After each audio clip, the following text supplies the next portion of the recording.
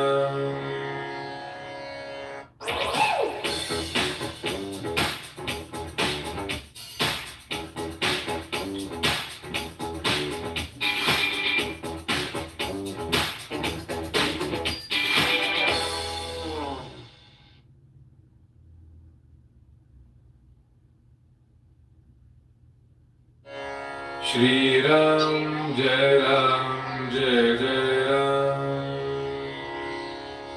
Shri Ram, Jai Ram, Jai Jai Ram. Shri Ram, Jai Ram, Jai Jai Ram. Did you want to say something, Z? Oh, this is the group. This is the grocery store coupon checkout aisle girl that I was telling you all about. The neurologist, aka nephrologist. No, not neurologist. Nephrologist. I'm asking Kate to come on. There's so many made-up names for people that work in medicine. Neuroscientist. It's a Exactly. different neurologist, like a doctor-ish, medical doctor. I'm not gonna be medical. Yeah, I know. I'm gonna be a doctor of philosophy. Coupons for life. But how's your Shri Ram. Huh? Ooh, how's your city going on? There's mass deportation going on. Chicken Hillary called. Do you want to call her back? Yes. Hold on. Let me ask Kate to be in. Because Kate wants to be here. Hold on. Chicken Hillary. Paste. He's gonna call Hillary. Hurry up. Yeah, I told him. Call her. Sorry. Oh, there she is. He's gonna call Hillary. She just called me back. I talked to her yesterday about you too. She was like, "So you take it back?" You've reached the voicemail message. She's like, "You're gonna apologize and say I'm not fat and ugly?" I was like, "We'll leave that up to the audience. Have a great day." And then she we like hung up. It was so funny. Oh no. No, we had a really long conversation. She knows a lot about Elon Musk, and I think she's crazy, but she does say some things rather specific to where she seems to have some type of placement. So I don't know if it's, she's just another dingbat, because I have Death Hippie, who sounds just like her, telling me, "Can you introduce me to Elon? Can you get me his phone number? Can you get him? Can you get me to talk to him?" Like, people are messaging me that, and it's always like fat women. So, what does that tell you? There's something in the brain which is not aware of itself. Alpha, welcome. Hello. Hi. Ooh, How are you guys? Chicken Hillary just messaged us a photo of herself with a fish at her face. She wrote, she wrote, "Call Sister Hillary." Sister! Is that the lady who was on the phone with you? Yes. That's why I took her.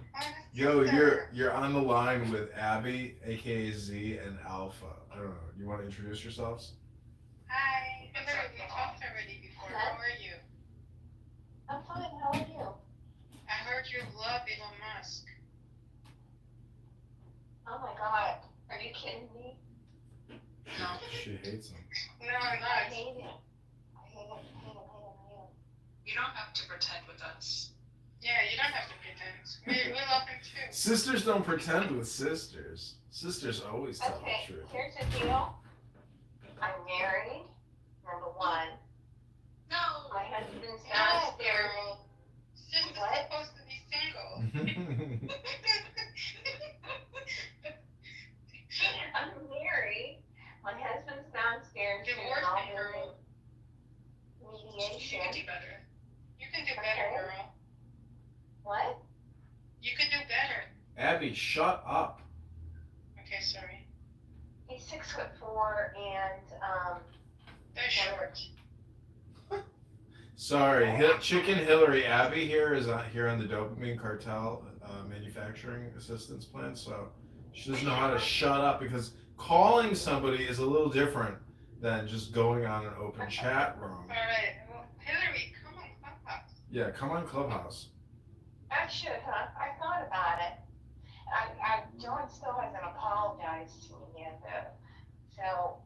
I said, well, let the show these ladies just how beautiful you are, and let other people give you their opinion. My opinion as a bald man, you know, troll Elon Musk. I just texted it to you, show to them. Yeah, I know. I saw your fish face. Are you gonna show it to them?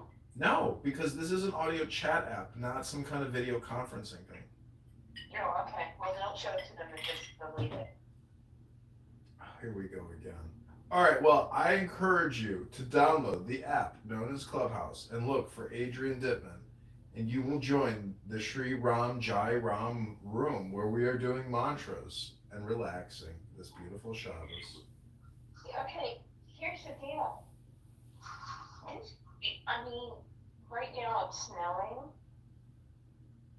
But look at the picture I sent to you. That's my life. Fishing? Right? Yes. Well, I don't know. I mean, you know, I like to say that everybody's really more of a spider than a fish because everybody's trying to catch somebody in their web and create a network of nodes. You know, you are all in my web, but sometimes you forget, am I the spider or am I the fly? Okay, here. I started fishing at 2 years old. I have been fishing for over 50 years. I portaged 3 lakes that almost caught. Sorry to hear that. Madhavi, welcome to Sri Ram Jai Ram room. Welcome Raju to the Sri Ram Jai Ram room. And Mastan, welcome to the mantras room. John, you call me man. I'm the guest. Oh, Guess me up. that's Guess okay. me You up. know what's better? Fishing. Guess me up. Fishing and being on Clubhouse. Being on Clubhouse is better than fishing. No, and fishing. And fishing at the same time. It's still fishing though, that's my point. Is fishing or webbing, it's all the same shit. John, I spend 10 hours on it. Do you see my videos No. of the river otters and the herons and the 90 billion fish videos that I then send to my brother, who's a lure maker? Kathy, welcome to the room. Chicken Hillary is getting her dopamine feedback loop on through the phone call as opposed to joining us and being, you know, Okay, calm down. pleasant and clown house. Wow, we got 21 people live on YouTube. 28 people. I can't believe it. Chicken Hillary, you must have posted a link to Blue Sky, so 10,000 people. Hello, Rabbi Allen. Welcome to the room. Shalom. Shalom. I love Israel.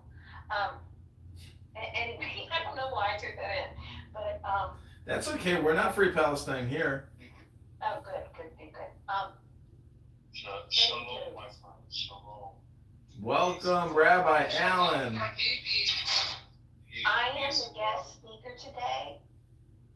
Guest speaker's only getting a few minutes because the guest host is about to go jump into a hot bath and play Sri Ram Jai Ram for 30 minutes.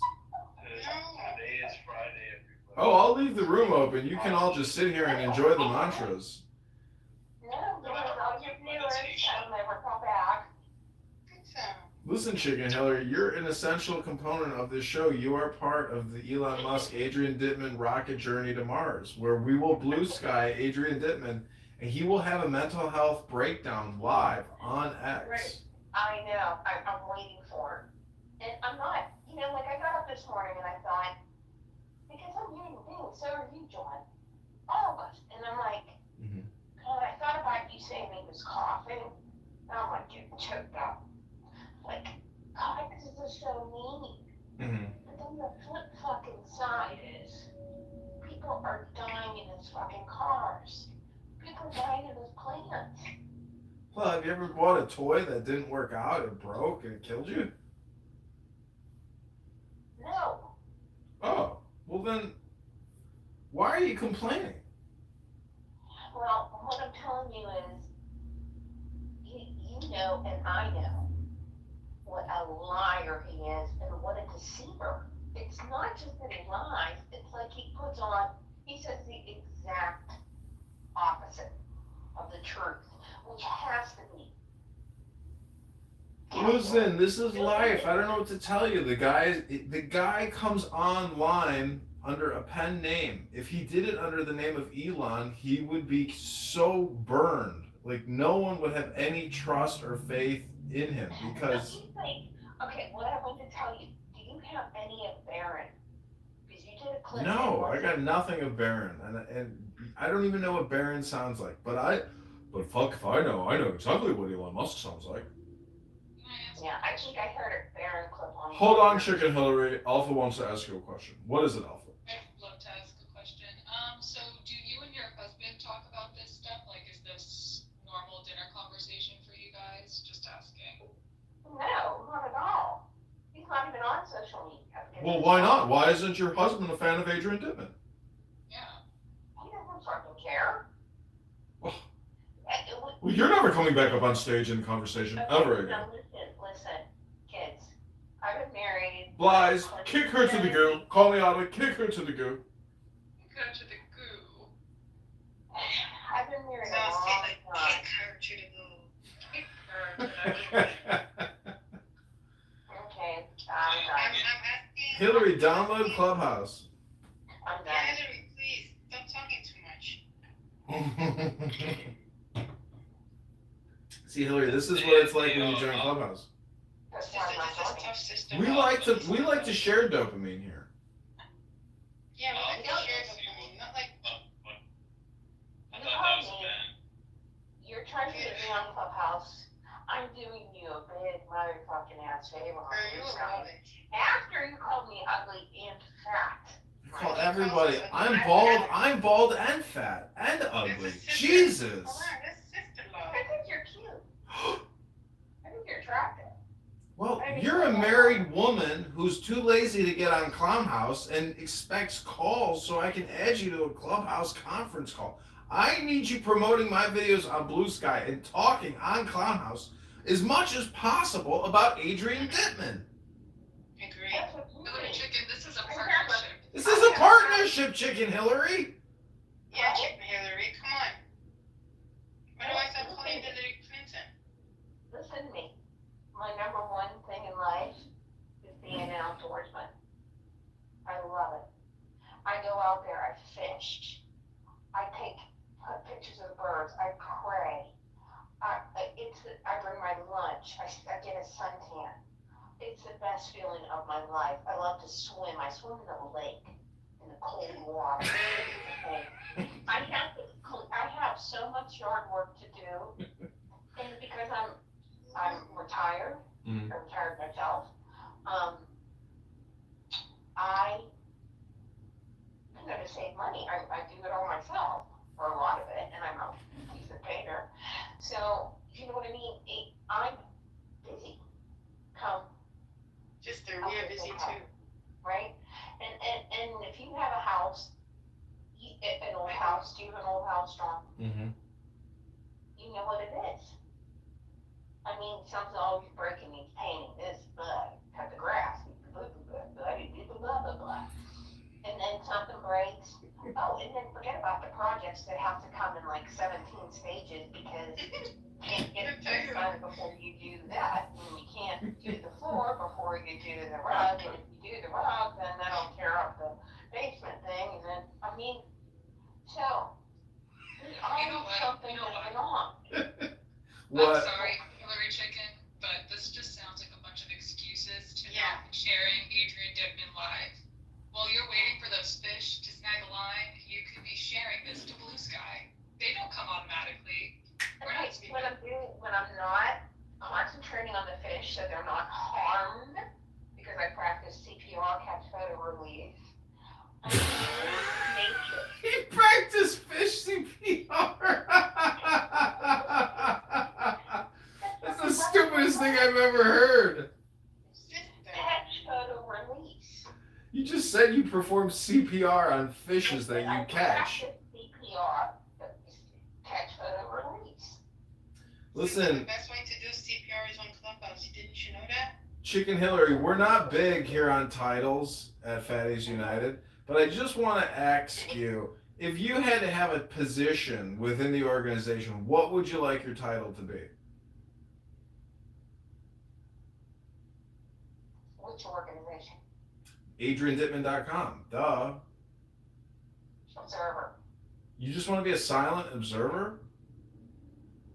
Passive spreader. Passive spreader. So you're like mildly infected. I understand. All right, well. I listen to it every night, John. But I'm telling you right now, as somebody who's listened to it for months, sometimes I fall asleep. I can't find it. Yeah. It's late. You don't put up a message like, oh, you didn't show up tonight or something. I mean, nobody knows what's I know, that's the thing. It's like you got to pay attention to it and try to find it because it doesn't just show up. And I think that's why my recordings are so interesting because they do go back 6 months and most people will never find it. And he's got 250,000 subscribers. His Elon account has 200 million plus. So it's just, it's inconsequential. Are you hearing what you're saying? Are you hearing what you're saying? Hillary Chicken.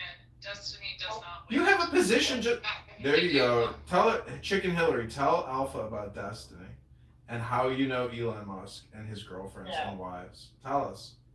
No. No, I won't. Well, you did yesterday. You spilled the beans. Everybody knows from yesterday's recording. Well, I don't care what they know. Anyway, yeah, on one hand you're saying you need me to spread it on Blue Sky and you need me to do this, that, and the other. And then on the flip fucking side you say, I have 8,000 tapes out there and nobody else is here. It's great. Well, you gave me great advice yesterday. I put it into action. I put the sign up. Yep, I put the sign up. Okay.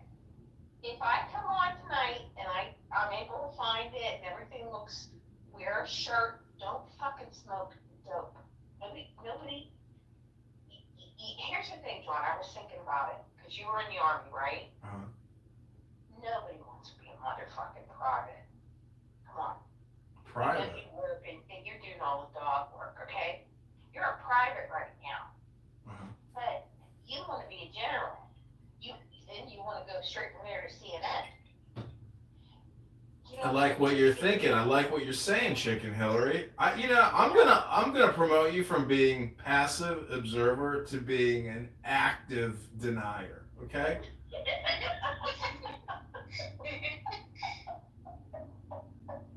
I think you're great. I think you're funny. I think you're talented. I do. I really, honestly, from my heart, I do. I laugh so hard at some of your titles. The titles themselves. Elon eats steak and Burke's failing Christmas.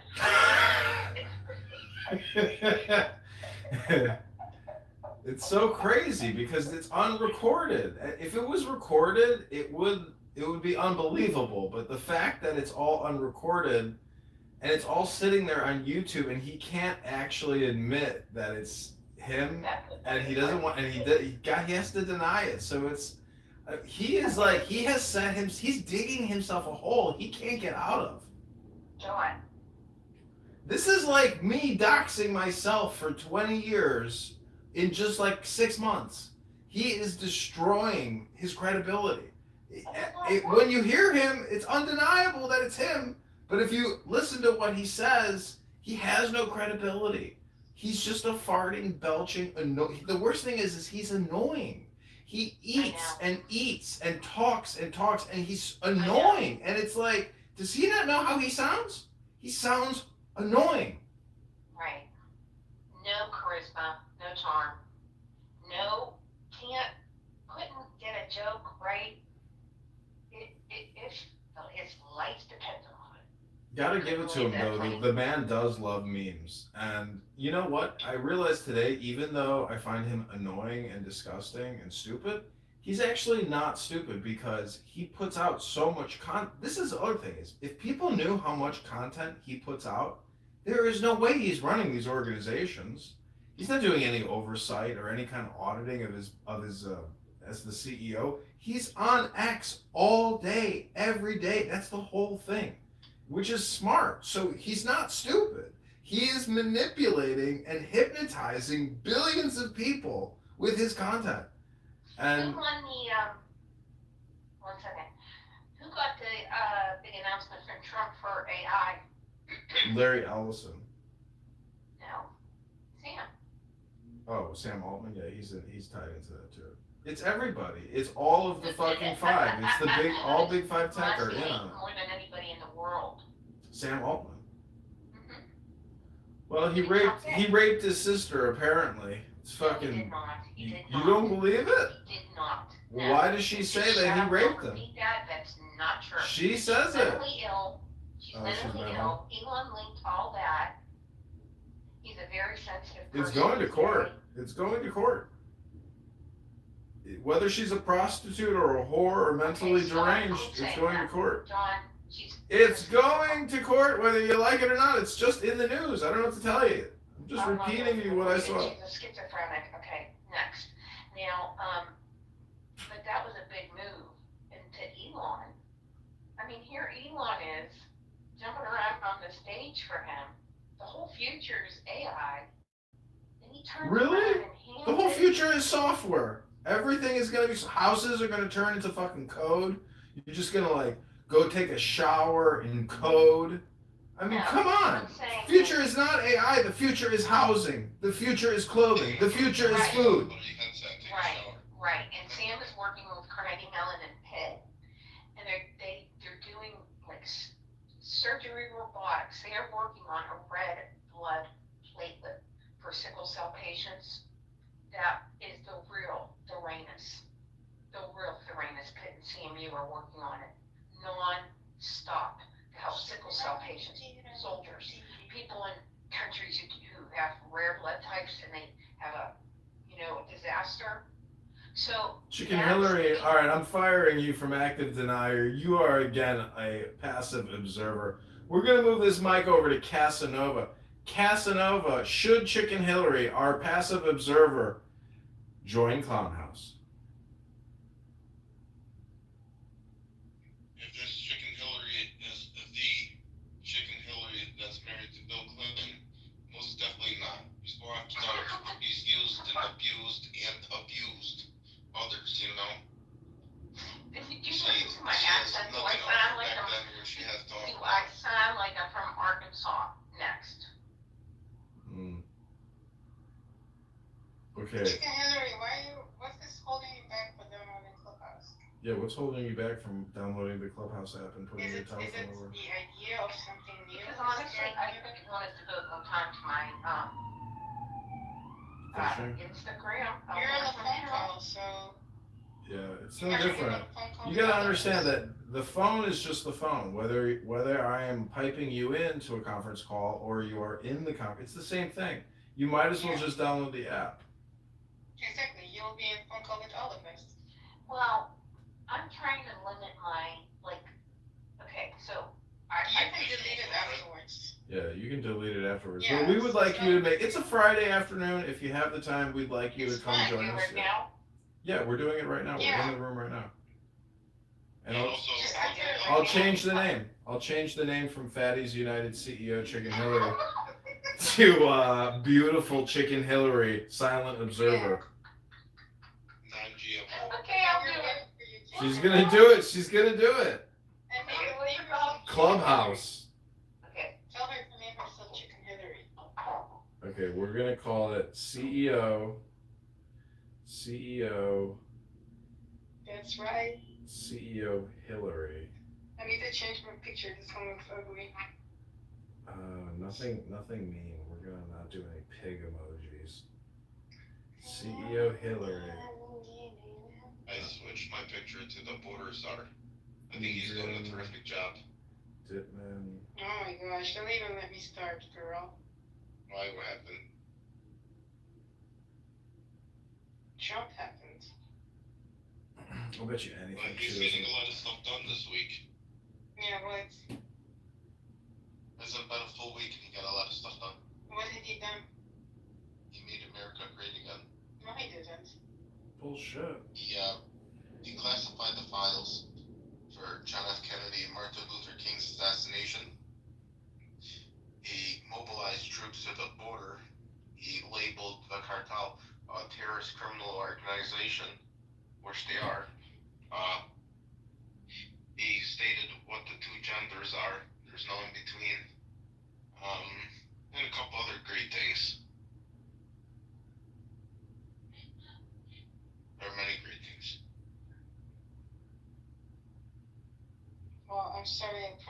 have to tell you how many genders there are. Well, they kind of tell them Your mom could have taught you that, but yeah. Well, they're letting kind of because America's kind of messed up with the Biden. They put also he got rid of the DEI, that diversity inclusion something something. Basically, instead of hiring qualified people, they want you to hire somebody by their race or their gender. That diversity, gender inclusion is something. Instead of just hiring somebody for their qualifications, they want to hire somebody because of a certain gender or skin color. Okay, Casanova, I have a test question for you. Can you repeat back to me the following 4 letters? Listen closely. ZYXW. CYXW. Okay, now repeat back to me. PQFR. PQFR. Okay, now repeat back to me. AZTR. AZTR. Okay, now repeat back to me. DEI. DEI. Divest, or what is it? Diversity, equity, inclusion. inclusion.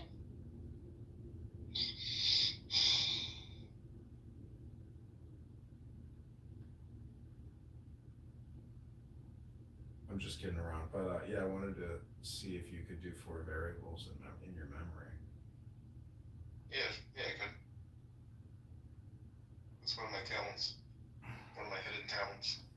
That's like a mental health or a psychiatric test, basically. They give you these questions to like, repeat after me. Baseball bat, orange, watermelon, sun, cherry. It's like, pig farts. Where is my silent observer, Chicken Hillary? No, I voted for Trump, so you can tell I'm a very distinguished member of society. Yeah, I voted Trump twice as well. Same. The options are just so obvious. It's like if Kamala and Tim Walz were doing the victory lap right now, I would honestly, I don't know what I would be doing right now. I'd actually probably be getting ready to leave the country. I don't know why Jimmy Kimmel said he was going to leave, but he's still here. Jimmy Kimmel, ugh, they're all terrible. Like his television show, late night, whatever. They're all terrible. Every late night person is horrible. It's Like, very biased. I really liked Jay Leno. It's like Jay Leno. Why can't Jay Leno still have the Jay Leno show? I don't understand. It would be huge. Yeah. I think he got mixed up with the mob or something like that, because I think like about a month ago he had a massive bruise right on his face. Man, people and fall. I think he fell. People fall. If you get punched in the face, it doesn't even look like that. That seemed like he smashed his face. Terrible. Yeah, but that's not like a beating. You could tell he wasn't beaten. Beating, unless it was like one hit, you know? But like when you get beat, you got like knots in your face. Everything is all fucked up, like beyond belief. That looked like a fall. I also like the Jay Leno guy. You know, he's a good car collection. You know, he brings out a lot of guys, does reviews of their cars. Makes good stuff. Yeah, people love that shit. People's whole lives, they spend a large percentage of their life admiring vehicles, working on vehicles. It's like the car really. Sometimes working in vehicles. It really is a love, isn't it? It's like a fetish, because like it's like your chariot, and everybody becomes like connected to their vehicle. So it's like people will look at their car and have affectionate, emotional feelings. Maybe you should send a link to Hillary. I'll tell you the truth. There ain't no difference. Whether Hillary texts or calls or come on Clown House, what the fuck is the difference? Who cares? Chicken Hillary is, well, she wants to go back out and go fishing. And she's just such a fisher woman. When you mentioned her, when I came back, I thought you were talking about Hillary Clinton. No, we're talking about our silent observer, our passive observer. She's my Blue Sky Connect. She says she has over 10,000 followers on Blue Sky. Wow. And she's not advertising the Adrian Dittman show with She does. She's like, I have over 3,000 pieces of content on Blue Sky. I've worked very hard to get my subscriber numbers up to 10,000. How did she do that? I don't know. She just posts a lot of shit. But I haven't logged into Blue Sky in days, weeks, like a week. I mean, it's just so pointless. Well, I also have a popular blog. You're saying that she does, or she says that she does? Like, can you confirm? I'd have to look. That's a good point. She's probably full of shit. You know what this app has made me assume the absolute worst in everyone. Not the absolute best. It makes me realize that we're working with basically when you become very smart, do you know what happens? What happens? You realize that everybody you're working with is essentially one step above somebody with Down syndrome. Yeah. Oh, Brian is here. Hi, Brian. He left me a voicemail the other day that said, fuck you. I was dying laughing. It was so funny. It was so funny. That's it. That's all he said was fuck you. And he hung up. He's also a veteran. Thank you for your service and contributions to the greatest country in the world. I say who?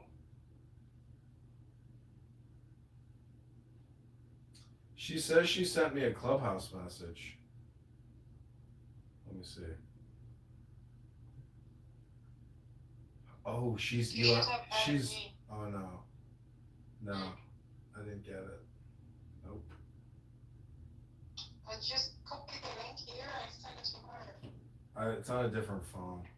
If she can't figure it out, then it's not gonna No, happen. don't be mean. She downloaded Clubhouse.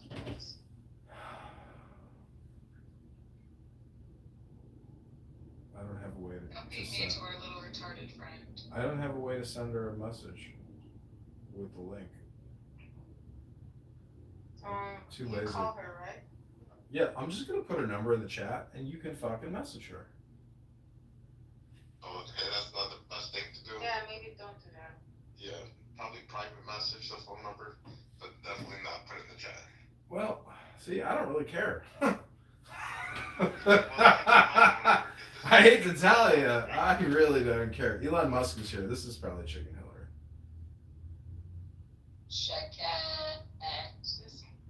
No, that's Yeah, not her. like if someone else, they might have like business or something, but I put one of my phone numbers down in my comment section. Please, let me see here. Yep, it's there. You should have said double T, double N. Yeah, she knows. She knows. She knows. It's a big part of her life.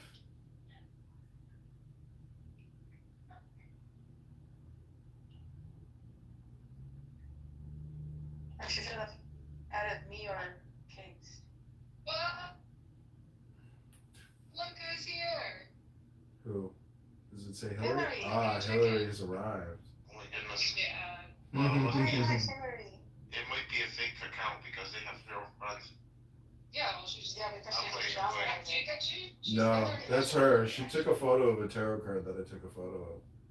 Yeah, I like that tarot card, by the way. Yeah, I Can you have. bring her up? Yeah, we are. Yeah, I tried to invite her. You have to accept the invite on the top. There she is. Hi, That's Hillary. the microphone at the bottom. Make sure you come off mute. Hello everyone. Hope you're having a Abby, wonderful but this is my time. burner account. I got clipped with my other, but this is Abby. Yeah, we missed Abby. So don't find you gay? No, absolutely not. What it is a tank, and then it's the flag questioning if you're gay, and then it goes from Okay, so Hillary, welcome to CEO Hillary in Adrian Dittman Industries. This is Clown House. I've been on this dumb app for fucking 4 years probably, and I have been talking to a lot of people, trolling a lot of people incessantly, and I hope you have fun here. Join the house, create a house, and welcome to hell. And don't let this hypnosis hell suck you in. Continue being that excellent outdoorsman woman that you are, because also Brian Sellers here is an excellent outdoorsman. Abby, she's great at being in the grocery store in the checkout aisle looking for coupons. Very nice. It's me, like it's my burner account. I got clips on my other accounts. So at me. It's C. Can I add you? Also, Phoenix and I created a video this morning of a Phoenix reading some kind of Buddhist book. So, Phoenix is a friend of the sisters. And also, I watched it maybe like 20 times. Why wouldn't you have Shiva reading it? Since Shiva was the original Buddhist version of a phoenix, the god of, destruction and rebirth. Well, I just went with Phoenix for the AI image generation.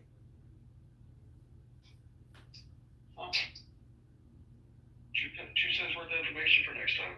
So Hillary is a big supporter. She has helped me essentially dox Elon Musk's burner account, Adrian Dittman. And without Hillary's dedicated support to spamming out my YouTube links, we never would have cracked an egg known as Elon Musk. We didn't go. Adrian, may I ask you a question? Wait, you guys trolled Elon Musk? John? You guys trolled Elon Musk? Can you mute everybody for a second? John, Adrian, whatever. Yeah, just go ahead. Everybody will be quiet. Okay,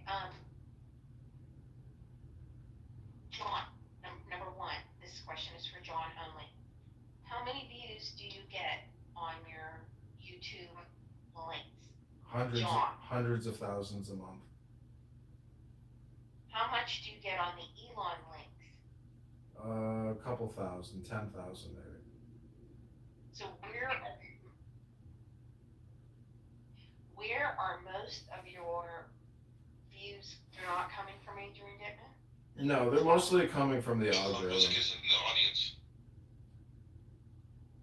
Pardon me? John? Elon Musk is in the audience. Oh my goodness. Mostly comes from YouTube itself, from the algorithm, from the shorts, from the reels, 15-second, 30 seconds. Is that the real Elon Musk down here? Yeah. It must be. The photo and the name look exactly alike. Welcome to the room, Keegan. Keegan, I'm so concerned about your understanding of ethnicity. How dare you say that the Palestinians have an ethnicity? Outrageous! John, We'll just bring up the. I don't want to talk about Jewish Palestine. I don't want to talk about it. Hillary, it sounds like you've been on Clown House for years already. Come off mic, Hillary.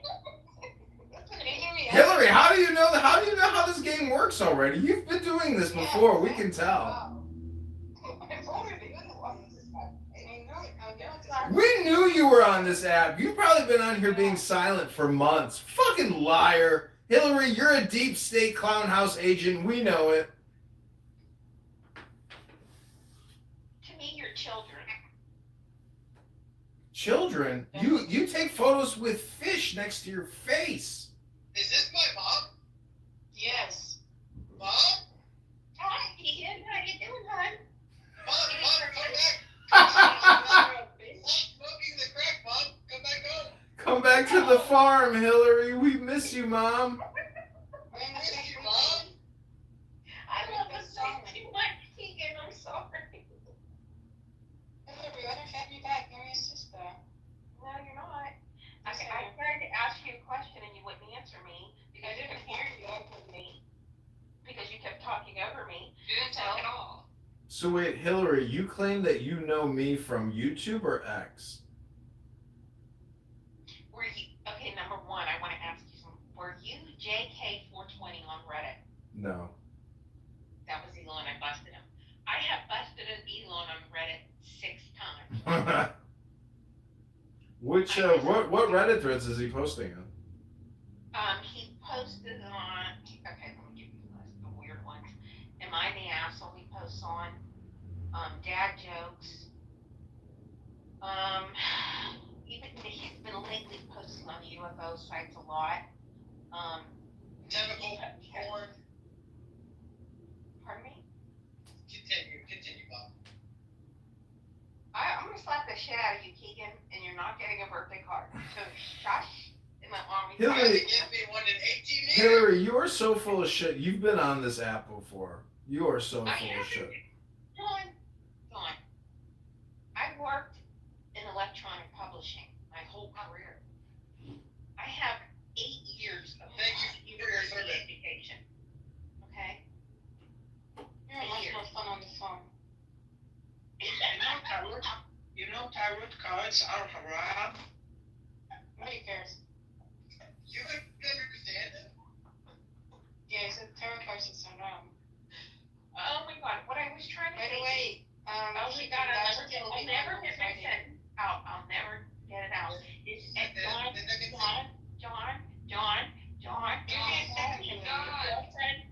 the muscle person. Why the ADD can't remember 2 fucking seconds worth of fucking letting somebody else talk? What shit's going on? Let's go to the bathroom. Brian, Hillary suffers from ADHD.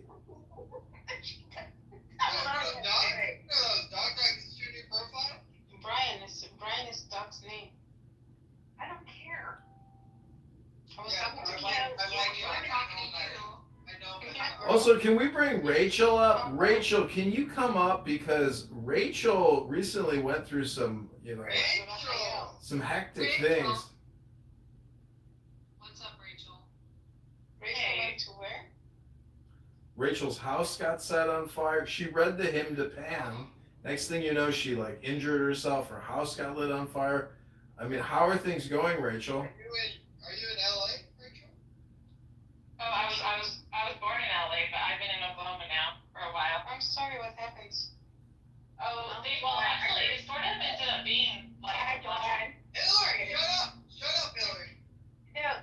It sort of actually became it was like so fucking boring. I don't know these people. I don't want to hear about today I went outside and I bought some fucking groceries. If you want to talk Do you have a Xanax? You can try that because it feels like you're or you're drunk. I'm a fucking Dude, if I'm the one calling you drunk, you know it's bad. Okay, well, having a house fire is not the same as going out your door and getting groceries. Just so you know. I understand. So, anyway, John, you brought me under here. What? You brought me under here.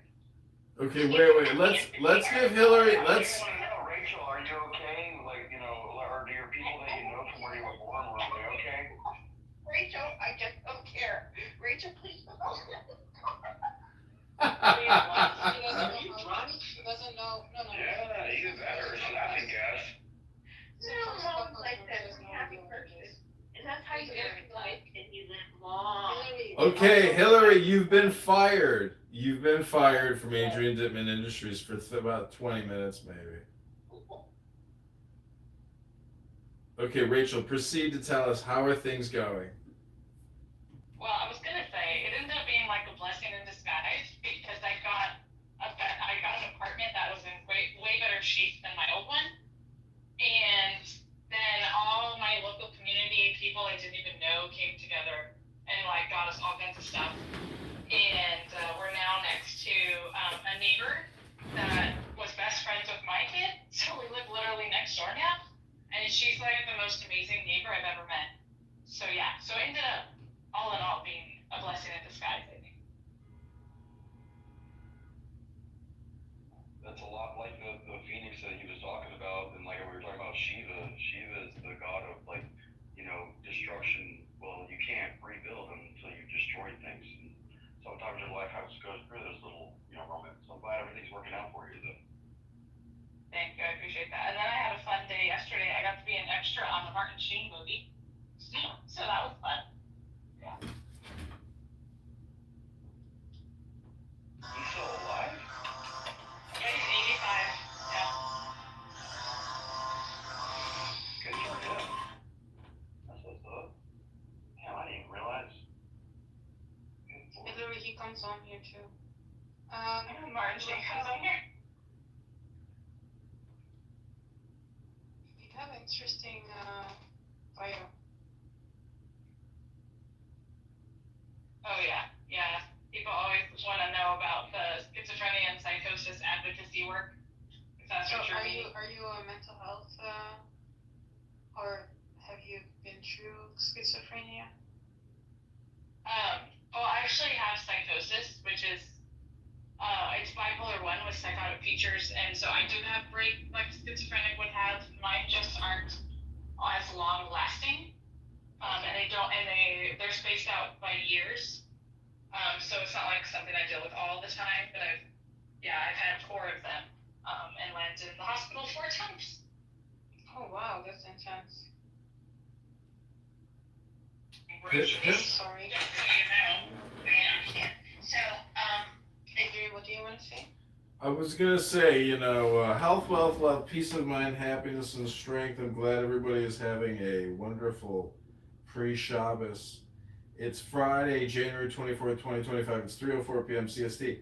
I am going to leave this room open, but there's going to be no moderation for like the next 30 minutes, and I'm going to go on mute. So I just want to say LOVE to all of you beautiful people. Make it a closed room then, because nobody can come up.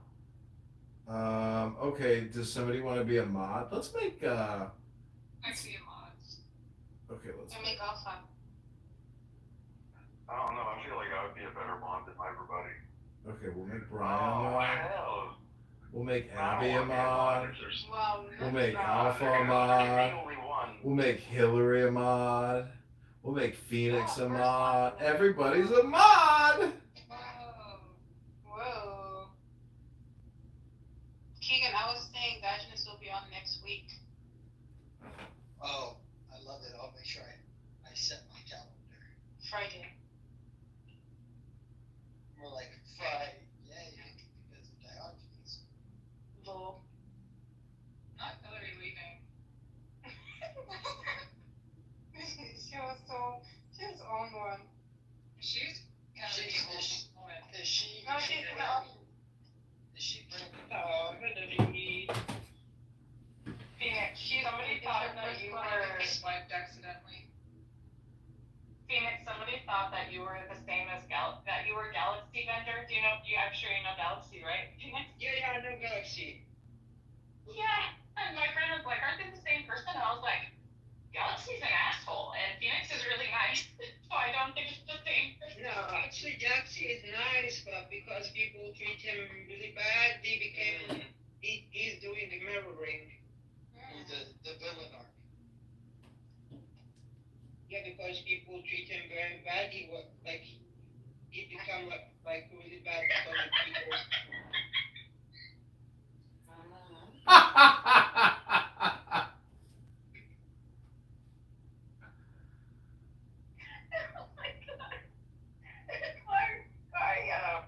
Hillary, you put her in the audience? What's going on here, guys? That's not why people moving to the audience. They are not. They're put in the audience by society. Guys, Adrian Dittman trusted us. I guess they shouldn't have. This is not Hillary's first time on this app. She's so full of shit. She's a little. She doesn't even have a fucking party hat. This is not a new account. Hillary Chickens is not. Look, there's no party hat. No, because there's I don't know why there's a party hat. Maybe I clicked on your link before, but No, it does. It's the ticket of the house. She's a spy for Elon Musk. Well, doesn't that just mean she's not a member of the house, but that doesn't mean her account? Yes, exactly. If you join the house and come back, then you'll have a party hat. Okay, I don't care. Hillary, if you want to fit in, you better start fucking caring. I know, but I put it on. Elon Musk, you have to care. Give me the mute button. No, you don't. No. Okay, we are going by age at this point. So Keegan, Rachel, go back to where I put you. Hillary, how old are you? None of your business. 26. She's 26. Yeah, I'm 55. Yeah, I know. But I want to know your actual age. Hillary, whoa, don't use that language. I don't get why people get that way about age. It's just a freaking number. Like, It's just a number. It's so weird. Age is just Speak on it, Rachel. Those bitches right.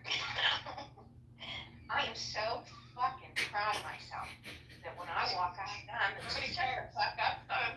Then why aren't you proud of your age? Somebody cares.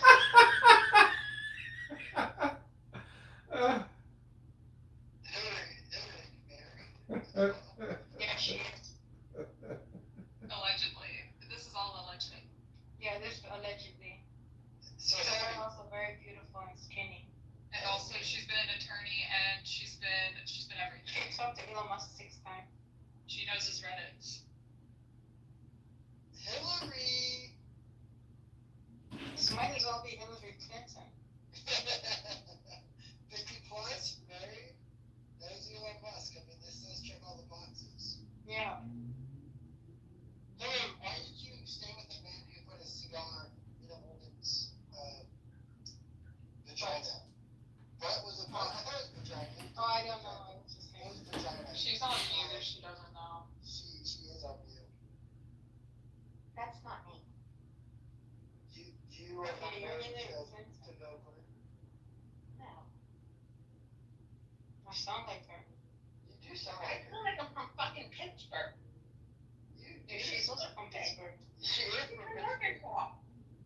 She's a Presbyterian. I'm a Pittsburgh Catholic transparty. You never lied about this woman that you're not. Very Catholic. Because I'm educated. It's called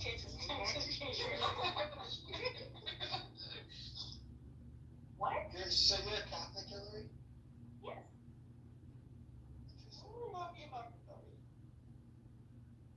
What? What did you guys think about the black guy during the inauguration? The black priest. I know you were. I thought that it was like I was transported back to MLK Day. You know, like it was Martin Luther King preaching, right? Like it was actually like with that and Elon Musk doing the Nazi salute, Roman salute. I was like, oh my gosh, it's the 1940s again. My ass is a Roman salute. Salute my Roman ass. That was a Nazi salute with a Mussolini test. And you know what I did to even try? I said, I'll give him the benefit of the motherfucking doubt. I'm going to try to do one of those chest thumps, okay? Because obviously it was just from his heart. It just came out. Because that stance and his goofy ass dances and his goofy ass words. Okay. So I thought I'll try it and I'll sing a song at the same time that I know, right? So that I'm breathing because he was. It was motherfucking hard. I had to concentrate.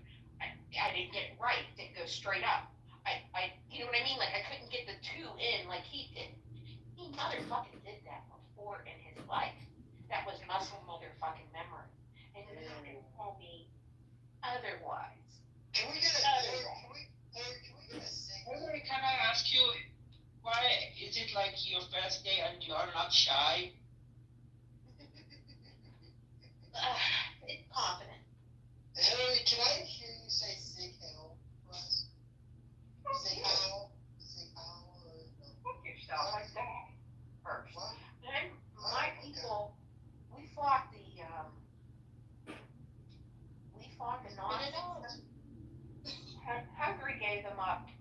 We hid them in the mountains in Hungary. Fucking Hungary gave them up to Hitler. Who's your people? I'm not gonna talk about it.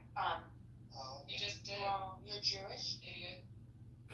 I'm not an idiot, bitch, and I will You slap are a bitch. Your eyes are teabagging, you are my faces. I'm gonna snatch your glasses. Shut up. Oh, you little bitch. Oh, you little bitch.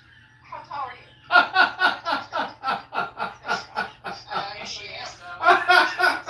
Is she that muscle OnlyFans girl? Is she an OnlyFans girl? No, she's not. Who the fuck are you? Never Tell me seen something. Sisters, you know, Alpha mean, I haven't even stepped away yet, and you guys are getting in a cat fight. Ladies, please, you treat each other with respect and love. It's Friday. I'm gonna block Alpha. Alpha, you have one motherfucking minute to impress me. Go. Hillary, you're more like Elon Musk than you know. One motherfucking minute. Your life depends on it. Go. Well, you know that Alf is loved by everyone, right? I'm here. Go. 1 minute. Feelings mutual. Thank you. Go. Just go. Go what? Didn't impress me. Go. 1 minute. I don't care to impress a crazy woman. You have Well, you tell me something interesting. Right, 6 people moderating one person. You can do that nobody You else. don't deserve to hear my story, Hillary. You know my name, but you will never know my story. I'm gonna shut you the fuck up, and I'm gonna shut you the fuck up.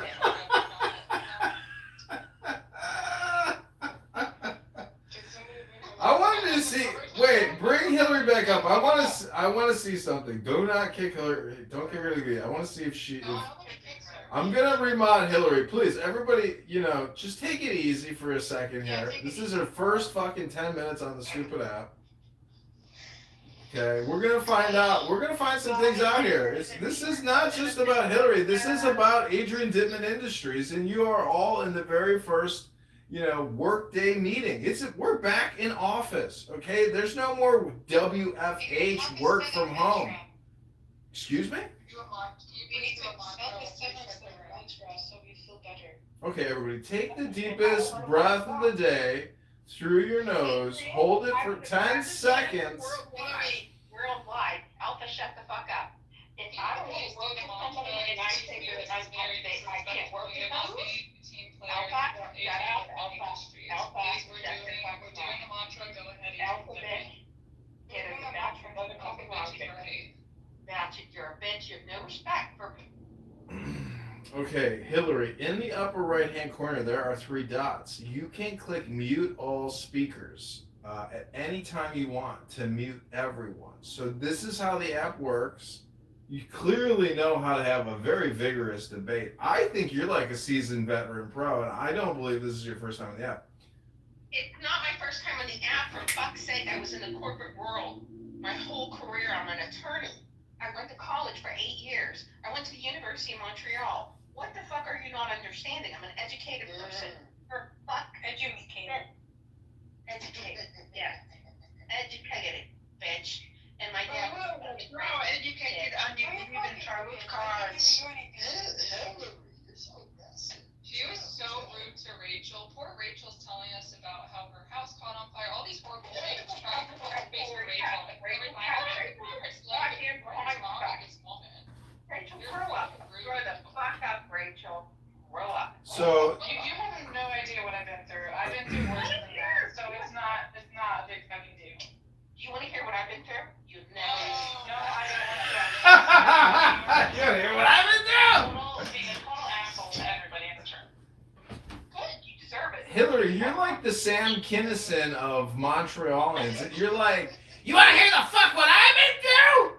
I've been fucking married for 20 fucking years to a woman! A woman! Adrian, very, very good impression right there. Everyone is your friend. Everyone is your sister here. It's stupid to tell me. It's stupid because I wasn't even whining and crying about the fire. I was talking about how it was a blessing in disguise. So why? Why do I have to shut up? Just because you say so? Who are you? You're just a stranger on the internet. Like, why should I have to listen to you? I know, so I don't need to listen to you telling me to shut up. And leave her.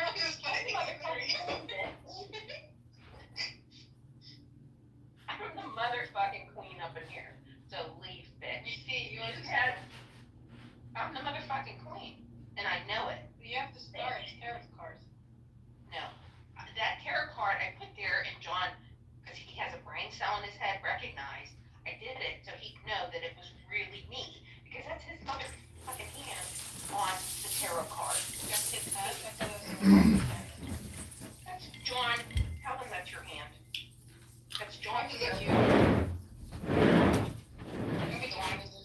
Yeah, that's my picture. I took that photo. How did I get said photo, Your Honor? I don't know. You screenshotted it from wherever the fuck I posted it. You sent it Try to post it on Instagram or something. Oh, I texted her. Yeah. Oh, I thought you couldn't text her. No, that's how we've been. What the fuck? We just called her. That's what I'm saying. And you want me to be on this app and talk to that Sally Sack, whose life is so fucking hard. You know, you can only. I will say again, I wasn't being a sad Sally Stack. I wasn't even complaining. Like, I wasn't even crying about it. So you're totally off. You are totally off. Your boss Yes, you have has been asked to get fully critical about what happened. You are destroying the hierarchy of this corporation. You've worked in corporations your whole life. Respect the hierarchy, bitch. Oh, shut up, Adrian asked her questions. Hillary, please, Hillary, you know, you can only make, Hillary, you can only make one first impression. This is your first impression? This is how you want people to know you? Yeah, because you know what? Well, you definitely made me remember. Well, you're gonna fit right in at Adrian Dittman Industries, Hillary. Congratulations on the new position. More like offender. Yeah, thanks. When I Maybe you should listen to Hillary, you know what, Hillary? You can say whatever the fuck you want to these people. Fuck it. Say whatever you want. I'm promoting you to CEO, Hillary. Because you're right. These people are fucking stupid. Bitches. CEO. Her husband doesn't even talk to her. She doesn't want to. my husband's in a mediation downstairs right now. mediation what? He's an attorney. Marriage counseling? Oh, you fucking stupid. He's doing a mediation from a different state to Long Island. He's talking to your marriage counselor? Oh my god. See, that's what I'm saying. These people aren't on my level. She needs a marriage counselor for real. I love my husband more than life itself. Congratulations, Hillary. You've been promoted. You're exactly what we needed at Adrian Dittman Industries. We need somebody to kick some ass, put some piss and vinegar in people's souls, and get them working again. Good job, Hillary. Thank you. Now, if you could just do something with my wayward teenage son, and just put him in the basement or the mail room or some, give him some fucking job, keep him busy. I like how this family's forming, to tell you the truth. Everyone has a role. John, I was a project manager. I'm gonna sign my key and pill. I'll give Just you the project manager, that's nothing. worldwide, bitch. Oh god, it probably was awful to work for you. Oh my god, can you imagine having her as like a manager or a boss? I'd rather, It was, but you know what? You'd have made big money and you'd be retired right now because we hit the bonus every motherfucking year. How many mortgages did we pay off during the recession? Because my projects didn't fucking fail. Hillary, who are you? Fuck you, Alpha. Sometimes if you're gonna tell us who you are, what's your real name? I need a fucking business. Well then why do you want to know my real name? Why do you want to know your real name? I wanted to know the story and you're like, are you that weird person on an OnlyFans thing? Like, do you seriously think that she would come on this app and talk to you? She has more money than all of us combined. She does not give a shit. Get your head out of your ass. I can't believe you're actually the way that you are. That's crazy. Thank you. Ladies, this is not progressing into a productive work meeting. Let's reassess, recenter, and rediscuss our goals and objectives for the remainder of the day. Zay, what are you working on the rest of the day? No, I'm leaving. I'm leaving. Alpha, I say. You can just leave. No, You don't really care if you're gonna depart. You can just go. Alpha? You can just go. No one cares. No, I'm not gonna. I don't care. No,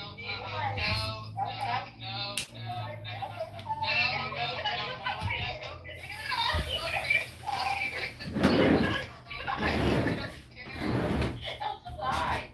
Isaac, you have 1 minute.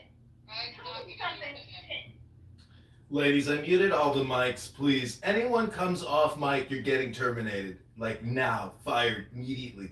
Please, let us recenter, let us be still, and let us reassess the to-dos for the remainder of the day? Alpha, what are your to-dos for the rest of the day?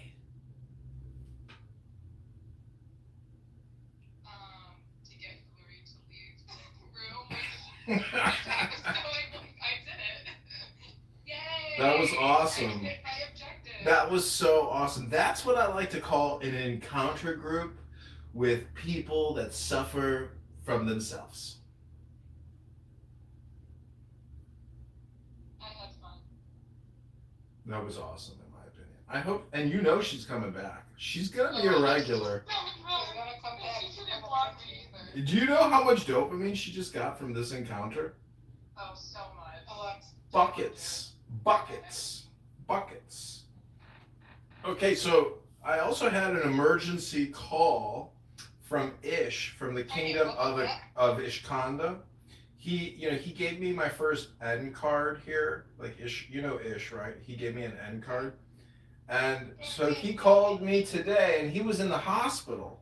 And he said he's got like another week left or something. So I read to him a special little prayer and I think he's going to be okay. And I told him that we've extended an invitation for him to join the cartel, the dopamine cartel here on Clown House, where we have a dopamine industrial complex growing quickly.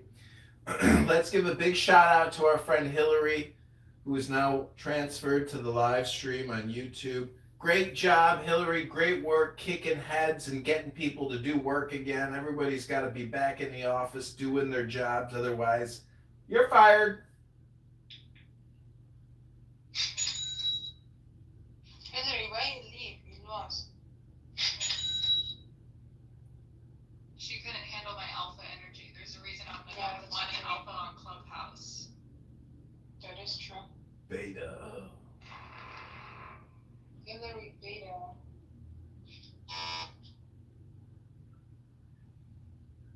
Okay, so excellent work, everyone. This has been a very successful week at Adrian Dittman Industries.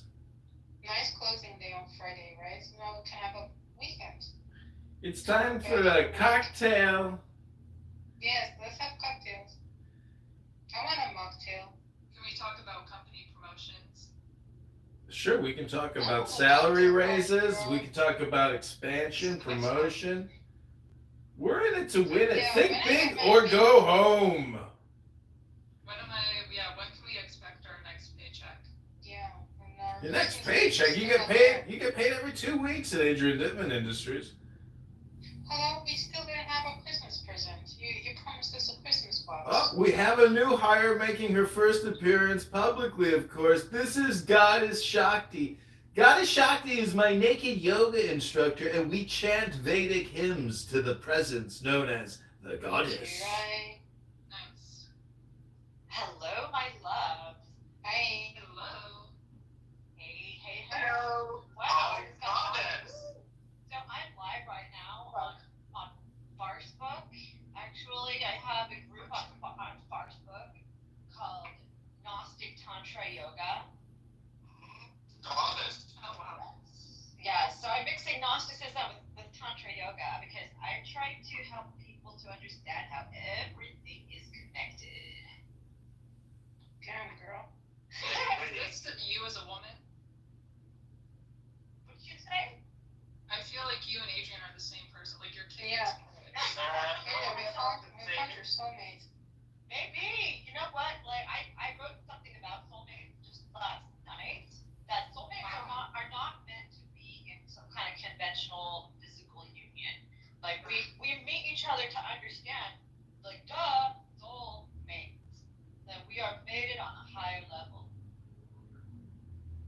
Got it. We need to get our book published. Oh yes. Hey Lord, I didn't even see you were in here. Yo, how are you doing? Lord, don't talk. Lord is a big cock blocker, and he's getting his fuck on all over Sweden. We're doing business between Adrian and Goddess here. No. Okay, so Goddess, where are you from? I should give you the link on my group on Facebook so you can actually see what I look like right now. I'm wearing a sexy red dress.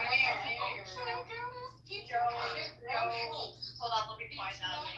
Yeah. Oh my god, this is so cool. I've never actually done this. I've never been I'm gonna add you on Clown House while streaming, especially on Facebook. And I'm like so close to just deleting the accounts that I've got, but God, I've got so many people on this group. Gnosticism and Tantra Yoga, yeah, that's what I So where are you from, girl? Originally LA, and I'm living in New York. Oh, so you're closer to Adrian. Oh, where's Adrian? Where you at? Chicago. Chicago! I have never been to Chicago. I'd love to check it I've out. been in Chicago. I'm not from America. Goddess, I was an LA girl too for 27 years. Like, yo, that's quite a I love LA, by the way. sweet. All right, so should I put it in the I'm chat? happy that LA is burning. No, don't say that. Why? Why can't I say that? No, don't say that. It's called an opinion and everyone has one. Okay, that's true, but these are your Christian brothers and sisters burning the houses. Well, I hope that they're safe. Everyone else. Okay, so we have someone else live streaming on here too. Who else is live streaming? Adrian Tippin is live streaming. We're live. Your soulmate is. Whoa! I'm live streaming to my God and his angels every day. All I right. like this one, Adrian, for you. This is true. Adrian, I like this one for you. This person is so much better than Hillary Chicken. Yeah. Well, we fired Hillary Chicken. Fuck you, Hillary Chicken. She's been terminated. You missed something. Obviously, you missed something. There will be no severance. Adrian, I just want to make sure you're paying all the women in your company 77 cents to a man's dollar, right? Ladies? We can just say yes and make him believe so. Well, you said they didn't get a Christmas gift, which is interesting. Adrian took me on a cruise, and so that was really interesting. They didn't. Well, he took us to Hawaii. No, you're lying. You just said you didn't get anything. Girls, Well, because Raquel, promised us Doris, this Alpha, whole we thing. were in Hawaii recently, right? If you was gonna all give us a Christmas present when we went to Hawaii, but the Christmas presents weren't there, so we're just wondering where the. Yeah, where's the actual present? Okay, I followed Alpha and Z. I followed Yeah, this is my burner account. I'll get my actual account back soon. You got your account. What happened to your account? Yeah, I got clipped by this Nora Shuruta So the topic of the live that I started on. and Rick the Dick. So what is this topic I just made? What the heck does it say? Does it kind of look at it? Look at it. Basically, it's are you looking for love and affection, and how can you succeed in that? How come people are having a hard time? That's a good one. Goddess, are you married? I'm married to New York. I'm celibate. I only fuck brains. Gemma Nova's podcast. I'm sapiosexual. No, I've only marriage is been gonna be Adrian. I've only been common law married. I've never actually gone through the formal ritual of the marriage. Yeah. So you don't. Yeah. So you. And I'm just about to hit menopause, so I'm just like, fuck it, whatever. And have you ever been in love? Yeah, I am in love all the time. Like, love is actually something that most people do not understand. Most people are dishonest, therefore they do not understand love. They only understand desire. So a lot of the love that we are experiencing, yeah, it's a real jagged pill too. You know, like I just saw something recently. It was a video that came out from some guy who worked for the CIA. And he was talking about how to manipulate people, how to like control people, do mind control stuff. And a large part of it is basically the targeting and coercion of like kind of like saying things like only good citizens are Democrat, you know, type of thing like that. How about this? Only honest people know love. How do you know that he wasn't manipulating you when he said this is how you manipulate someone? Because he's from CIA. Yeah, exactly. You know, like I've studied some of these CIA agents, and they are tricky. They are so good at double crossing. God, I like what you said about love because I was recently talking to a friend that I met here about connection that I had with somebody, right? And then we talked for a while, and I came to the realization through what he was telling me that like we can tap into that unconditional love at any time, and it's there for ourselves. It's there for every person that we meet. It's feels like it gives me shivers. Yeah, it's just like when you meet someone, it does feel more intense, and it feels like that connection is uniquely yours. But all we're doing as humans is tapping into that universal unconditional love.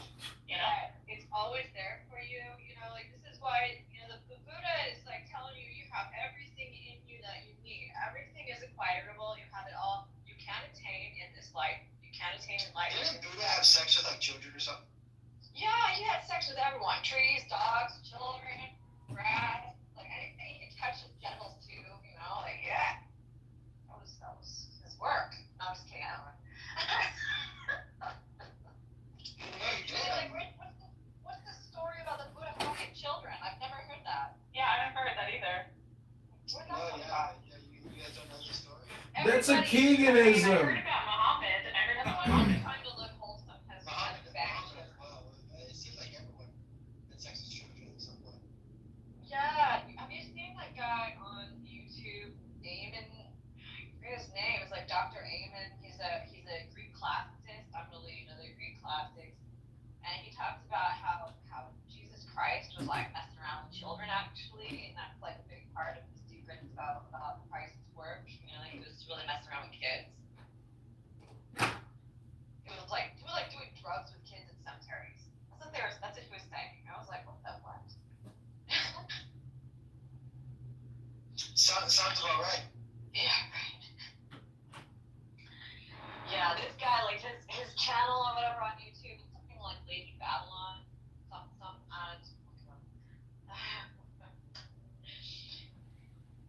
Yeah.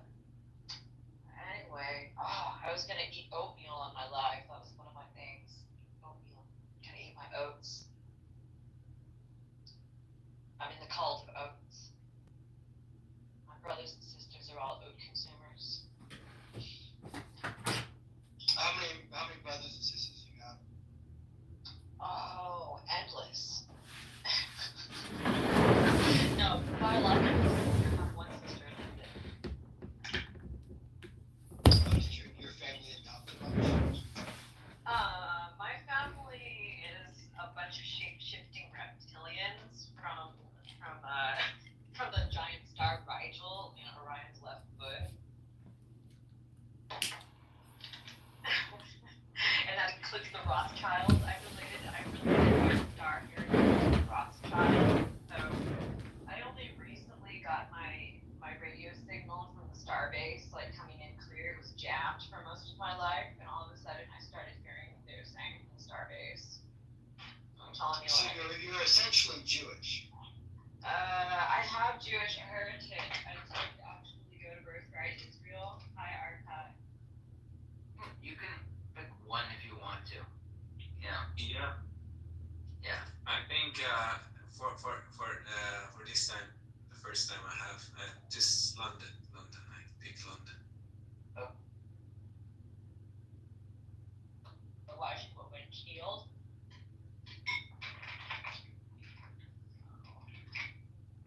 But are all Christians Jewish as well? The New Age Christianity is the New Testament of the Jewish law.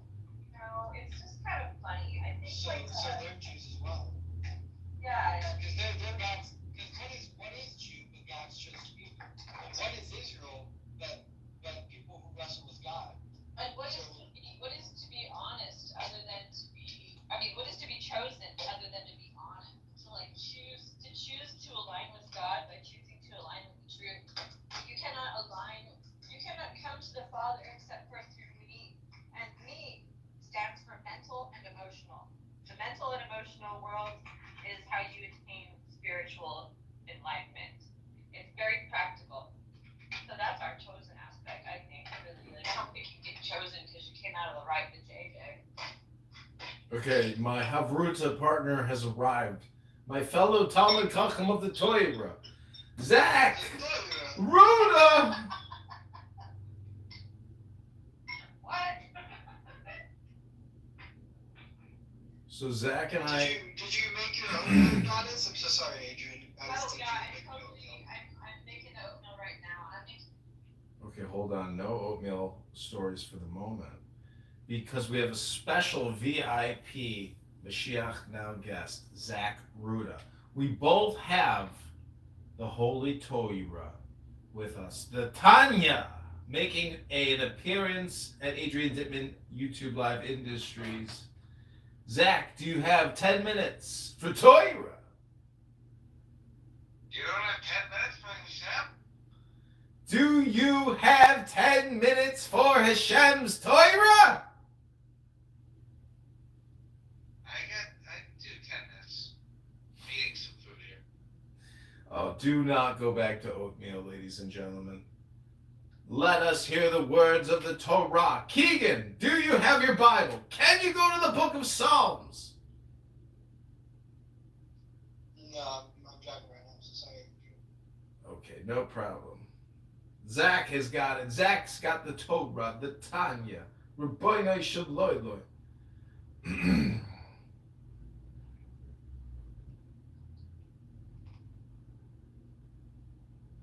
I was going to tell Abby to try to find us a coupon for Torah discount.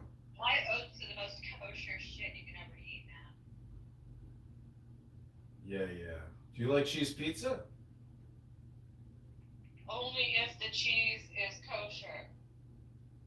That's your problem right there. Trick question. Every pizza is divine.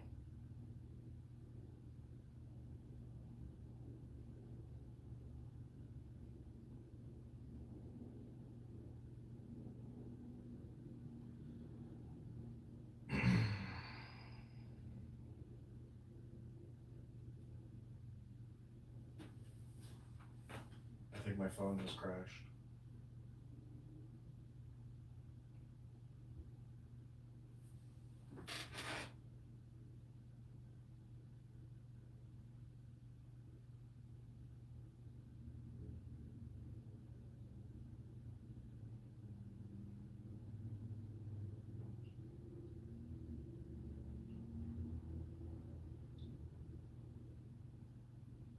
And it's so extreme that it just like it removes people from live stream. I don't even understand that. Okay, so this again is being live streamed onto YouTube. You can click the link above to see the light reflecting off my bald head. Somebody named Roseanne wrote, "Do you have a real job? Doesn't look like it." Gemma wrote, "Can you shout out to me on the podcast? My name is Nova." Skanker Slayer says, John 3:16. Well, Austin 3:16 says, "I just whipped your ass." Then somebody said, "You play song Jai Shri Ram. You like Hinduism?" Those are our YouTube comments. So yeah, if you can. The video is only of your bald head. I mean, you'll see some phones in the background.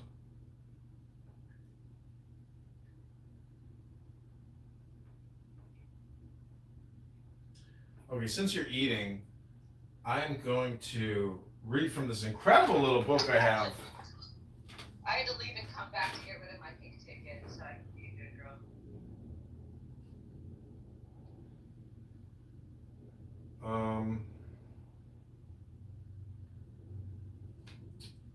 Let's see here. Yeah, this is an amazing little book. It's called Metaphysical Meditations by Paramahansa Yogananda. It's like a perfect hypnosis book. That's the thing about AI. Like you could feed this book into AI and even expand it, which would be kind of cool. But really, I mean, how much more expansion do you need? So I'm going to read to you Expansion of Consciousness.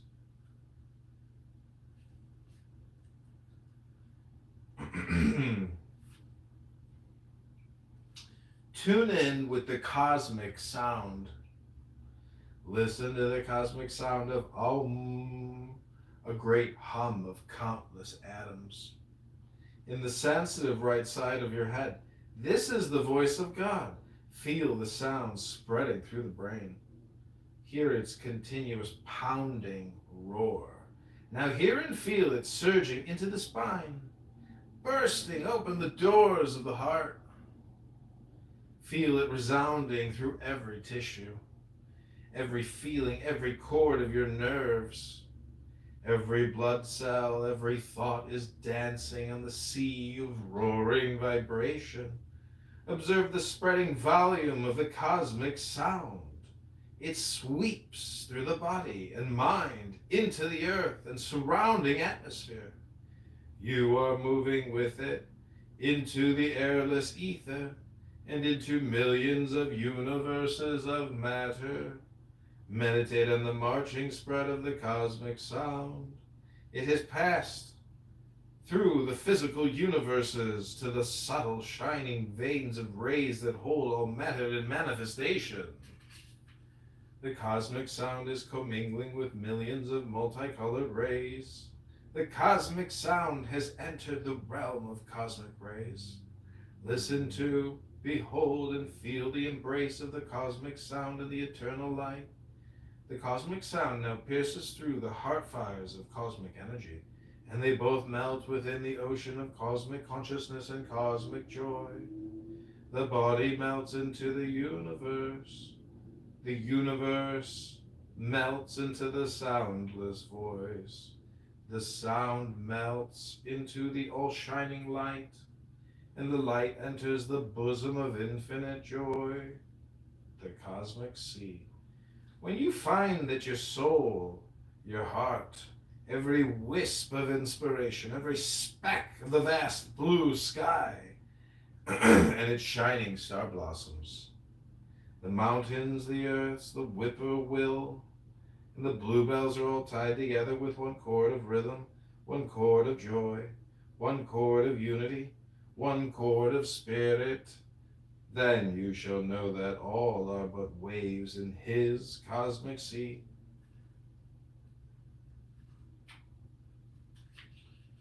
Okay, this is called I Go With Him. I was a prisoner carrying a heavy load of bones and flesh, but I have broken the chains of my muscle-bound body by the power of relaxation. I am free. Now I shall try to go within. Bewitching scenic beauties, stop your dance before my eyes. Lure not my attention away. Enchanting melodies, keep not my mind enthralled in the revels of earthly songs. Haunting sirens of sweet sensations, paralyze not my sacred intuitions by your enticing touch. Let my meditation race for the sweet bower of eternal divine love. Luring aroma of lilacs, jasmine, and roses, stop not my homeward marching mind. These tempting enchantresses of the senses are now gone. The cords of flesh are broken. The grip of the senses is loosened. I exhale and stop the storm of breath. The ripples of thought melt away. I am sitting on the altar of my throbbing heart. I watch the roaring, shouting torrent of life force moving through the heart into the body. I turn backward to the spine. The beat and roar of the heart are gone. Like a sacred hidden river, my life force flows in the gorge of the spine. I enter a dim corridor through the door of the spiritual eye, and speed on until at last the river of my life flows into the ocean of life and loses itself in bliss. God's vastness I glimpsed in the skies of quietness. His joy I tasted in the fountains of my existence. His voice I heard in my unsleeping conscience. I will consciously receive the light of the omnipresent Father constantly passing through me. O Father, break the boundaries of the little waves of my life that I may join the ocean of thy vastness. Okay, I'll take a break there. If somebody else wants to read something. Oh, we lost our audience. I guess we didn't lose the audience. We lost the stage. They wanted their dopamine but couldn't get it. This is a dopamine cartel here.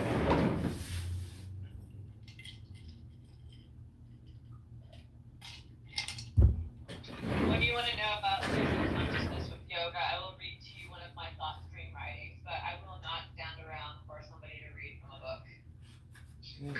It's because you're not listening. I don't want to. You're not listening. You came for the dopamine. No, I came to share my thoughts and actually have a. You came to tell us that you're eating oatmeal, girl. If you got something to read, read it. Okay. Raising consciousness with yoga. Have you ever noticed how much noise there has been made over the years regarding empowering a certain group or community and raising consciousness about certain world problems? Have you ever wondered, where is the data on how to raise our own consciousness? Has it become apparent to you how we have many spiritual teachers who, over generations, are very skilled at keeping us aimlessly captivated and fascinated with no practical teachings? What if this is because we aren't actually paying enough attention to that which lowers our consciousness or disempowers us? In Patanjali's Yoga Sutras, there are many secrets of the true nature of yoga that we tend to ignore in favor of asanas or otherwise what is being taught by 200-hour and 500-hour yoga instructors. We tend to conveniently ignore the accomplished yogis who have been studying yoga union for over 12 years, or the ones who have achieved such great power that they are said to be well over 100 years old. These secrets of yoga are not so secret in reality, as they exist in the Yoga Sutras of Patanjali, the Hatha Yoga Pradipika, the Vijnana Vyarada Tantra, and the empowerment initiations into the oral tradition of Vajrayana through the Drukgyal Kagyu tradition, a traditional lineage traced back to one of Tibet's most famous yogis and spiritual poets. Yet it appears nobody has time for it.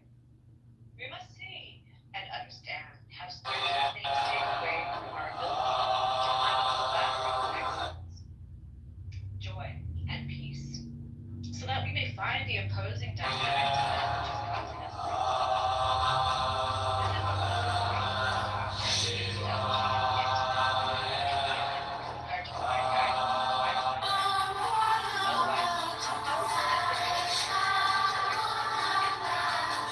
Okay, this is called Oh Brother of the Soul.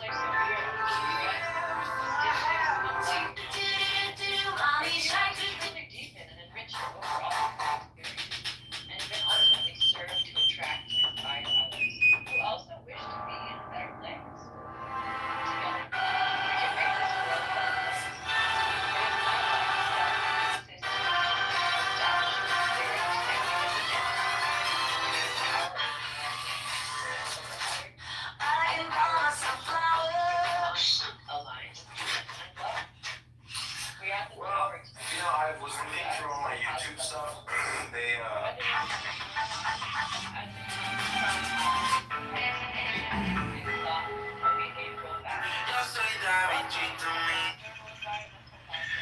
the richest 1% of this country owns half our country's wealth.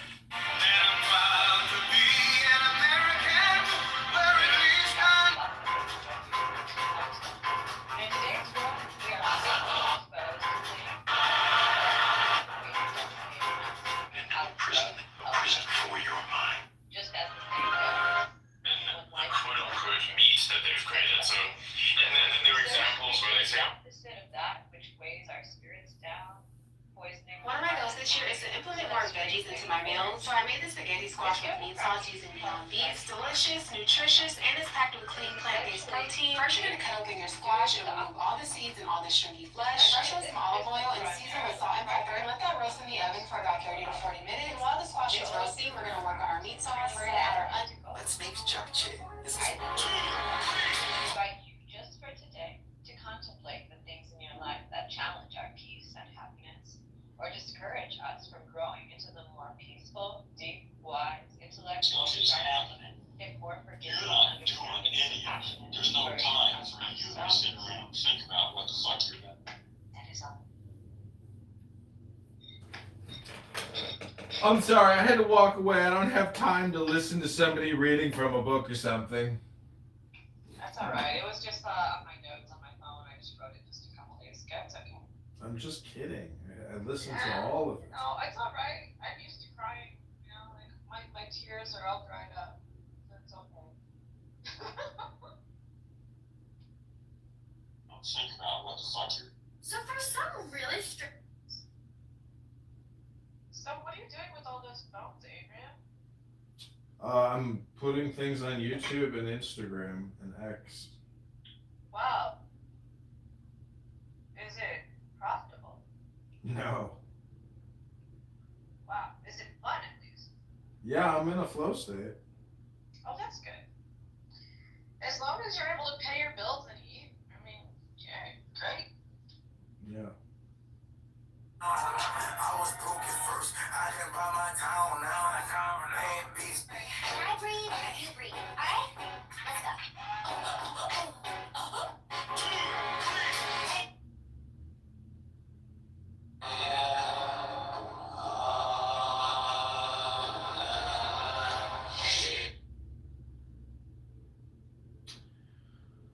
Okay.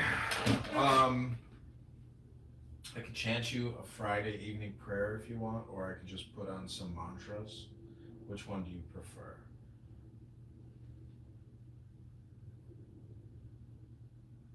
Do you want to hear from that Avalon Goddess book? Can you hear me? Yes, let's go with the Avalon Goddess book. I'm sorry, I was talking to a muted mic.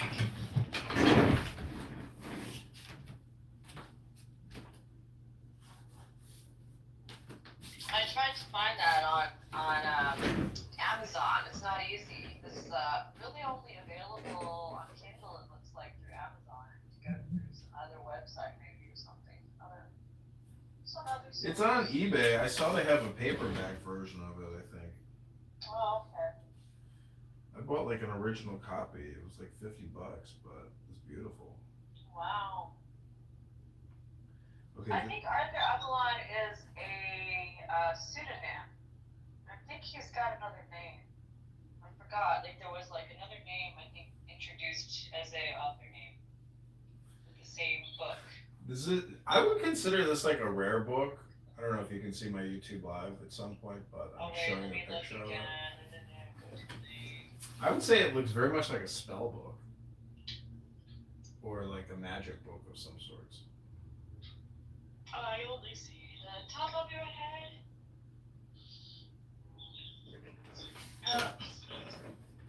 Okay.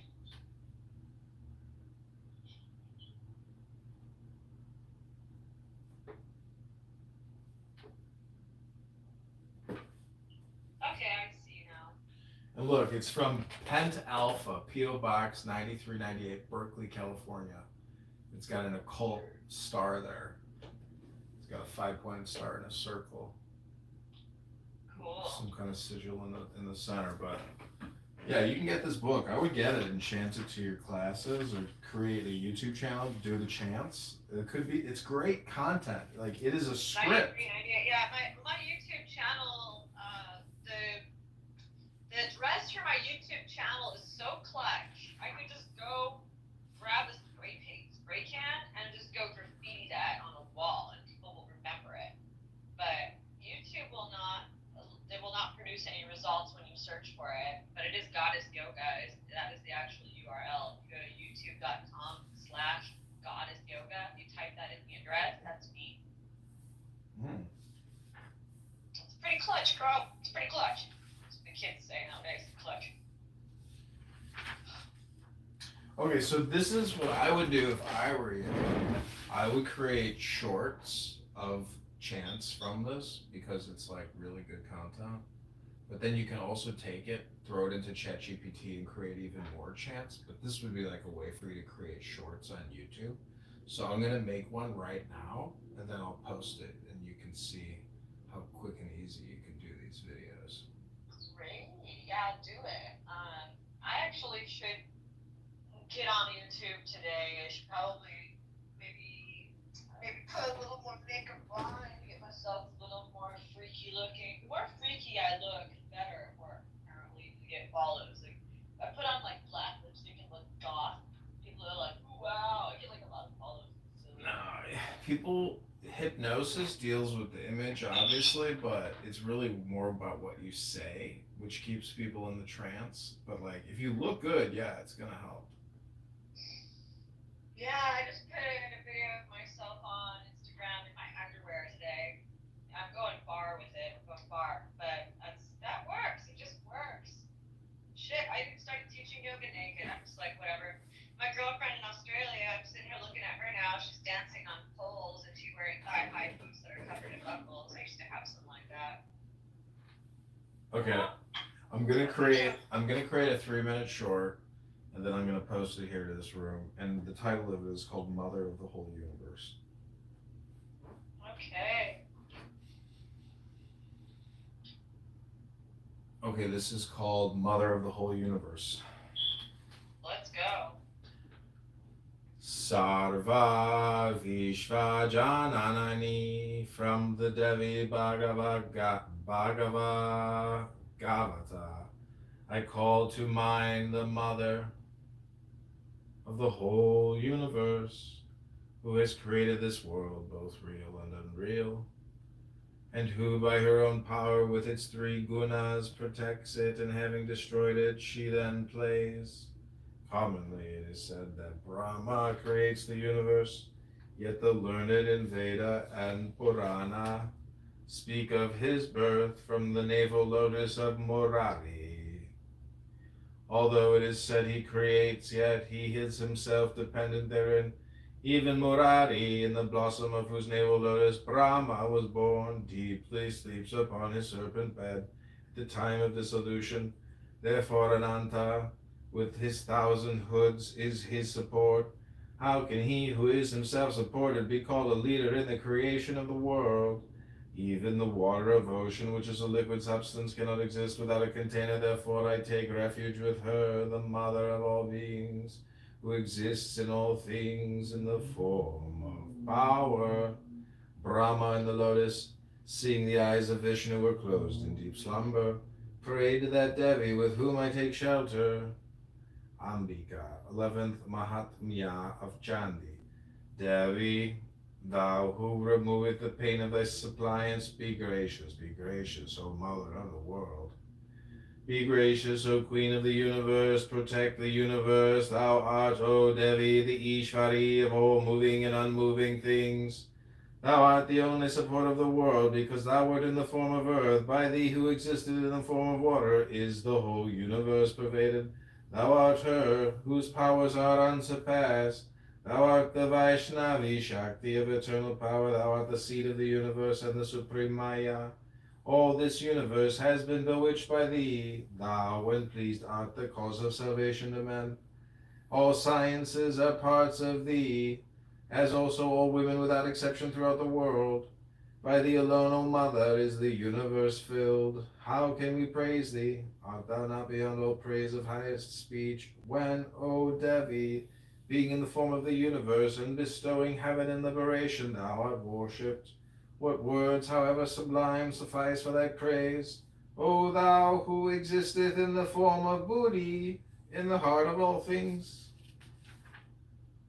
Who art giver of heaven and liberation, O Devi Narayani, salutation to thee.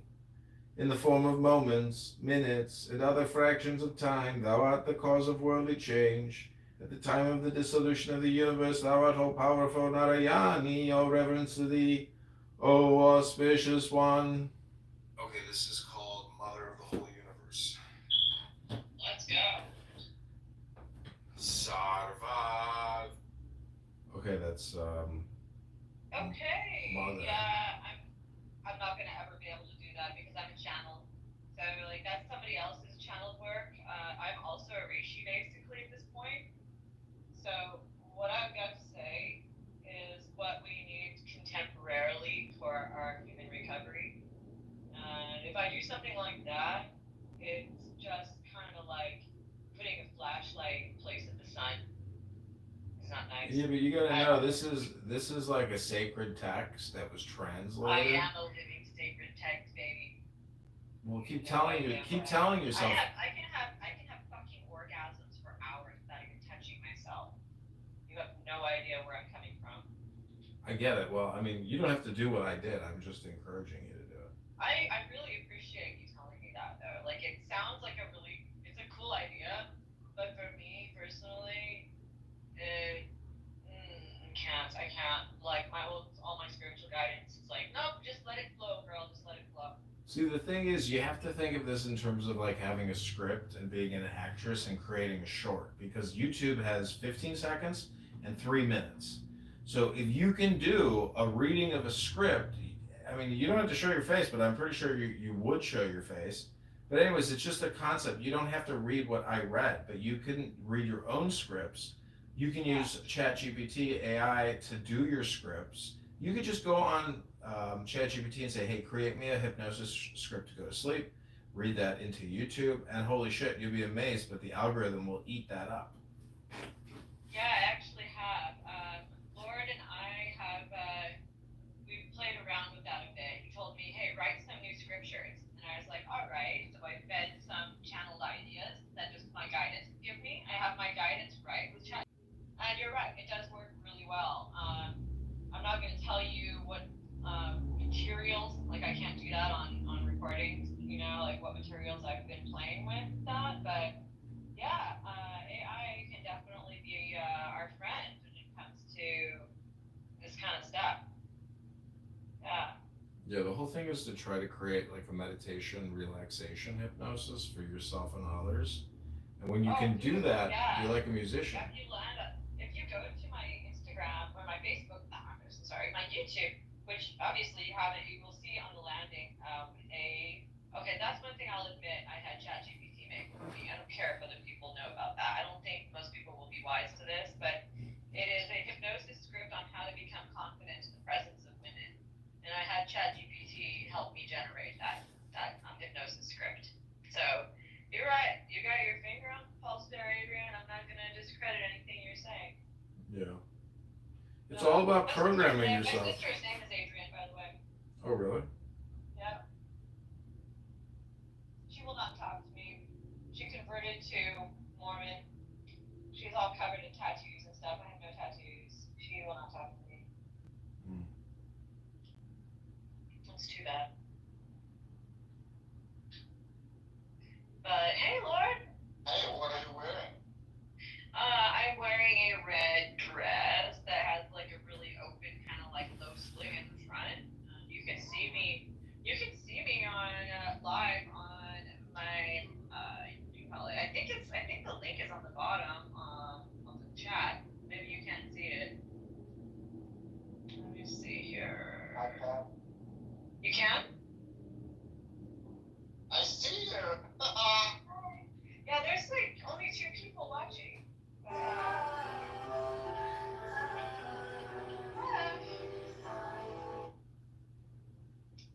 should put on more makeup or something. I know some country guy in India, he shares really neat materials. He has really cool stuff he shares all the time. I love turning wind over to the sky.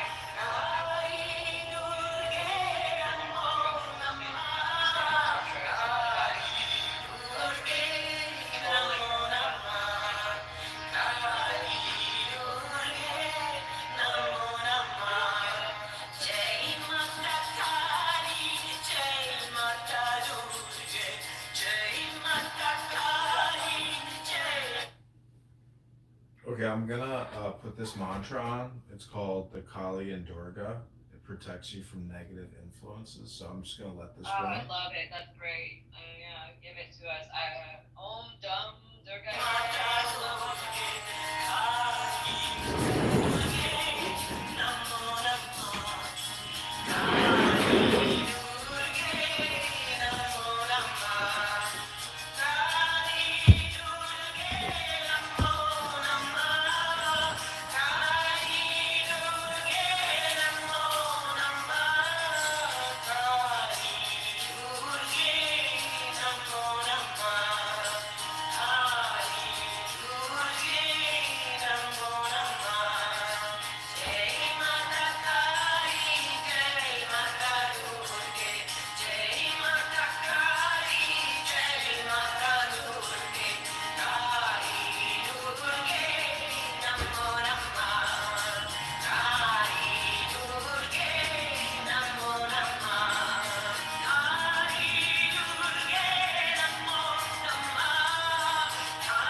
मात की जय।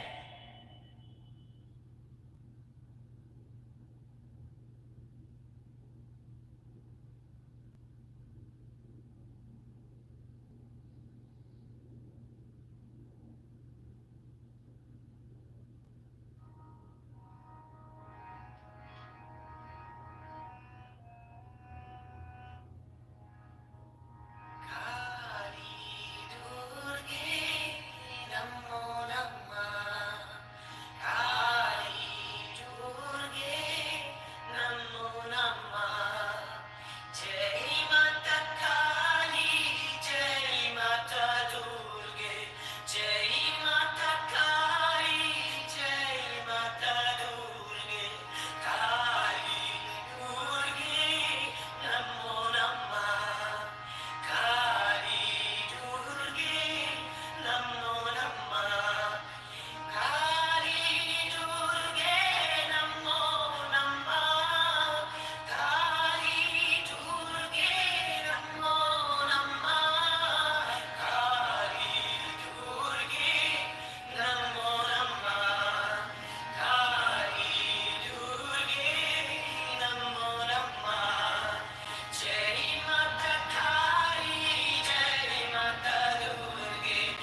I'm asking you, give me one legitimate reason why Hamas forces would have people in Gaza in the middle of the street and then shoot them in the leg.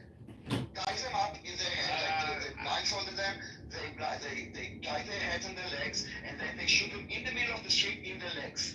Wait, give me a reason that will satisfy you. Why would I have to give you a reason for how Hamas? You said you don't know the context. I'm saying like I understand. Hold on, listen to me. You said you don't know the context. So I'm saying like use your wildest imagination, okay? Give me the most legitimate reason that you can think of, even if it's not true, that you would think that this is legitimate, that this would be a context that would explain it. Well, it doesn't have to be true. Like I'm trying to understand if there's anything that you can think of from your wildest imagination that will sanction, that will legitimize Hamas taking 5 guys, tying their legs and hands and eyes, and then shooting them in the legs. Whatever it is, it doesn't have to be true. I'm just trying to understand if there is anything that you can find that will justify this. Okay, here's some reasons. Could be that they were stealing, pillaging. The government wasn't in full operation during the genocide, if you recall. I mean, it was. So if someone steals, I understand. So it's someone could be any number of reasons, or it could be. Let's imagine. Let's go with your thing. Hold on. It could be. They spoke out against Hamas. I don't know. All right. So okay. Let's use your example. So you gave 2 examples. One, someone that stole food or aid, and the other one that spoke to Hamas. You think that any of the reasons that you gave legitimizes countering people and then shooting them in the leg? Any of the reasons that you just now gave? Wait, so or the guy that posted on Facebook, or the guy that posted. No, we're not talking about the idea. Because that is your problem. You cannot handle the truth. Every time you need to reflect. The truth is, listen, I'm not talking about, try to focus with me, Edward, and try to be honest, okay? We're talking about internal, we're talking about Hamas and the population. I'm not trying at all. No, you guys are. You cannot handle the truth. You cannot handle reality. And you are defending the people that are really, oh my God. Okay, I think I made my point.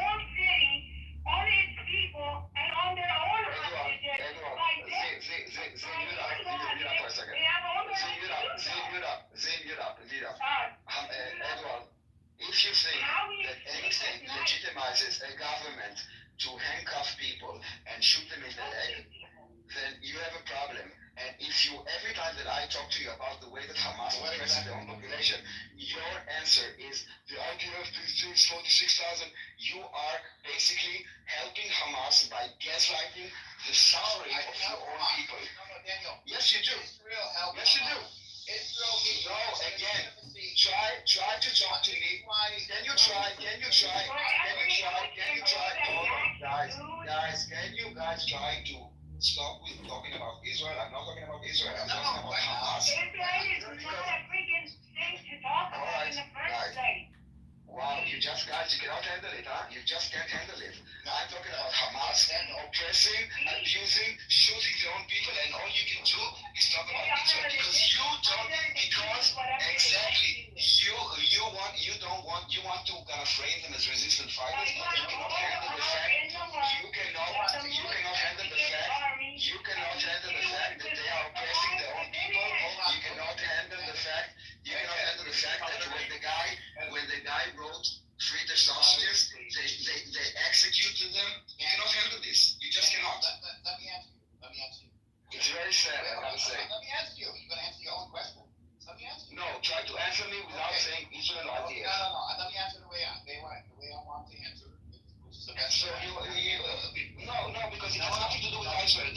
Hamas executing their own people. Can you talk about Hamas executing their own people, or can't you not? If not, then let's move on. Let's say you cannot handle this, and then we can move on. But if you want to talk about Israel again, I'm not gonna engage with you because you're not honest. Yeah, Daniel, if you ask a question, then you have to stay muted until the person responds. So let me respond. Here's my response. When Hamas, first off, Hamas does not want to rule over Gaza or Palestinians. They are calling for free elections. They want elections. Hamas in war, if they have to take very stringent actions against people, this is what they have to do for the betterment of their entire population. So if someone says free the hostages, they should execute it. I don't believe that somebody says free the hostages, and let me tell you something. Why would you don't want to believe? You don't want to believe because you are burying your head in the sand. You are refusing reality, and you're obsessed with Israel, and you're obsessed with defending Israel. You cannot handle the fact that Hamas is brutally abusing the Palestinians. And I think I'm done. Why does Hamas doesn't have anyone else? The last election? Why there were no free elections in Gaza? What last day? Is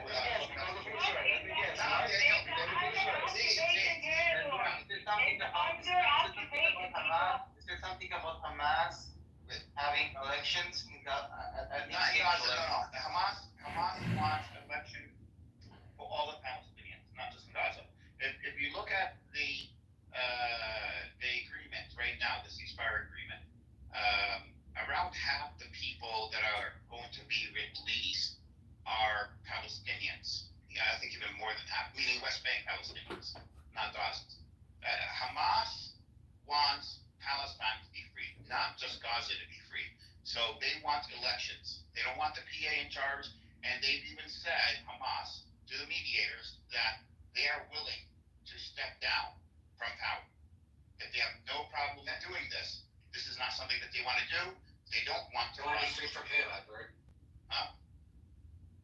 Say that again? Sorry, they said they want to be free. They want all of them to be free and isolated from him. You were in the room the other day talking about genociding the Palestinian people. But yet you want to come in here and talk about freedom. That's what you said. You said it. I said that I think that we should genocide the terrorists. So to genocide anything or anybody is disgusting. I think you're I was more specific. I want to Holocaust. I said ethnically cleanse. No, you said genocide. I listened very intently. You said the word genocide. I mean, if it's the same kind of genocide, you mean the same kind of genocide that's happened in Gaza, where the population year over year? I'm not sure what you meant. You have a genocide. That type of genocide? That's how we actually define genocide. You wanted to genocide? That's how we actually define the genocide. No, it's already been defined. Talking about elections, like I believe it's an interest of Hamas to have elections in the West Bank because they don't have I mean, the last time they had free elections, I don't remember. I think it was even before or short after they had elections in Gaza. I don't remember the details, like the exact date. So yeah, I guess they do want elections in the West Bank because many West Bank people of a certain age actually support Hamas. I mean, no, I don't think Hamas wants to be a part of the election, the process. They just want Palestinians to elect a leader that is not them. They don't want to lead. How noble of Hamas. They're so noble. What a virtue. What an ethical virtue. Why they don't apply this theory in Gaza? Why since 2007, why they don't apply this theory in Gaza? If they care about the Palestinians. So they did, in a way. Hamas is actually a loosely formed government. It is representing around 15 or even more factions in Gaza. Not wow, No, they really carried out the will of the voters. They say something about Hamas. What they have, I mean, are you allowed to say something about Hamas in Gaza without facing? Let me finish answering your question. So Hamas was appointed by the Shura Council, which is made up of these 15 or more groups. I don't know how many exactly they are, but they're the ones that elected or appointed Hamas to. Okay, no, that's resistance, but it's more than just the resistance. But so the council appointed Hamas as the group that will supervise or manage the government itself. And but that is not elections, and that is not a position that Hamas wants to be in. That's not what they were formed, to do. That's not their mandate. They are the resistance group to free Palestinians. That's it, period. Okay, but what about Palestinians? What about Palestinians who choose non-violent form of resistance? Do they get a We tried that. We tried that. Even you tried others think otherwise. Do they get a Wow, you guys really tried hard on October 7th to do the non-resistance movement. Great job. Do not do this. Adrian, respect the cause. Okay, what about Palestinians who believe in non-violent resistance? Do they get a voice in Gaza? They do. It's called the PA. No, the PA is not Sorry, go Gaza. ahead. Go ahead. I was moving them down. Okay, what about saying coexistence in Gaza? Do they say that coexistence in Gaza? Well, they have changed their charter in 2017. Did they not Okay, change their charter? that is a different topic. I'm talking about Palestinians who believe in coexistence, believe in making conciliations. Do they get a voice in Gaza? Hamas, yes. Hamas is. I'm assuming the people do. I don't know exactly about the Gaza people. I know Hamas wants a state recognized around the 1967 borders. Why did they attack us in 1967 if this They did not attack. Hamas did not attack. They didn't even. Nobody attacked. Palestinians. Because They did not attack. Yeah, they did. No, did not attack. You didn't preempt it, dude. Do Palestinians get a voice in Gaza who believe in making concessions to Israel? Who believe? I don't think Hamas wants to be in that position. They want to elect. They want the Palestinian people, and they've said this in the 2010s when they've been asked on on TV here in America, and they've always been consistent in saying it's not up to us, it's up to the Palestinian people what they want. Okay, but it's a specific question. Let's say there is a very tiny minority in Gaza who probably want to speak their mind, say something that is dissent to Hamas, say something about PLO, say something about Israel, about, I don't know, nonviolent resistance, democratic values and this. So do they get a voice in Gaza? That's what I'm asking. It's a black or white question. Yeah, I mean, can they voice their opinion without facing violent consequences? Can they do this? Yes. So even the smallest groups of like 1,500 or so are on the Shura Council, and they are represented. So How come we never see that on I'm not talking TV? about members of Hamas. I'm talking about Gaza. I'm not talking about members of Hamas. I'm talking about small minorities. Yes, there are minorities. They are represented. They actually appointed and had a vote to appoint Hamas as the governing party in Gaza because they were the most organized. Okay, I'm not talking about the majority. I'm not talking about the general. I'm talking I about said minority. I said the word I'm minority. talking about some Gazans who probably say some things that Hamas is not going to like. Probably many Gazans are not going to like. Do they have a right to speak their mind without facing violence? Even if they say something that hurts the feelings of many people in Gaza. It depends what they say. Hold on, see, he was asking me. You know how many people in Israel actually say such inflammatory shit and they don't get anything for it? If somebody is saying something about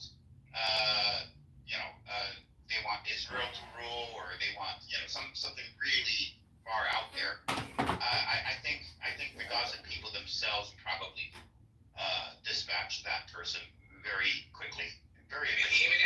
mention the word coexistence. No, that's not To true. be fair, That's not true. No, you're not being fair about it. No, why don't we hear more? Why don't we hear more? Why don't we hear? You don't even know that the I'm just saying, with TikTok and word and the internet, why aren't we seeing in Gaza saying we want to? I don't know. We're in the middle of genocide. You should learn. You should know. Genocide is The war. Talking about the decade of government of Hamas and Gaza. So what was like for the Palestinians? The people who are actually of a minority opinion that still existed. Do you believe they had the right to voice their mind? Do you believe Hamas actually gave them the right to speak their mind without facing consequences? Because I'm gonna tell you Bro, it's something. the third time. Do you know how many people in Israel say inflammatory shit about we have our own anti-Zionist camp in Israel actually, and it's not like they're getting legally persecuted. Edward is an ideologue. He's incapable of moving positions. Please do not do this. Adrian, please do not do this. I'm not going to because I don't know exactly what's happening in Gaza when it comes to the people. I said this already. I don't know. I could speak about the West Bank, but when it comes to Gaza, the Gaza people, the Palestinians in Gaza, they're because they have been under siege, so communications with them is very difficult. I can speak about the. Well, I'm sure all the peaceniks amongst them can convince them. There's a lot of people in Gaza, and everybody in Gaza, especially now after what happened, want peace, and they feel, and I believe Hamas feels, because Hamas did accept a board of community, whatever it's called. How the hell can you say you know how a fighter in Gaza feels? You do not actually speak with most Palestinians from the Palestinian territories. No, that's not true. That's not true. That's absolutely not true. You can't tell me I don't speak, because I speak. I have a lot of family in the West Bank. I have family in Gaza. I have family in Israel. My family in the West Bank I speak to all the time. I've been there multiple times, and I can tell you that exactly how they feel. They feel they want a two-state, either a one or two-state solution. When they say one, they don't mean the destruction of Israel. This is new. The river to the sea, meaning the destruction of Israel. I don't know if that came out of the West Bank, that came out of Gaza, that came out of the West, but it used to mean my balls. One person. And the reason. Okay, so I'm a two-state solutionist as well, at least in theory, on paper. But I'm a two-state solutionist as well. That's what I want. Okay, so we have an agreement here finally. But I think it's important to understand why there wasn't a two-state solution until now, because when you see what's happening in the opinions. We don't have to go through all that history. I know why. Not the history, not this. You see, there was some speaker here previously. I think she was Palestinian. Her name was, I don't remember. She said something about wanting the whole thing. So when you talk about Hamas representing the Palestinian people, when you talk about ceasefire, she's in Denmark. Yes, when they talk about negotiations, actually it's not a secret. They explicitly state about a hudna, which means they are ready to accept a Palestinian state in the 1967 borders. But it's not about. Yes, but it means a Palestinian state. It means a Palestinian state that is not going to be a partner for peace with Israel. So, how Israelis are going to make this? No, I think you're mistranslating it a little bit here. So, what a lot of Palestinians do believe is they believe living peacefully with Israel, but they are not going to say that Israel is there legitimately. Look, do they have to say that they don't want to live with us Look, peacefully? if most Palestinians in West Bank and Gaza believe or they only want a Palestinian state in those territories, and they don't, and they're about to recognize the state of Israel, they're about to sign, I don't know, non-aggression with Israel, they can have a state tomorrow. Yeah, I'm okay. That's because that's why I'm a two-state solution. But the problem is that from my experience with Palestinians, this is not the impression I get. Always the impression I get, but I was taking a survey back in September of last year, and somebody I know on here, a Zionist, actually told me the survey results,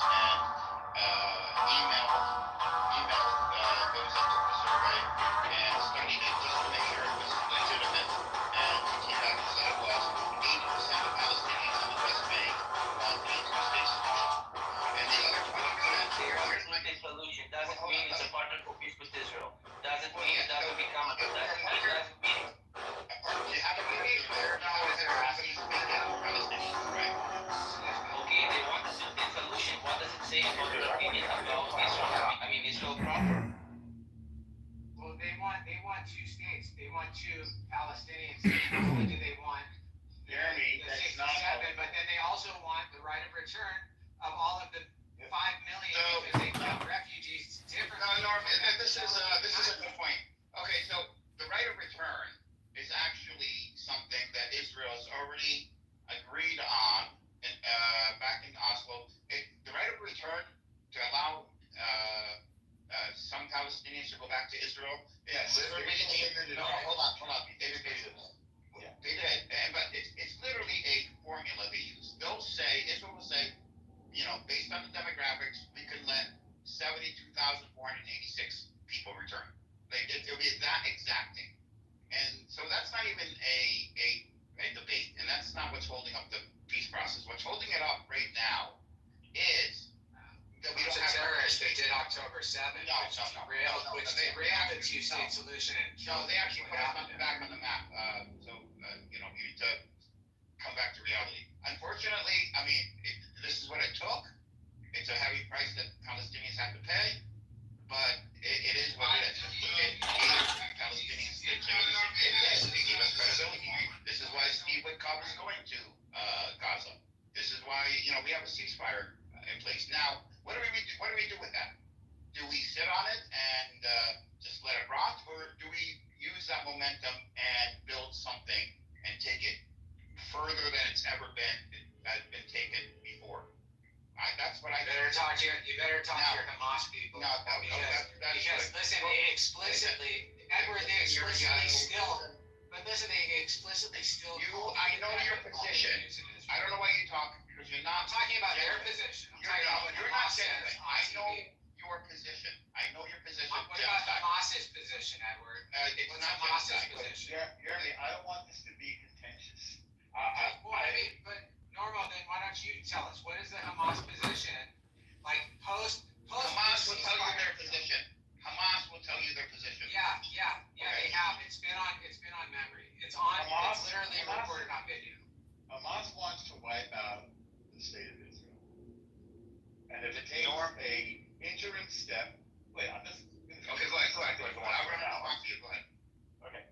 And if it takes an interim step of the 1967 borders, which is the position that Hamas took, which is not on the table, by the way, then they'll do that as a step towards wiping out the state of Israel. That's Hamas's stated position. So right now, I have a question. So what I'm saying is that right now, Israel is not going to be in a position of any sort of a reward or seeming reward for what happened on October 7th that leads to any kind of a state. The choice is actually between continuing the war until Hamas is completely obliterated, which is largely done, or some sort of enduring peace. Those are the only two things that are on the table. There's no state on the table right now. And we're not going to turn the time machine back and go back to 1967. The current position, and then this is my last statement, is autonomy congruent with Israeli security. That's what's on the offer right now. And I'm quoting now the former ambassador from Israel to the United States, Michael Gordon. You can go see his position. He's a little bit. All right, I'll end it there. So okay. Let me just end it there. You go. Yeah, good. Okay.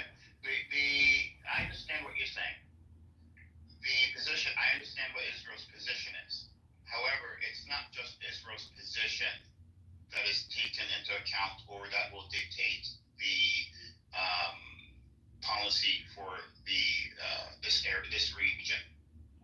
It's going to be outside parties like the UN, like the United States, like Russia, like China, and like Saudi Arabia. They have a stake in this, and they are also they have a lot of influence when it comes to what the position is or will be.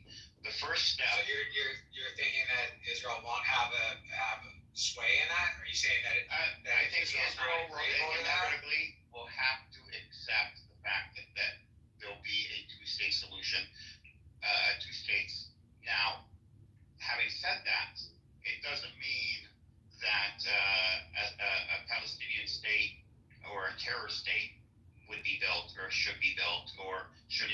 the chance to be built. What I'm saying is, the talk is that there will be an agreement between Israel and the Palestinians, not for a state, but rather for very exacting objectives that Palestinians must meet, meaning they must build a state and build it in a very specific way, meeting certain objectives along the way, objectives that Israel and the Palestinians agree on. And once those objectives are met, then a state can be declared. So this starts with Israel's security and the need for Palestinians to have self-determination. Well, it's got to start. It's got to start with the Palestinians not wanting to kill us. Well, yeah, it would start. Of course, that would be one of the objectives. A key condition. I want to give you a name, Edward. Salam Fayyad. He's brilliant. He's brilliant. Okay. Yeah. And so Thomas Friedman today in the New York Times said this guy Salam Fayyad would be a pretty viable leader for at least for let's call it the emergent interim government. Yeah. What they're calling it now. Yeah. I would say for an interim government, yes, because you're building an economy. He would not be a good leader for a nation, because he's an economist. He's worked with for the World Bank, I believe, for years. He's very, very well known as one of the premier economists in the world. He's very good. Okay. He can, and that would be one of the objectives, is building a stable economy. And what you'll find, is that people like him, and there are others like him, both in the West Bank and outside of the West Bank. And I think this is why this board of community service, and there's some other word to it, that is in the ceasefire agreement. That is there. I think that's what that board is for, and I think that board is not, and it doesn't say specifically, but I don't think it's just for Gaza. I think that will be the transition. It will transition into the interim government, the technocratic interim government, to building a Palestinian nation. And that's just my feeling, because it's like, why is this board here? And that there was talk of this before the ceasefire. Can I ask you about coexistence? Put me in the queue. I have a question as well. It's a serious question. Okay. Yeah.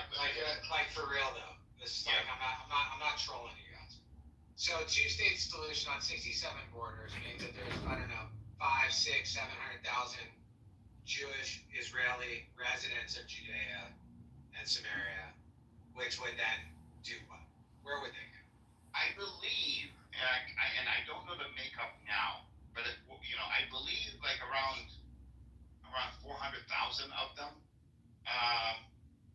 are in those two major cities that stick out into the West Bank from Israel. So there would be a land swap for that, and that was discussed in Oslo. So that there's. I mean, it was offered to Arafat. You turned it down. Well, with Clinton, under Clinton. He did not specifically turn that down. Yeah, he did. No, he did not. Well, he turned down the whole thing. He turned down the whole thing. So he can't say. Right, which included 96% of the land that they asked for, plus swaps for the other 4%. Listen, we don't have to get into that. You go read the agreement yourself. But okay. Ultimately, he walked away from it. But I'm wondering, are Jews going to be allowed to live in this newly formed Palestinian state? Okay. I'll answer both your questions. Okay, both your questions.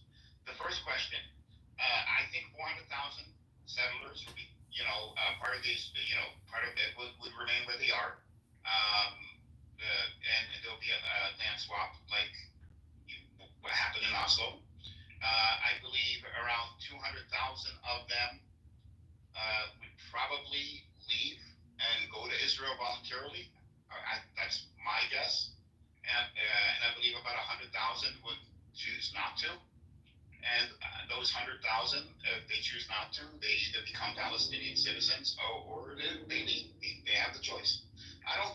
settlement issue is a major issue because most of the settlers are in those two cities, those two main cities on the base of the settlement, the shape of the settlements, like it kind of juts out and almost bisects the West Bank. So I think. So to be clear, they're asking for, a new nation of Palestine, and they want to have the right of return back to Israel. Well, the right of return. And they want to. Wait. Stop saying and as if we're asking for. First of all, there's nothing wrong. No. If it's too much, then it'll be discussed, and they would say it's too much. The right of return is literally a algebraic formula, so we don't even have to discuss that. That's not even going to be negotiated. They're going to run the numbers. Israel will run the numbers as long as the people that will be returning, the amount of people, it will not affect the Jewish demographic of Israel. Israel doesn't care about having them in there. That's plain and simple. That's all that matters. As long as it doesn't change the demographics, it will be a Jewish state. And Israel will allow them in, and that will come down to a algebraic formula that Israel will use to determine that, and they will give it to the Palestinians and say, here's the number, here's the formula, and done. That part is not. Can I ask you, Edward? So it seems like a lot of concessions the Palestinians are getting. What concession are the Jews going to get?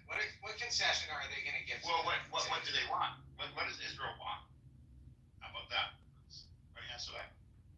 Yeah, well, how about that? Jesus, what does any country want? want? We want to not be killed by your fucking terrorists. You already said that already, and I already explained to you that if the U.S., if the various parties do it the right way, and not just dump money on like what they did in Oslo, they just dump money. U.S. just dumped billions of dollars on Arafat and said go build a state, which doesn't work. I mean, who knows how to build a state? They're corrupt. Well, it doesn't matter if they're corrupt or not. I mean, not only was Arafat, but then all the Hamas leaders and the Palestinian Authority, they're all corrupt, Edward. You would have had a state already. No, that's not good. Go ahead, Ron. Listen. Wait, hear me. If we're talking to a Palestinian person and we have negative opinions, this is not the way to sort of have a conversation.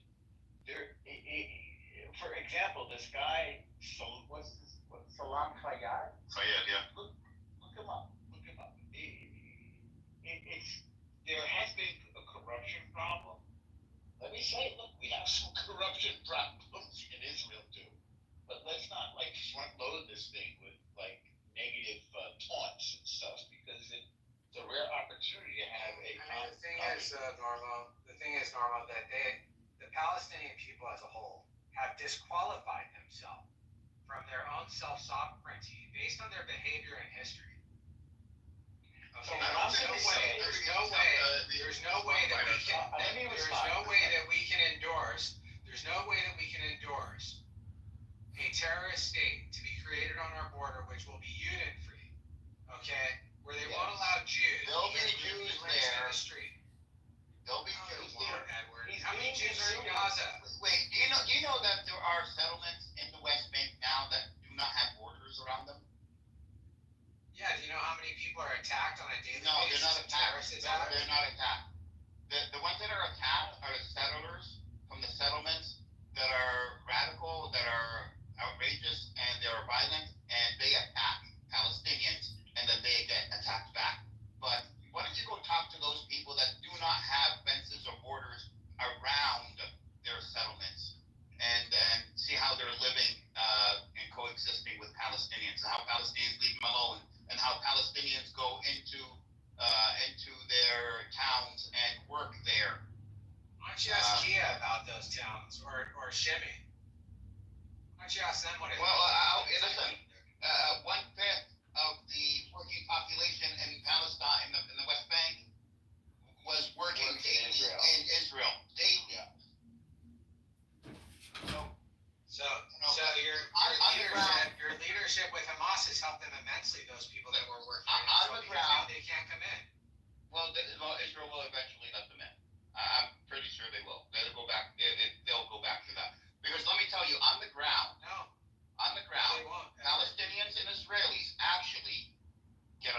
very well. Actually, too well for the Israeli governments, like especially the Netanyahu government.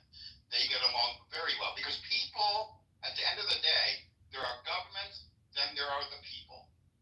And the people just don't give a shit about what the governments do. And they're going to handle their business and they're going to talk to each other and they're not going to care. And that's what was happening before Oslo. This is why Oslo came about. And this is, what's happening afterwards. And it's just the nature of people. No matter where you put them, no matter who they are around the world, people, when they're that close. Actions have consequence, Edward, and the actions of your people. It's not for you to especially the leaders of your people. No, it's not. It's not specifically, which represents the Palestinians. If you want to go after Hamas, feel free to go after them. Great. You know what? They're all Hamas, dude. All of the Palestinians, they support Hamas. I know. They support October 7th. I understand. No. Only the jihadist terrorists need to go. Jeremy, I'm trying to do the opposite of what we're doing right now. I'm trying to find common ground. I'm trying to find the common ground, Norm, but it's hard when all I hear is untruths. Well, Norm, let me. About how great the Jewish residents have it. How great the Jewish residents have it in Judea Samaria without fences. With the Palestinians. I don't know. I'm gonna go find out. I'm going there. I'm seriously going. It's soon. I'm gonna find out. And Norm, go into the West Bank. Better wear a bulletproof vest. That's where I'm headed. That's my area of interest. And ask them. Yeah, ask them if we go into Ramallah. I mean. Yeah, so for the sake of. Yeah, for the sake of, like, I don't think on ground here. I've been before. Not only have I been before, but as soon as I met somebody, they invited me to their house, a Palestinian invited me over to his house, and I went for lunch, and he served me lunch and tea. This was oh my God, Norm, and you're still alive. Not only that, I was serving in the IDF at the time, and I went on the weekend, and I took off my uniform, and I went to I didn't even know what the hell I was doing. I got into a taxi cab and said, take me to Ramallah, and then I was just there. This can't be the first time you've had a private engagement with a man in an intimate dinner in somebody's house that you've never met, right? It wasn't an intimate. It was a guy's family with his kid and his wife. Like, if you meet let me tell you something. You meet an Arab, within 3 minutes he's going to invite you to his house. Maybe less. Am I wrong about this? Is this the human condition? This is true everywhere. No, it's not. You don't think it's true everywhere?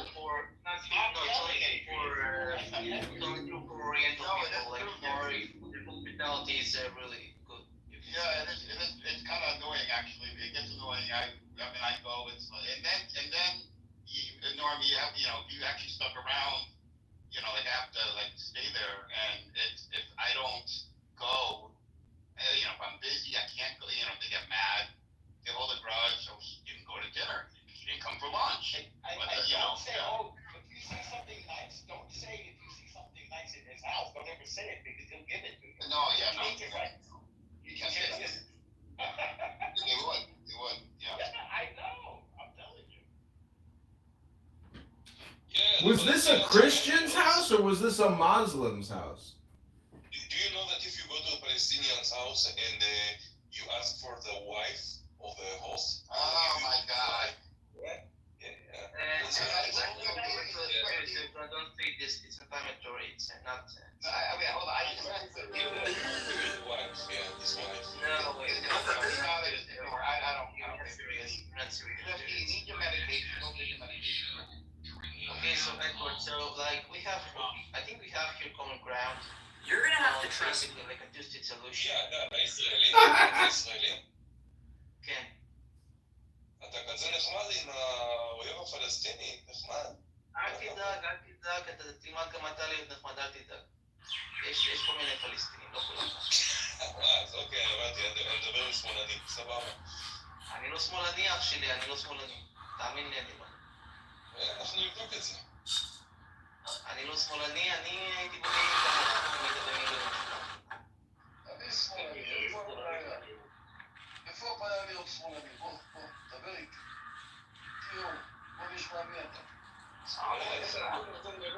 עמוס, אתה לא קושר מהדברי הזה. תחזור Amos, back to Europe, where he belongs. He doesn't belong to this land. Okay. He is buying this land from the Palestinians. Go back to Europe, Amos.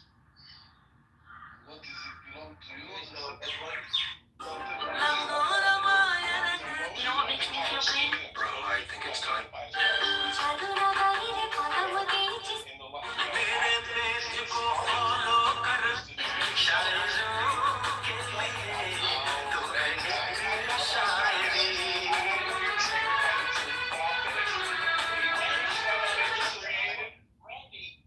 Please, Norm, let me finish my sentence. The settlements created employment opportunities, and Arabs moved there from Egypt and Syria. These are the quote-unquote Palestinians, people who moved because of employment. Look at the statistics. Look at the population. Most so-called Palestinians came because of employment opportunities created by Jewish immigrants. Thank you for letting me speak. Plain wine, Randy, are you drinking indoctrination, bullshit, just All right. I see. So you can't engage in a logical way, so you insult and you curse. No problem. But I said facts. I spoke facts. You said you can curse all you want. You can curse all you want. But I spoke facts. Thank you. Nobody was there. First and foremost, I didn't say nobody was there. Already you're confused because I did not say nobody was there. Randy, She misunderstood.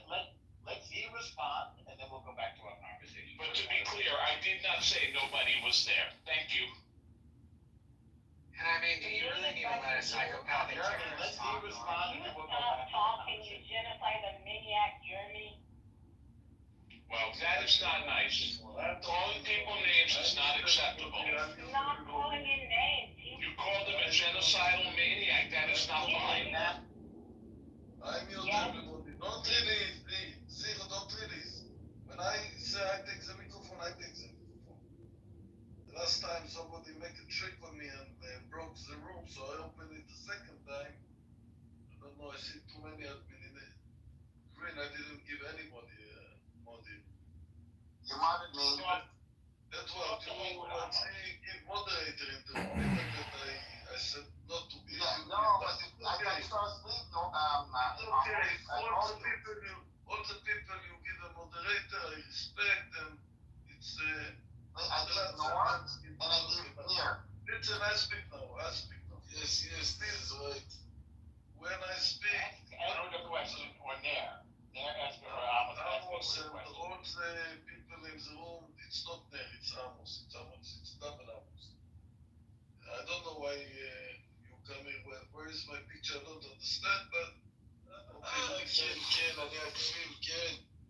Yes, exactly, you're my So for the sake of conclusion, I guess we do have common ground in agreeing a two-state solution, but in Israel's case, it only comes with the ironclad security guarantee that the new Palestinian state is not going to turn into a Trojan horse.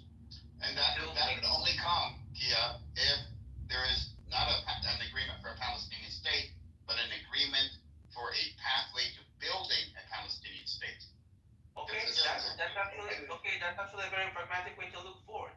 But well, please, I took the microphone, then everybody on mute when I take in my room. The microphone, you respect me. Now you listen, everybody.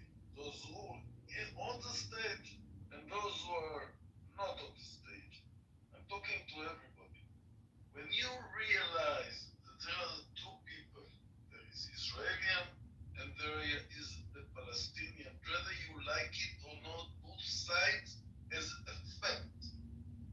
Even that there is a war, the Palestinians will not remove from here. The Israelis, after the 7th of October, of course, will not remove from here. And I offer each side, if you support Palestinian or you support Israeli, to listen, to learn, to listen to the other side pain. If you will not learn to listen in the clubhouse, we are virtual people. You will not learn to listen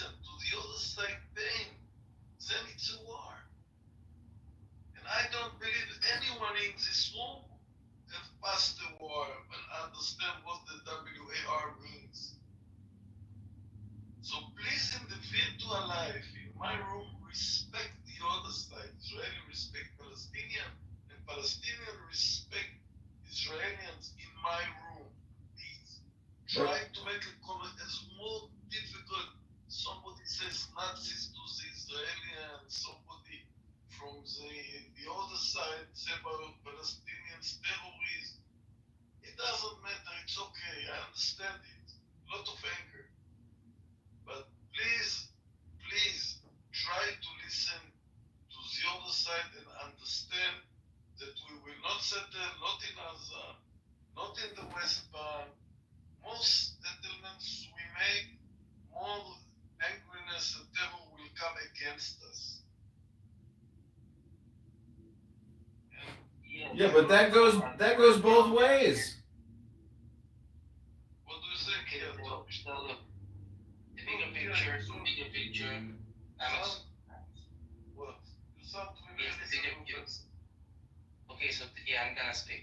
So the bigger picture is saying, yeah, so the bigger picture, like the continuation of what the Palestinian people perceive as occupation is of course not going to bring peace. But I don't really think that there is a way to reverse this unless, as Edward said, there is going to be like a very concrete path forward of building an economic future, building institutions, reducing corruption. That's good. But even with that, like there needs to be a change, a certain general change in the Palestinian narrative about maybe not about basically moving forward. Like, of course, people can have past grievances, but it's about recognizing the right of the other to exist on the same land, as long as they respect your existence. Many Israelis, well, maybe not many, but I mean, maybe not most, but do many Israelis see this as a good way to move forward? Because there was always a very strong left-wing political camp in Israel that believed in negotiations. And I mean, when I see the Palestinian side, I don't see many good examples of what you can say left-wing Palestinian politics. Even if you do, it's usually left-wing Palestinian politics in terms of like secular socialism or anything like that. But again, they don't really thinking in terms of the other side. It's not about, they don't think about recognizing the other side. So that is the premise of being left-wing. You start conversation once you see how the other side views you. And I wish most people like Edward, most Palestinians were like Edward, but that is not the impression I get it. It doesn't mean it's not like a possibility in the future, but right now it doesn't seem to me like the impression I get from the Palestinian side. Well, you're getting an impression that's slightly skewed because the Palestinians are very angry in the West Bank right now at the Palestinian Authority. They're very corrupt. They oppress their own people. There's no freedom of speech. There's no fighting for Palestinian rights. There's no attempting to negotiate with Israel. There's nothing from the Palestinian Authority. Yes, and that is the problem because I know the reality, but that is the problem because their alternative is Hamas. Their only political alternatives. That's not that true. I mean the popular political alternative they have. Yes, Think about Hamas.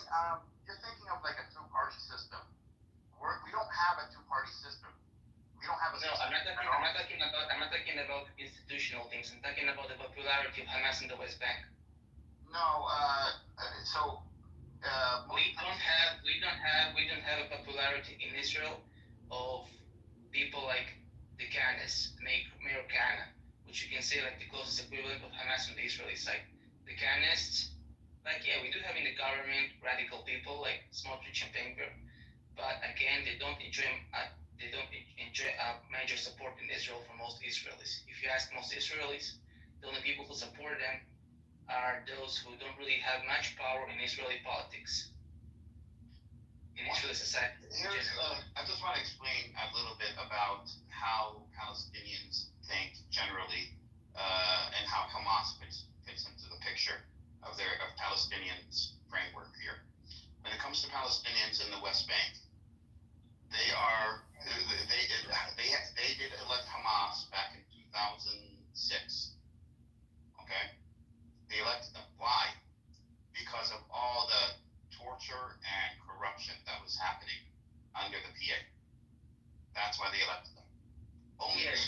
the pig is not the angel. We can agree the pig is not the best thing Right, for but the I'm Palestinians. trying to hold on. But Hamas is like picking. It's like worse than the pig. No, okay.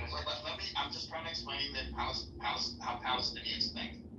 Now, when they elected Hamas, Palestinians are more secular than not. They're religious, but they're because Palestinians are used to having pilgrims and visitors coming in from all over the world for a long time to the area. So they're very, very open, generally very, very liberal in the traditional sense of liberal, not the liberal that we have here in the U.S.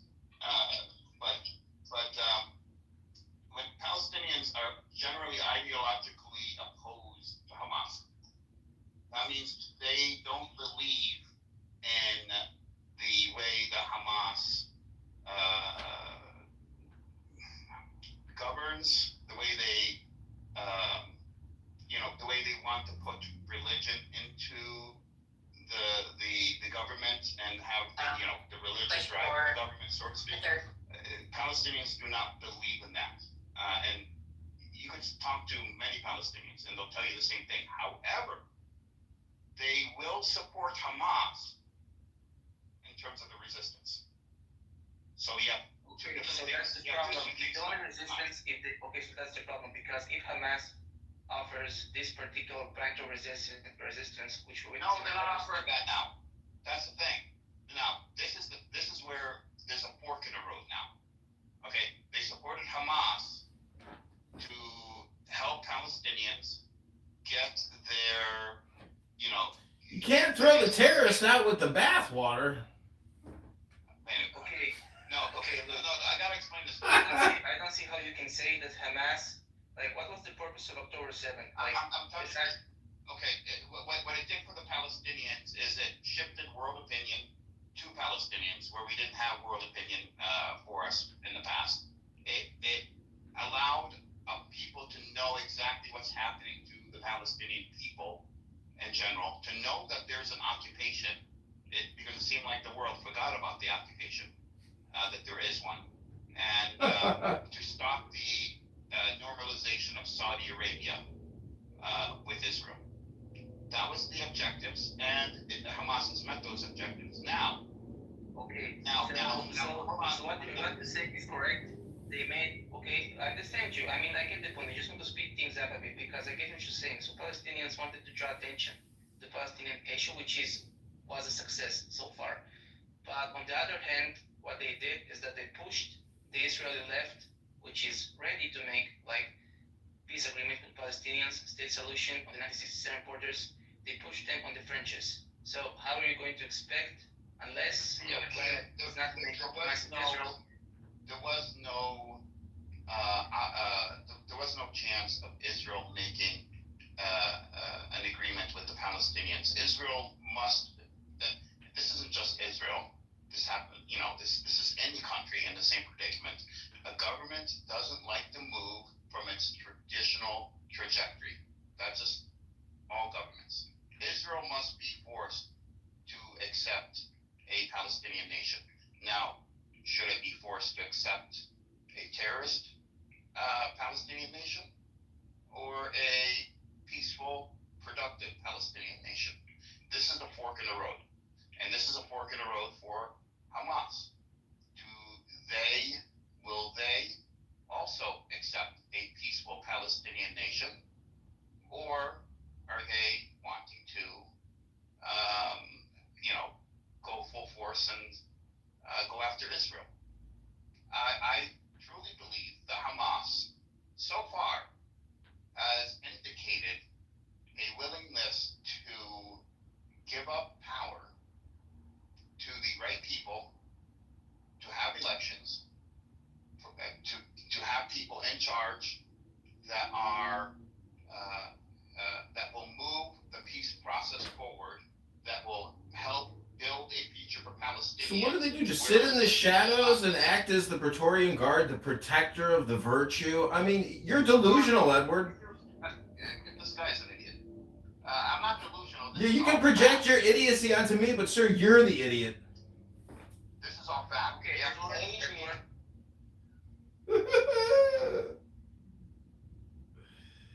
They kicked me.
sperm cells, so.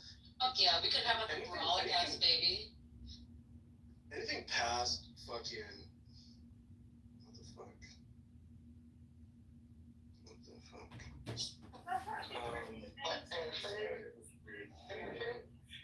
Anything past like picking like a child who's not gonna be deformed, not gonna have like, you know, unfavorable genetics, Downs, etc. Like, I think is kind of fucked up. You know, Downs are some of the coolest fucking people in the fucking world. big size, crazy, man. That's like something that should be left. Having a Down's kid is not. I'm not gonna okay, that was that example, but maybe something that's not favorable. Cerebral palsy for like successful or easier life or. Like someone who is just like completely like crippled shit. It's like not gonna have a good quality of life. Right. Yeah, you're a vegetable. You're a vegetable. Right. Like I don't want my it's heartbreaking, but like every single fucking Down's kid person I've met, they are fucking awesome. Like able to dominate, well, not dominate, but able to keep up the resistance of the revolution and make it so bloody that it was not worth continuing to fight alongside them. So, y'all there? Can y'all hear me? Yeah, that's all I wanted. So what I just did was I kind of looked up something because I needed to kind of fact check myself. And I asked how many rebellions happened in America during slavery. It says over 200 slave uprisings were planned in colonial America, and the United States many discovered before their implementation. Exactly. Okay. That's important.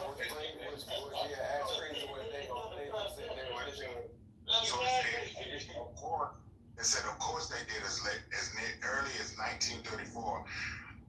33 slaveries, okay, Nat Turner and then name other ones. So, but I see a difference, and I do, because the more we're talking about it, the more it's opening up.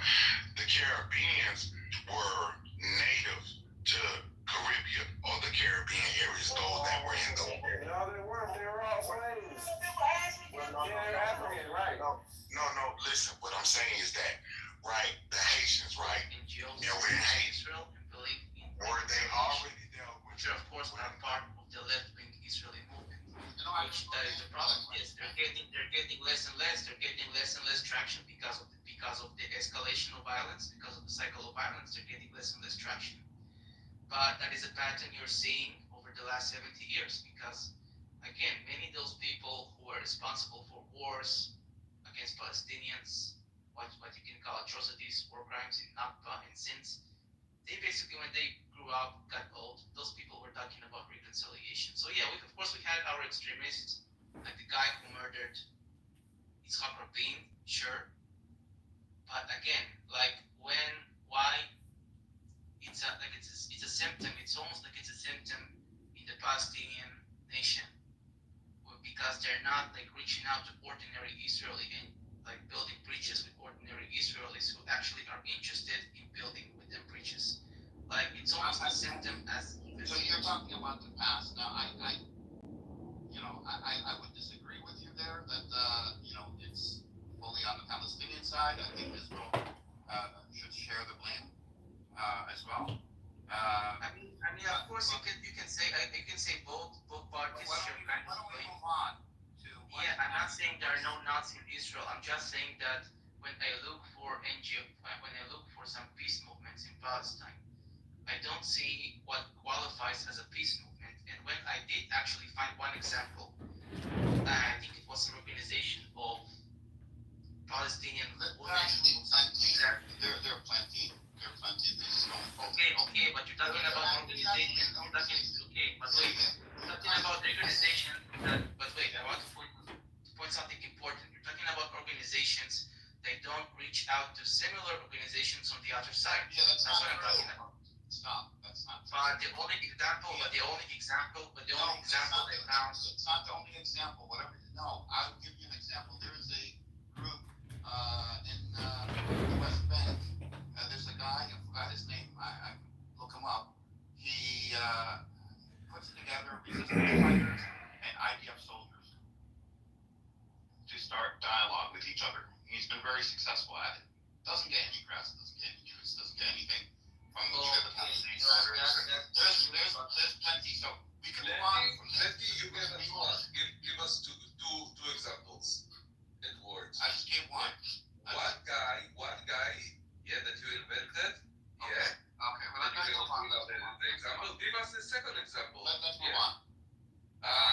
He can't show us any example, ladies and gentlemen. To make things concrete, the only example I actually found and I researched, not now but before, was some organization called Women for Peace or something like that. Go put it in GPT and you'll find a bunch of them. It's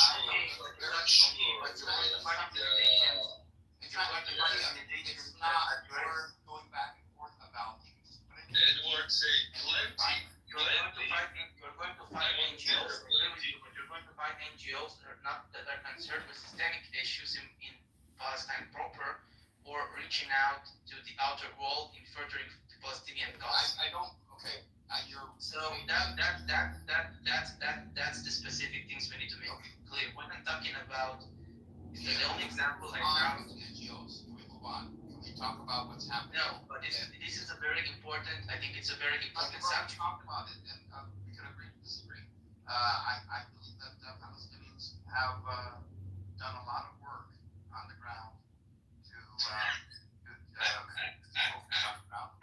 and this is something we could agree to disagree upon. I know you are of this opinion, but like it's not my opinion. I'm not going to change my opinion. It's not about the opinion. It's about facts. Like I don't say I know the Palestinian mindset. No. I'm not saying I know. That's the thing. I'm not saying I know. I'm saying I don't know. It's only about impressions. It's only about impressions.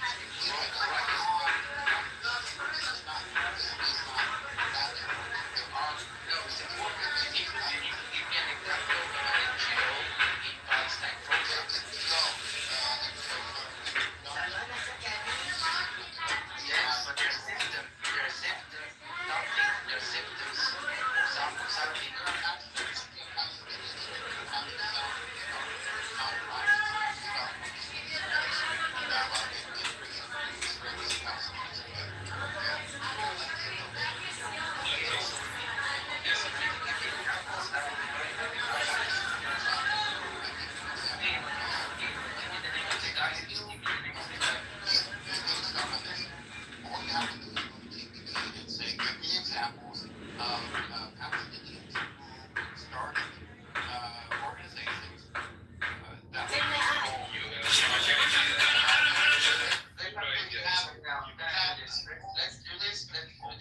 Let's do this. I'm doing this right now. You can email it.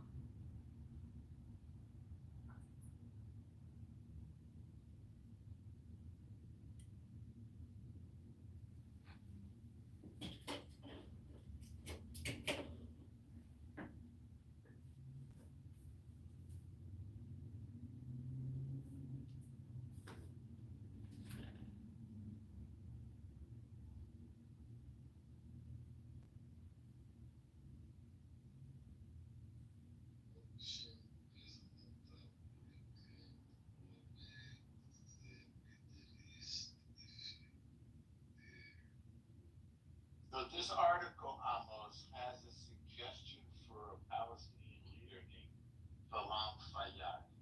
Take a look at it. It's like a liberal New York Times writer telling Trump that he could make a real advance in the Middle East. That's what it is.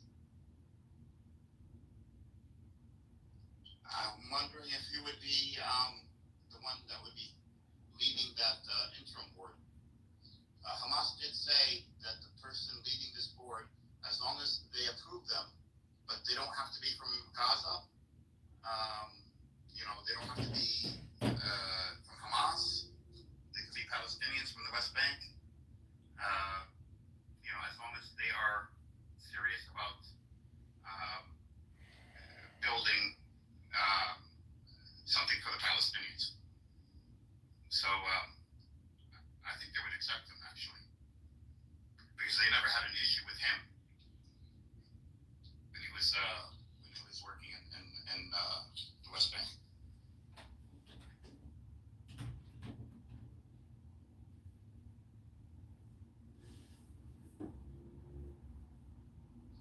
Actually, let me put that in GPT and see what it says about him. It says he's been prime minister before, as well as finance minister. Maybe prime minister doesn't mean anything. Remember, we have a president. I think we should move to the parliament system. I think it's a better system. But prime minister is more like a, just like how president is in Israel.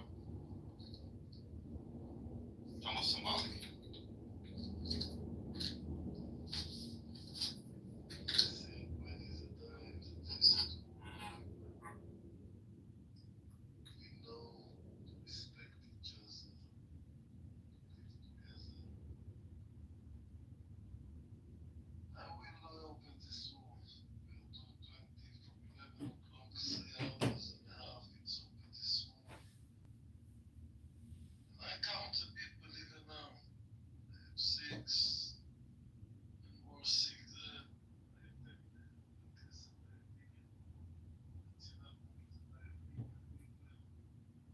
So I'm satisfaction. Every week I have more people. So I'm more satisfied from the room. For me, a room is how many people in the room. Amos, you said, in my opinion, you guys are going in circles. And if you study philosophy, you realize that we are going in circles, just in the same way that the universe is. It's a communication circle.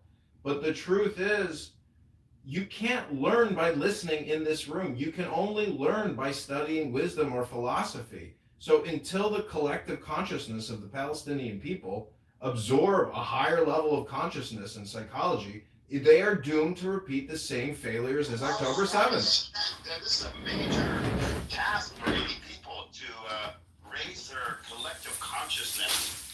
That's a new one. We're not Tibetans. Do you know what a minion is, Edward?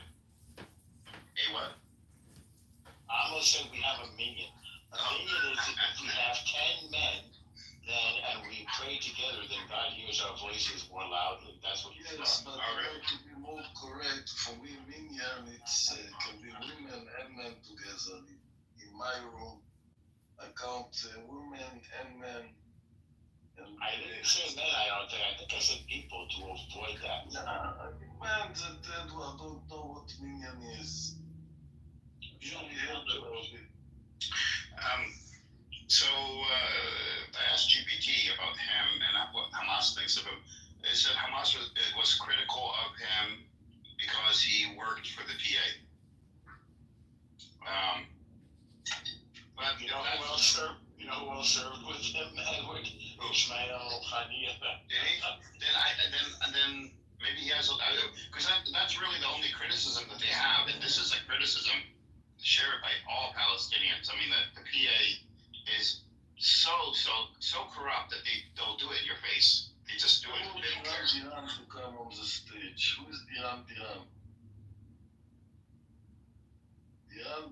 if you have the courage, the name is a bit. Talk to me, Diran, let's hear you. I don't know if Darren usually talks. Not really, because I'm working, but I want to know. Okay, it's enough. You talk too much. Now you cannot disturb. You can go down. I get what I wanted.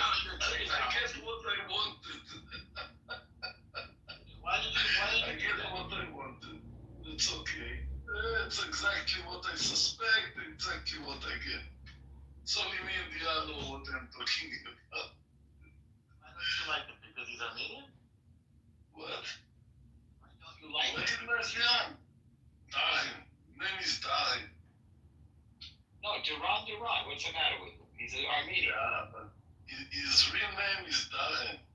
And, we represent all the Kahanistim in the beginning. When I was young, it was 2 years ago when I arrived to the clubhouse the first time.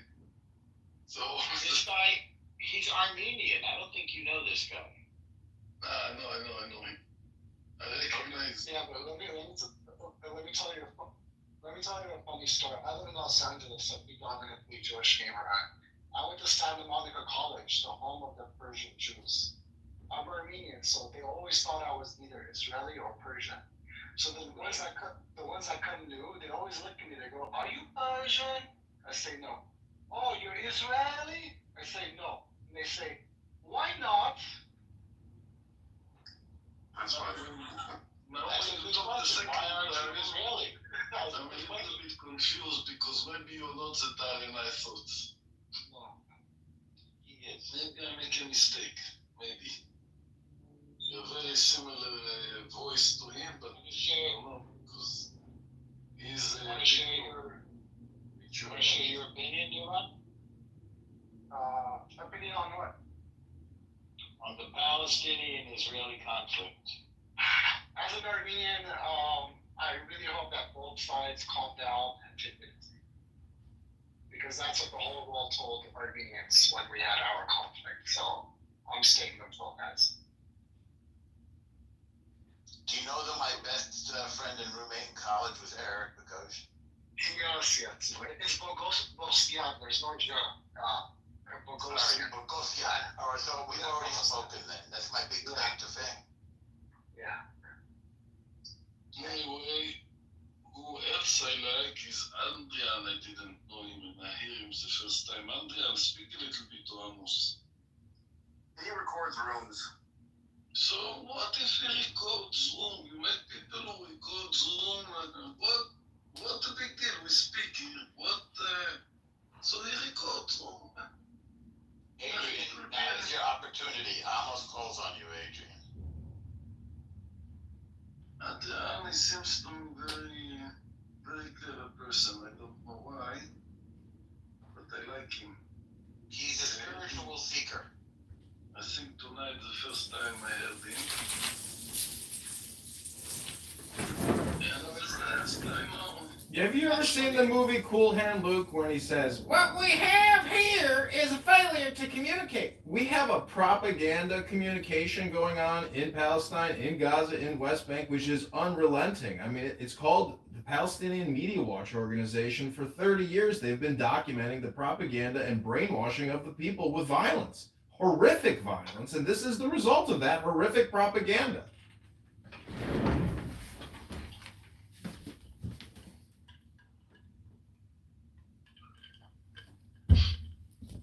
Anyway, this one will be open every night, every Friday night, and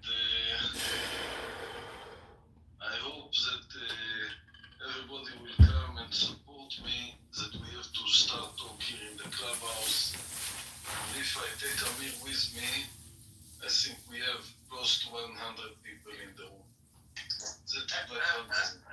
Well, I'm gonna go and eat. I'm getting off and then coming back. I'm gonna go to Amir's room. Why don't you go to Amir's room and tell him your room was successful, that you had a successful Friday night.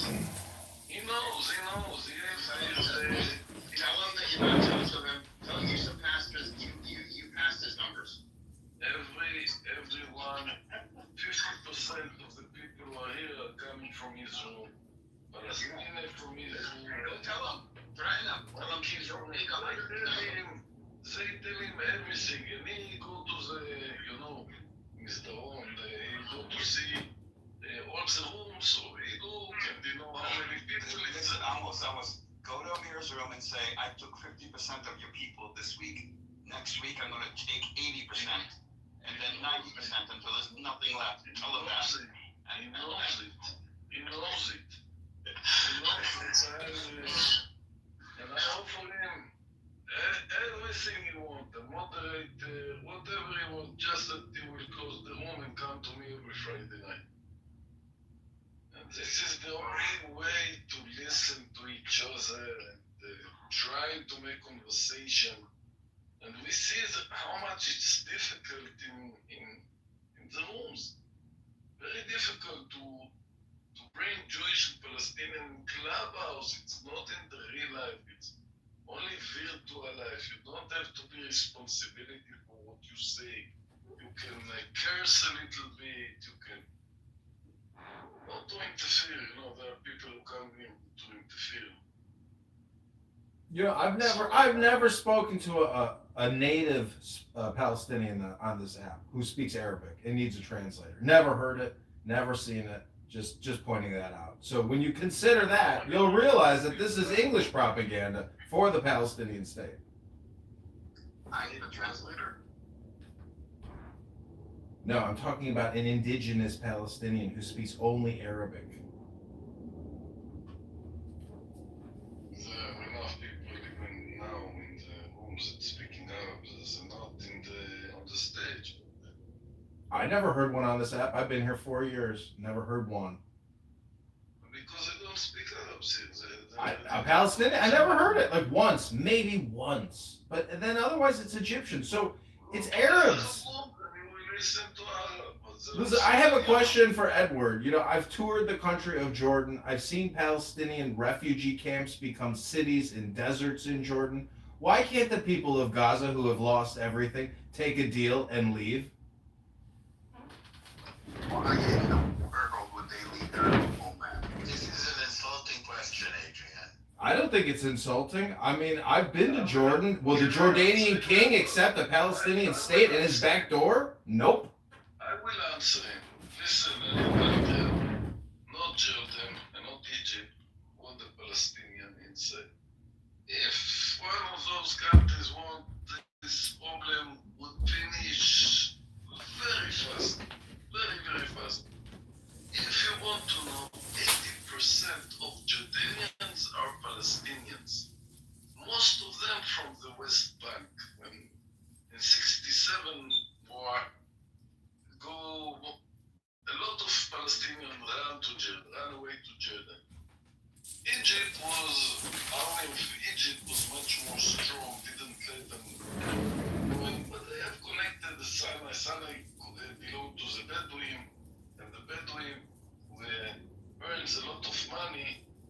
For them, it's a work like you getting up to work. I'm not trying to be insulting. I'm trying to be in the state of now, which is essentially Zen or pragmatism, common sense. If you can get a payout, but you got to leave, and you're going to go resettle somewhere else because it's a substantial deal and it's better than the asset that you're going to have.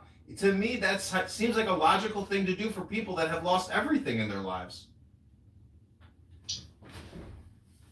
It's a big problem, but they will stay in Gaza. That's a fact, I'll take it. If the financial incentive is there, if the king of Saudi Arabia is going to invest $600 billion here, can't the king of Saudi Arabia do something for the people of Gaza and financially remunerate them and get them, back to a high standard of living as fast as possible? Well, that's what is in the works, actually. They have to build an economy,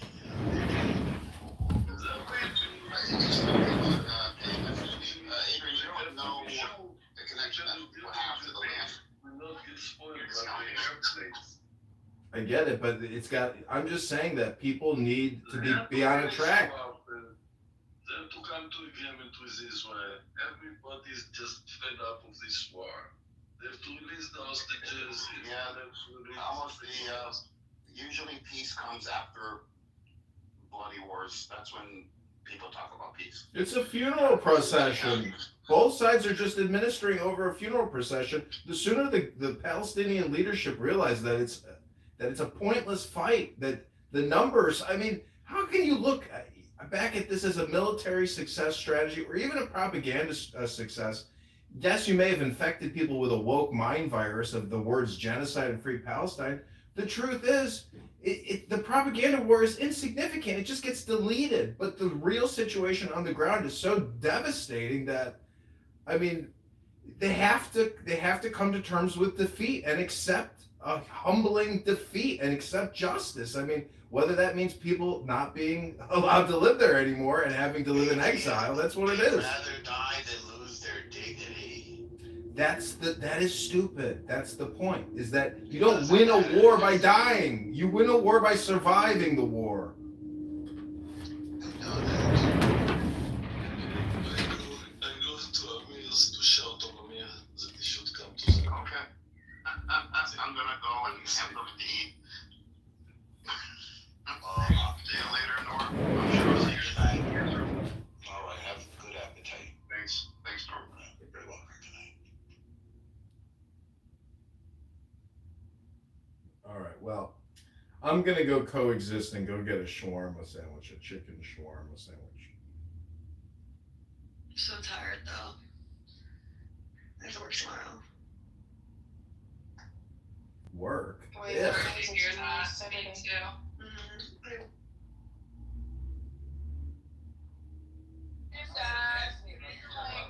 Think about when you're kissing a girl hard. I will look. Probably. I'm not sure if he knew that he was acting on faith. You know, that God told him that he was going to go to Rome, but he didn't know that he was going to have to go through all the things that he had to go through to get to Rome. But he was still obedient unto God. And so when we're I think someone, Raw Man, I think it was Shroud making an objection because you said no, that's, you thought he was making an ontological transfer and says no, you have, if you're going to do that, you have to have some verification principles. Some verification is standard. Adherence to federal standards in the rebuilding, infrastructure resilience. They needed to make upgrades to systems to make them more resilient to future storms. Use of smart grid tech, funds, utilities receiving funds needed to incorporate smart grid technology.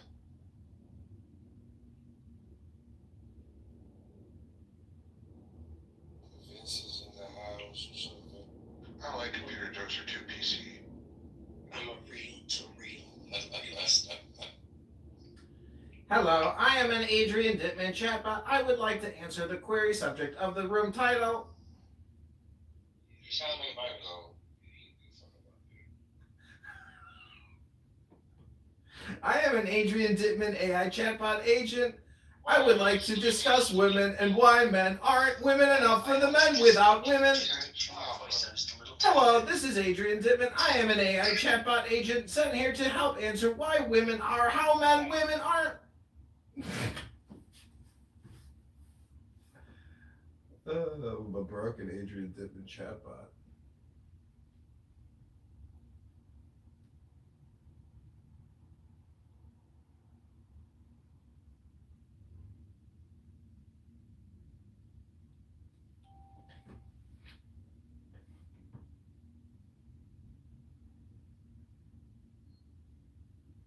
Far more than you and I could ever dream. I would love to and talk they're to not. them if you can get them on. And they're not like, oh yes, that's totally wrong. Is that Bangladeshi guy? Like Razif Khan, yeah. You shut the words like Razif Khan. He's not. Just he's to not be, going to be like. just to be clear with you, Sam. Like I think I do believe there are genetic differences between IQ, right? That can be accounting for some of these like, differences between individual groups or generations, right? But like the thing I'm going to stress here is that like to treat us to write off the whole population of a race, it's like there's more genetic diversity in Africa than there is like in the whole world. Yeah, but for you just like to make these kind of racial.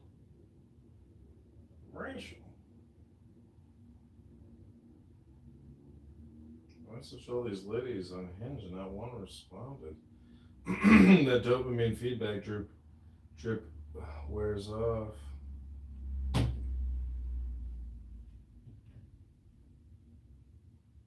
Okay, we're just waiting for Adrian Dittman to go live.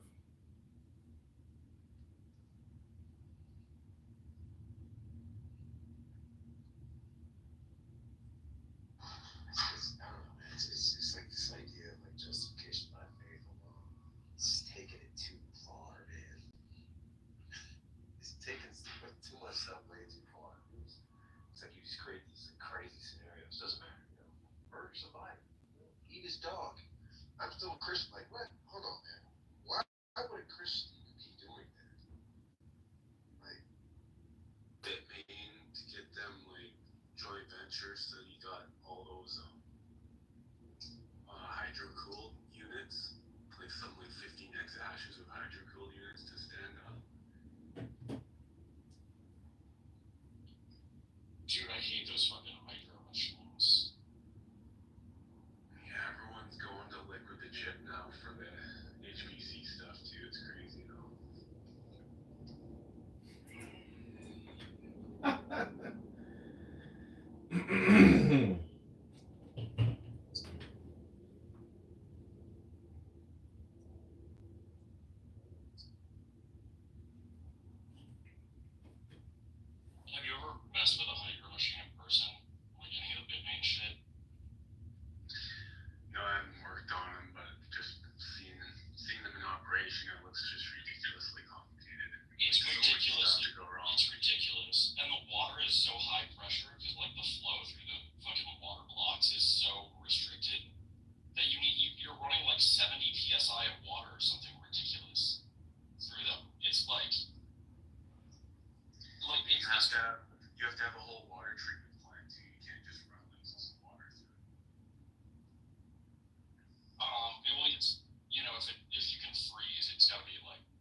Oh, And there it he was is. just like, yo, this is. The Dickerson. You didn't like that was a Bitcoin room if you want to listen to it, but if you want to come up and talk about your fat life, talk about your Don't have tell me about your strategy for life. What do you nothing. I'm just listening to Tucker Carlson. That's all. there you go with your like conservative troll every time. It's hilarious. Well, you're a conservative. I don't know why you find it to be hilarious. I mean, the joke's on you, motherfucker. It's not. The joke is on you, dog. Well, I'm not the conservative, but that's fine. Yeah, Tucker, man, I mean, blunder. Tucker Carlson he's fucking big time, dude. What up? Hey, sometimes you're nice to me, and sometimes you're really mean to me. So I don't know which Adrian. Hi, Rabbi. How you doing? Doing good. I hope you're good. So what are you doing tonight, Bunder? Honestly, I just had an argument with my ex, and I'm trying. Is he an Indian? You know. Huh? No, right? No, of course not. Oh, I was just wondering. Go ahead. What am I, retarded? You know, I can tell you have a big nose, Mick Dickerson, because you can tell that like when you talk, the nasal cavity has like an echo unto itself. It's like an elongated nasal vibration. Does that make any sense? 100%. Well, Yeah. I'm an English guy.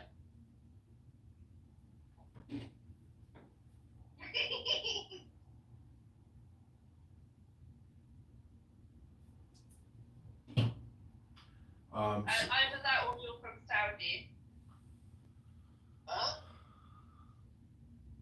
I think you're from Saudi. There's a lot of English guys from Saudi. It's true. You look at some of these Saudis, now they look Ashkenaz. How could that be?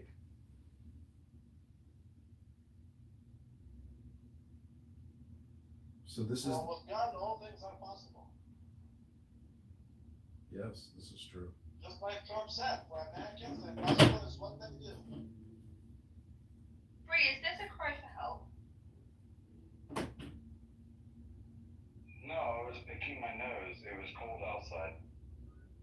Well, behind you there are mountains of beers in the recycling. That's not even a month's worth of beer. This room has ended. Damn, somebody killed it.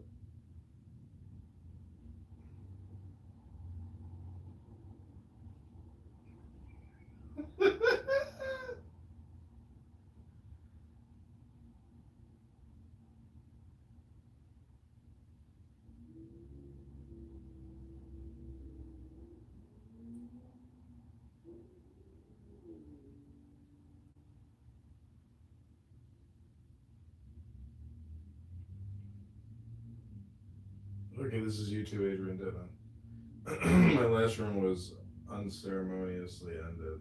What a shame.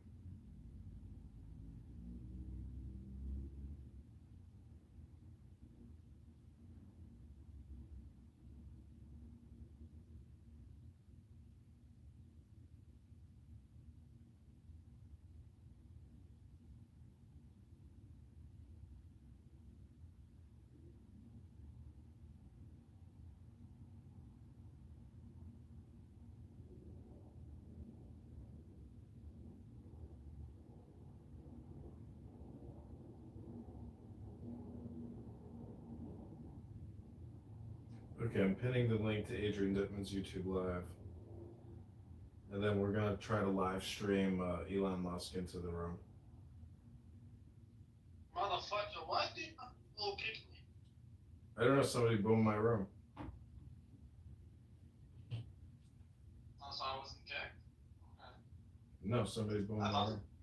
I thought he fucking kicked me because that guy, I was, that doesn't matter. Yeah, I know. What up, Bumder? Hey, can I come to the other room, please? Yeah, it's open. It's YouTube Adrian Dittman.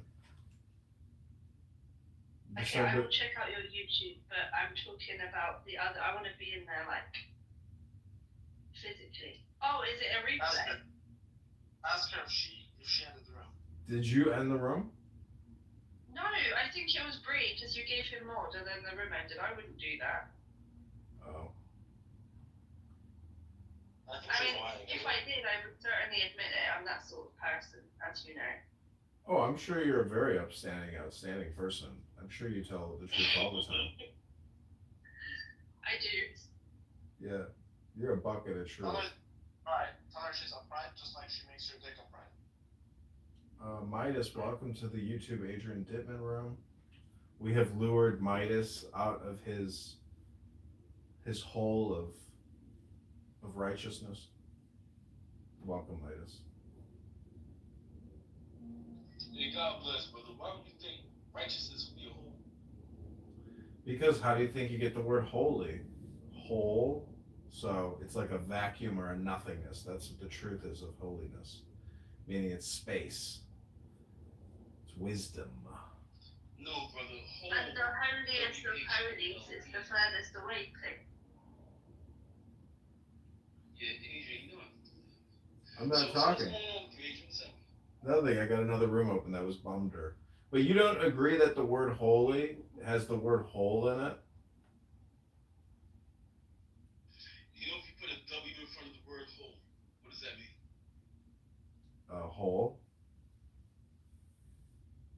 Does it mean complete? Complete, motherfucker. It means, it means completeness. He's trying to do a linguistic game, but he doesn't understand linguistics. This motherfucker doesn't know how to spell because holy has a Y in the end without the E. I get it, but it's still close enough. And when you go to a Bedouin, well, when you go to a Bedouin village and you ask, Rabbi, you know he comes in our room and he slinks around and then he runs out because he's scared to come on the stage. When he does come on the stage, right, he plays some stupidness in the background. He thinks his own voice isn't strong enough. He's a Yiddish guy. you look out, Midas. This rabbi here, McDickerson, he might drop the N-word, and then you're gonna get really upset. Well, I don't care. He's a good brother. N-word is not racial. You're the one who called me a sand finger before. I don't say this. I do say kind because you are kind. Well, Midas does Rabbi speak like a godly man by using profanity? It's not profound. Just speaking the truth. It's. But he is speaking the truth. But it's vulgarity. Does a man of God act vulgar? No, of course not. This man is on FetLife. This man is doing all types of sexual perversions. Who are you to judge? Which part do you judge? My YouTube green bean. What do you mean? I got no basis of judgment. I'm just saying what you said, the truth. I'm just saying the truth. I'm just saying the truth. It's not vulgarity, it's just the truth. Well, Rabbi, I think it's more vulgar that your rabbis, Adrian, I think it's more vulgar that your actual rabbis, suck the penises of babies. My rabbis do not suck the penises of babies. I don't know any rabbis that suck penis baby. I mean, why would you talk about penis baby with a rabbi? Like, what's wrong with you? Is that literally what's on the top of your mind today on a Friday night? You're thinking about a rabbi sucking a baby penis? Is this how you spend your Friday nights, using your words? By saying things like that? That's disgusting. Disgusting and vulgar. How dare you? How dare you? There's no better time to think about rabbis than the Shabbat. I know a lot of rabbis who suck baby dick. I'm reporting both of you to the Southern Poverty Law Center for having such a poor vocabulary and such a vulgar, disgusting disposition that I hope these Southern poor lawyers deal with you appropriately. Well, notifying APAC of all your disgusting vulgar comments. No, it's not my comments that are public. I am notifying APAC as we speak. Dear APAC, I am in communication with two anti-Semitic, low IQ pieces of shit. One of them is known as Rabbi McDickerson.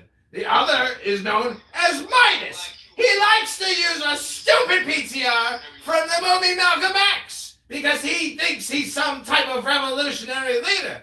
His handle is Midas Spade. Apparently, he is a spade. And what do you do with a spade? You till the soil, the earth with a spade. And then sometimes the spade goes rotten. And you gotta go to Home Depot and get a new one because the old one broke down. Like Midas here. What was the question? Sorry, I was... Sanhedrin follow Jesus Christ. Why don't you follow Christ? I do follow Christ. I do follow Christ. I follow Christ. I follow Christ. I follow Christ. Mashiach now, Rabboni Shalom. Mashiach now. Hello? You're smarter than you appear. Hello? Smarter than I appear? Oh, you must be a genius then. You must have a genius detective system. Because clearly Midas is the smartest fucking guy on Clown House. He's a fucking genius, this one. You like to stay in an imaginary world. You're broken. You know, you might be smarter than you look, Midas. Wow, you're a smart guy.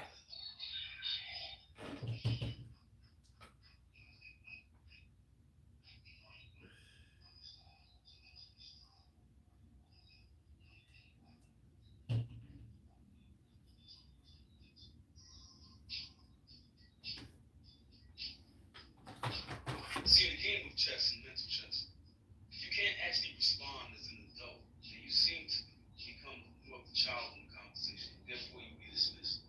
You're not a man I like to dismiss. I've actually spoken to you. I don't know why you like to dismiss the game. It breaks you down and it takes away your actual work. But God bless you.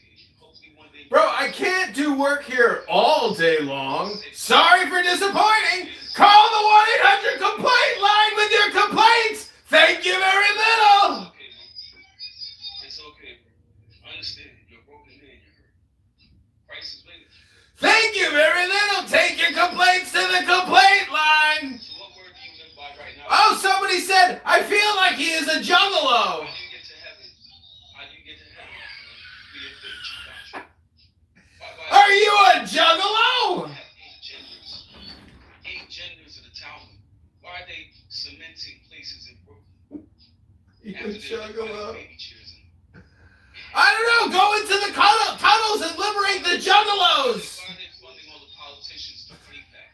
Why are they all agreeing with the Islamic invasion of sons of Amalek within America and Europe? The sons of Amalek? Let me Google that for you. Who are the sons of Amalek? Well, according to your rabbis, they're the ones who became America and the UK. According to your fake rabbis. So why do you believe that?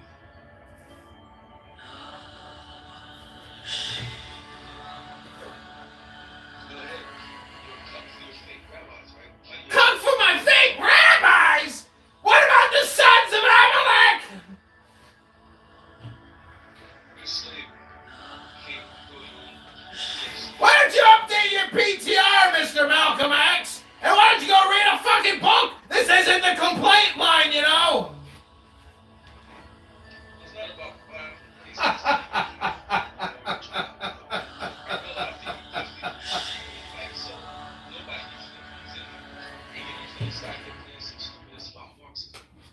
Again, this isn't the 1-800 complaint line of Clubhouse, Midas. Go take your complaints to the Clubhouse complaint department. Jesus Christ! Leave me alone with your complaints. You said that about 4 times. You said that 4 times. Christ is king. What do you want to debate about? Jesus Christ! So why don't you have new material? You are the new material. Go take your complaints to the complaint line. This YouTube channel. You're interrupting me. Right, so obviously your YouTube channel is so. How many viewers watch? 2. Do you know why that is? Because I must be one of the sons of Amalek. No, it's because you're right. And then when people start listening to you for more than 5 minutes, they realize. What somebody says, I feel like he's a juggalo. I was talking about you, dog. I'm a juggalo myself, so I don't know if you're hating or not on juggalos. I mean, your clown impersonation is interesting. It's backdated. I actually like real clowns. Let me help you with your mental health disorder and just shut you up, because you never seem to want to stop talking. Get a life, Midas. Everything you say negative about me is a direct reflection of yourself, you idiot. You're a fucking clown.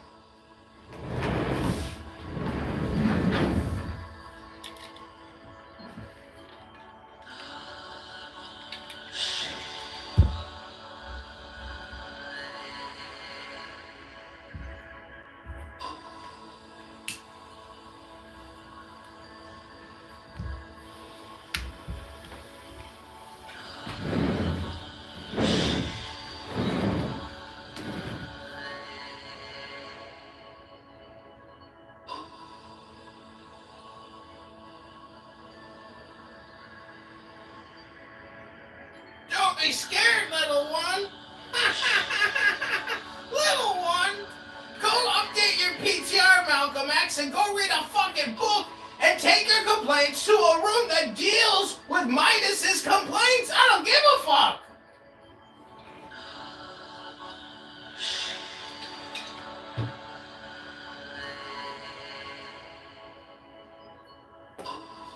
Go ahead, little one. Run away and create a room and enjoy yourself.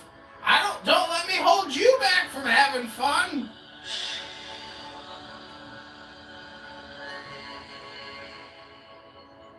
You know, you're smarter than you look.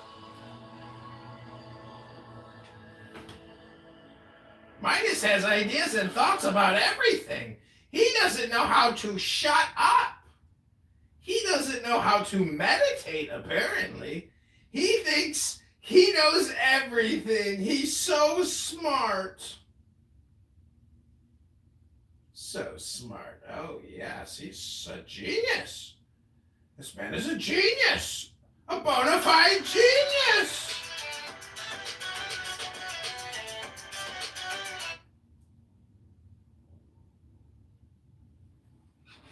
Oh my God, Midas is still raising his hand? Jesus, he doesn't get it, does he? Well, now, the easiest way to get into the meditative state is to begin by listening. Are you listening, Midas? If you simply close your eyes. Close your eyes now. And allow yourself to hear all the sounds that are going on around you. Midas, keep raising your hand because apparently you don't know how to fucking listen. Keep raising your hand. Have all the fun you want, Midas. Don't try to identify the sounds you're hearing. Don't put names on them. Simply allow them to play with your eardrums. And let them go. In other words, you could put it, let your ears hear. Hello, Midas? Can you hear me? Hello? Shut up! Judge the sounds. There are no, as it were, proper sounds or improper sounds. And it doesn't matter if somebody coughs or sneezes or drops something. It's all just sound. And if I am talking to you right now and you are doing this, I want you to listen to the sound of my voice just as if it were noise. Don't try to make any sense out of what I'm saying, because your brain will take care of that automatically. You don't have to try to understand anything. Just listen to the sound. As you pursue that experiment, you will very naturally find that you can't help naming sounds, identifying them, that you will go on thinking, that is to say, talking to yourself inside your head automatically. But it's important that you don't try to repress those thoughts by forcing them out of your mind, because that will have precisely the same effect as if you were trying to smooth rough water with a flat iron. You're just going to disturb it all the more. What you do is this. As you hear sounds coming up in your head, thoughts, you simply listen to them as part of the general noise going on, just as you would be listening to the sound of my voice, or just as you would be listening to cars going by or to birds chattering outside the window. So look at your own thoughts as just noises. And soon you will find that the so-called outside world and the so-called inside world come together. They are a happening. Your thoughts are a happening, just like the sounds going on outside. And everything is simply a happening, and all you're doing is watching it. Now, in this process, another thing that is happening that is very important is that you're breathing. And as you start meditation, you allow your breath to run, just as it wills. In other words, don't do at first any breathing exercise, but just watch your breath breathing the way it wants to breathe. And notice a curious thing about this.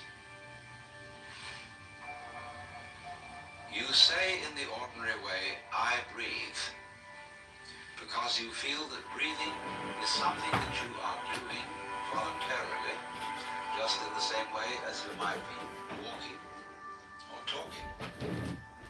But you will also notice that when you are not thinking about breathing, your breathing goes on just the same.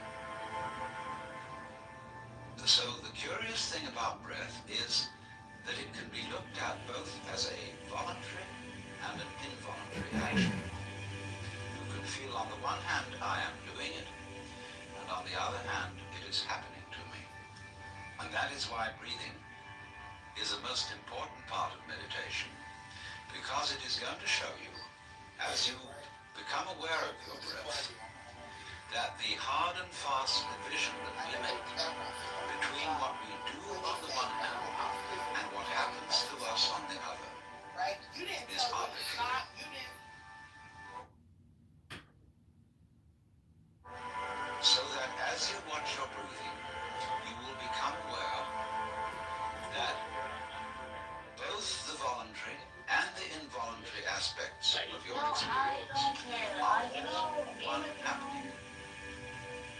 Now that may at first seem a little scary, because you may think, well, am I just the puppet of a happening, the mere passive witness of something that's going on completely beyond my control? Or on the other hand, am I really doing everything that's going along? Well, if I were, I should be God. That would be very embarrassing, because I would be in charge of everything. That would be a terribly responsible position. The truth of the matter, as you can see, is that both things are true. You can see it that everything is happening to you, and on the other hand, you're doing everything. For example, it's your eyes that are turning the sun into light. It's the nerve ends in your skin that are turning electric vibrations in the air into heat and temperature. It's your eardrums that are turning vibrations in the air into sound, and in that way, you are creating the world.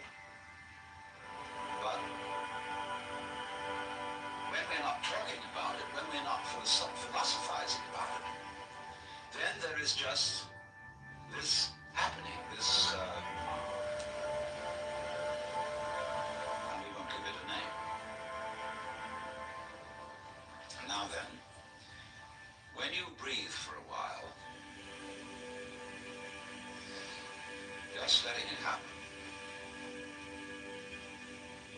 and not forcing it in any way, you will discover a curious thing, that without making any effort, you can breathe more and more deeply. In other words, supposing you simply are breathing out, and breathing out is important because it's the breath of relaxation. That's when we say, phew, and heave a sigh of relief. So when you are breathing out, you get the sensation that your breath is falling out. Dropping, dropping, dropping out with the same sort of feeling you have as if you were settling down into an extremely comfortable bed.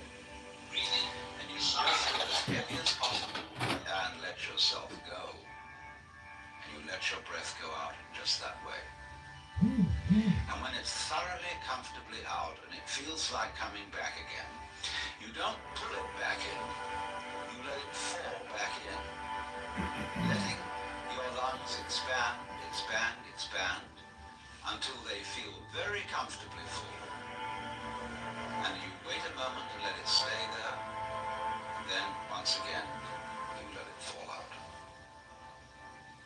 And so in this way, you will discover that your breath gets quite naturally easier and easier, and slower and slower, and more powerful. So that with these various aids, listening to sound, listening to your own interior feelings and thoughts, just as if there was something going on, not something you're doing, but just happenings, and watching your breath as a happening that is neither voluntary nor involuntary, you are simply aware of these basic sensations, then you begin to be in the state of meditation. But don't hurry anything. Don't worry about the future. Don't worry about what progress you're making. Just be entirely content to be aware of what is. Don't be terribly selective, particular, say, I should think of this and not of that. Just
did. I think that her sleeping with Lily Brown had a lot to do with her early success in her career. And then putting a D next to her name in the state of California is really a cheat code because anybody's going to win as long as you have the D. And then we pretend that we didn't see her debate in the primaries in 2020, well, in 2019 specifically, when Tulsi Gabbard just simply called her out on her own record and she had nothing to say. And instead of responding to it, she just dropped out of the fucking race, only to reappear as the vice president candidate. I think that what we've recognized with Kamala Harris is that there is an upper limit of how you can fail up, and vice president seems to be the upper. Let's go. I'm gonna ping in Danny. I'm gonna ping in Abby. I want to highlight why that might be. Let's consider the facts, right? You have a woman that sometimes when it's convenient claims to be black, other times claims to be Indian, depending on who she's talking to. But let's just say that she's multiracial. Let's use that term. The multiracial female candidate was so divisive that Hispanics and blacks in record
town called White Rock. It was a very cute little city. And the Example of someone who, Kamala Harris, who, and Roger, I think you'll agree with this, she could be a second to third baser because one of her parents was a professor. That puts you forget about finance. That puts you in a different space because you have connections, you have know-how. She definitely was more advantageous and had more inherited advantage than she lets on. That's my take. That's really interesting. Dr. Adams, speaking of somebody that Breathing is something more interrogate, just in the same way as you might be walking on top of Lake Street. The like one person on there is playing your fucking split personality watching it. So, okay, it's not you. But you are a part of his house.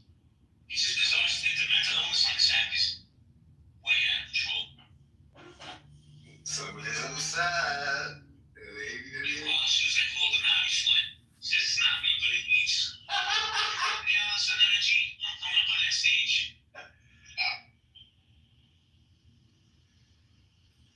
And you're right, we have to stand up for each other. I mean,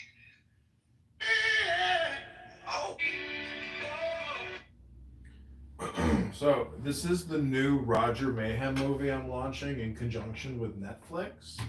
We also have a deal with Meta and Google YouTube for full distribution. We have made a super cut. It is Roger Mayhem talking for 2 hours straight, uninterrupted. Are you guys ready to hear the 2-hour super video of Roger Mayhem talking nonstop for 2 hours?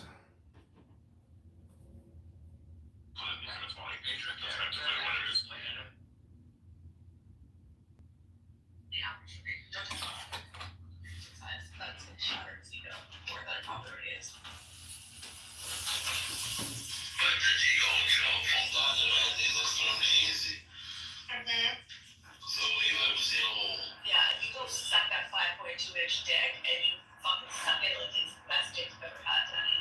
exactly. That's the best 5.2-inch cock you've ever had. It's faster than a lollipop. Yeah, exactly. Gag on it. Make yourself gag. Make it feel like it's so big.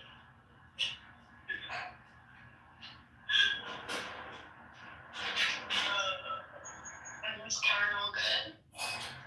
No, it's not good. No, it's an apple. It's an actual. Is that a tapuach? Tapuach, yeah. Uh-huh. Yeah.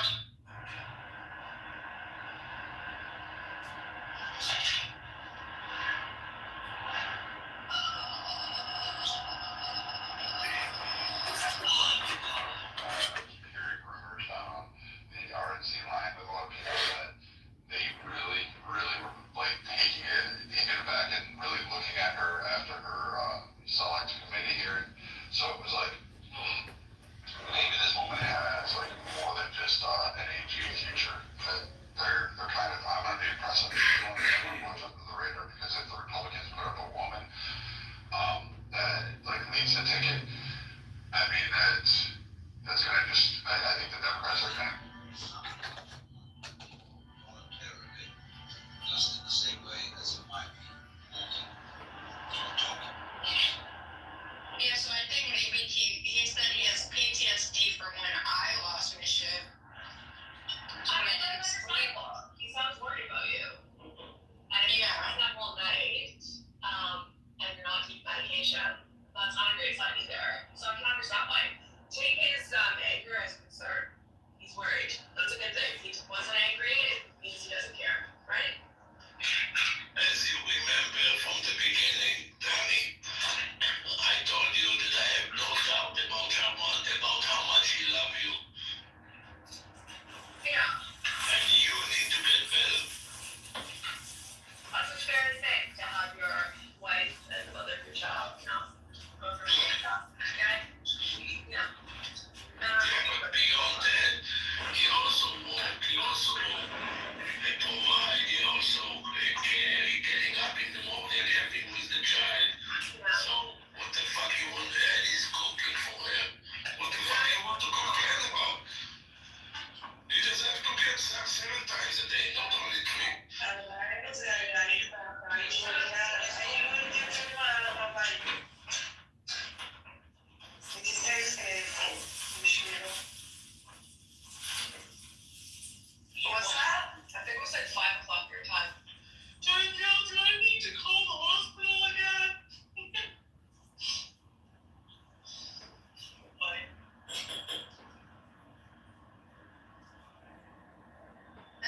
cocaine thing? Like, what? Like, I tried cocaine when in my early 20s. Like, why are you gonna say I'm doing cocaine? Like, I did it. It's suicide.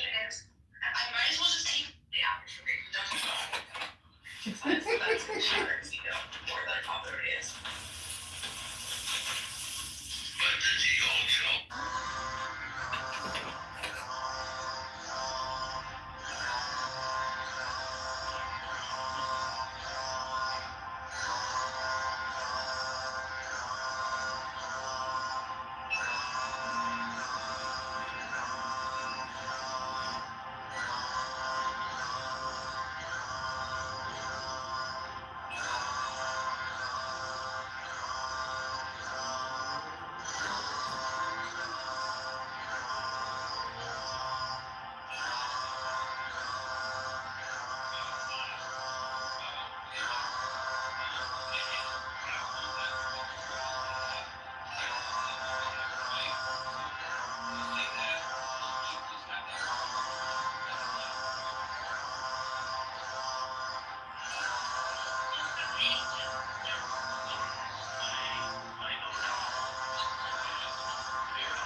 With fawns and pards, and nymphs and satyrs for thy guards, on a milk-white ass, come over the sea to me, to me. Come with Apollo in bridal dress, shepherdess and pythoness. Come with Artemis, silken shod, and wash thy white thigh, beautiful God. In the moon of the woods on the marble mount, the dimpled dawn of the amber fount. Dip the purple of passionate prayer in the crimson shrine, the scarlet snare, the soul that startles in eyes of blue to watch thy wantonness weeping through the tangled grove, the gnarled bole of the living tree that is spirit and soul and body and brain. Come over the sea, Iopan, devil or God, to me, my man, my man. Come with trumpets sounding shrill over the hill. Come with drums low muttering from the spring. Come with flute and come with pipe. Am I not ripe? I who wait and writhe and wrestle with air that hath no boughs to nestle my body, weary of empty clasp, strong as a lion and sharp as an asp. Come, oh come, I am numb with the lonely lust of devildom. Thrust the sword through the gallen fetter, all devourer, all begetter. Give me the sign of the open eye, and the token erect of thorny thigh, and the word of madness and mystery. O Pan, Iopan, Iopan, Iopan, Pan, Pan, Pan, Pan, I am a man. Do as thou wilt, as a great god can, O Pan, Iopan, Iopan, Iopan, Pan. I am awake in the grip of the snake. The eagle slashes with beak and claw. The gods withdraw. The great beasts come. Iopan, I am born. The death on the horn of the unicorn. I am Pan. Iopan, Iopan, Pan, Pan. I am thy mate. I am thy man. Goat of thy flock, I am gold. I am God. Flesh to thy bone, flower to thy rod. With hoofs of steel I race on the rocks, through solstice, stubborn equinox, and I rave, and I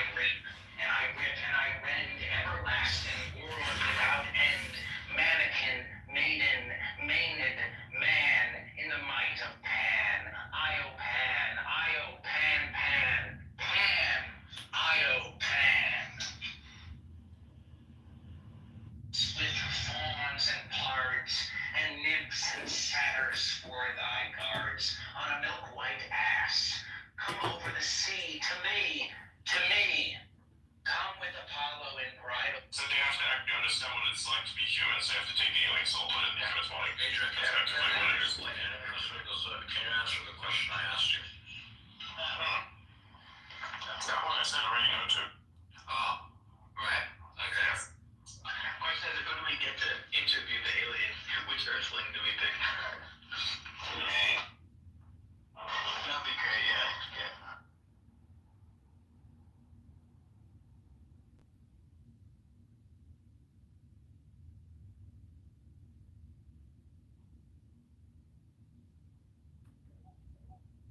Elevator and this random dude who's like on a phone call with like a bunch of people. It sounds strange. Go into an elevator and says that exact shit.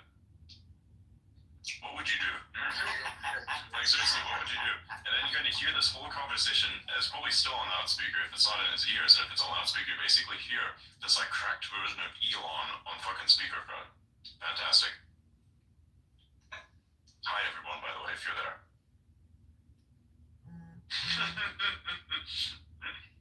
Yeah, this is very similar to like what Google is saying, right? Like they used to have a tagline, "Don't be evil."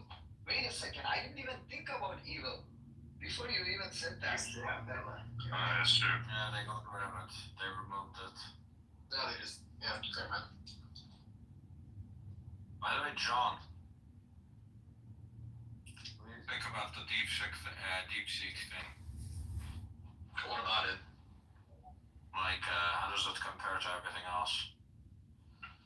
I think it's like the smartest model that's available right now in terms of IQ or however you want to phrase that. I don't know if you were here like 5 minutes ago, but I said I had a CUDA problem. For hours, Perplexity, Claude, OpenAI, Google couldn't solve it, and then I described it to R1 with no internet access, and R1 fixed it on the first try. Wow. So it's pretty strong, pretty smart. I think it's impressive. I don't think it's anything surprising. Honestly, I'm just more surprised that like Google and OpenAI weren't able to do something like this before. Do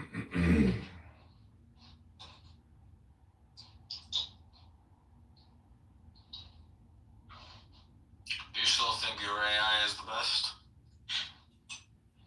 In my opinion, it's always been about, if you look at every single use case, there's a very specific combination of like how much IQ do you need, what latency do you need, what cost do you need. I think the reality in the market today is Rysana models cover more use cases in aggregate, but the R1 models, they win like very unusual use cases that I don't really face very often, but that are more valuable individually, if that makes sense. Yeah. So like, if you wanted to like, you're doing high frequency trading and you want to put intelligence in that in a way that triggers in 5 milliseconds, there's only one model in the world that can do that, which is ours. But if you want to solve, like I just said, like a CUDA problem that no other AI model can solve, then R1 is going to be the thing there until O3 comes out.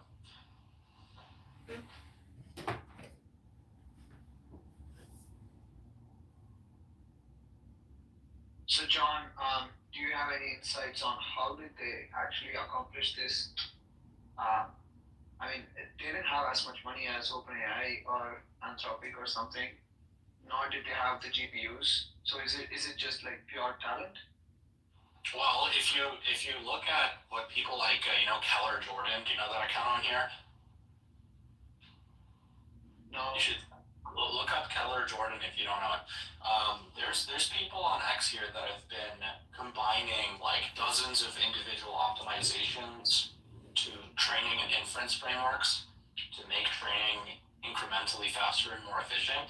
And so like, if you look at today's hardware where you could probably train GPT-4 for like $50 million, and then you go look at the efficiency improvements that they've made with some of these training mechanisms, it's very easy to see that you could get that cost down to $5 or $2.5 million if you combine like a slightly better curated data set, all these different like architectural changes that will make it 2% more efficient here, 3% more efficient there. and then also just like hyperparameter training optimizations that also make it 10% more efficient. You stack enough of those things, it's very possible to get it down to a few $1 million. As I say, it's not surprising. It's like what they've done is they've done everything correct based on all the knowledge that the industry has gained over the last 3 years. DeepSeek has done everything right. They kind of like combined everything that's public knowledge in the best way possible.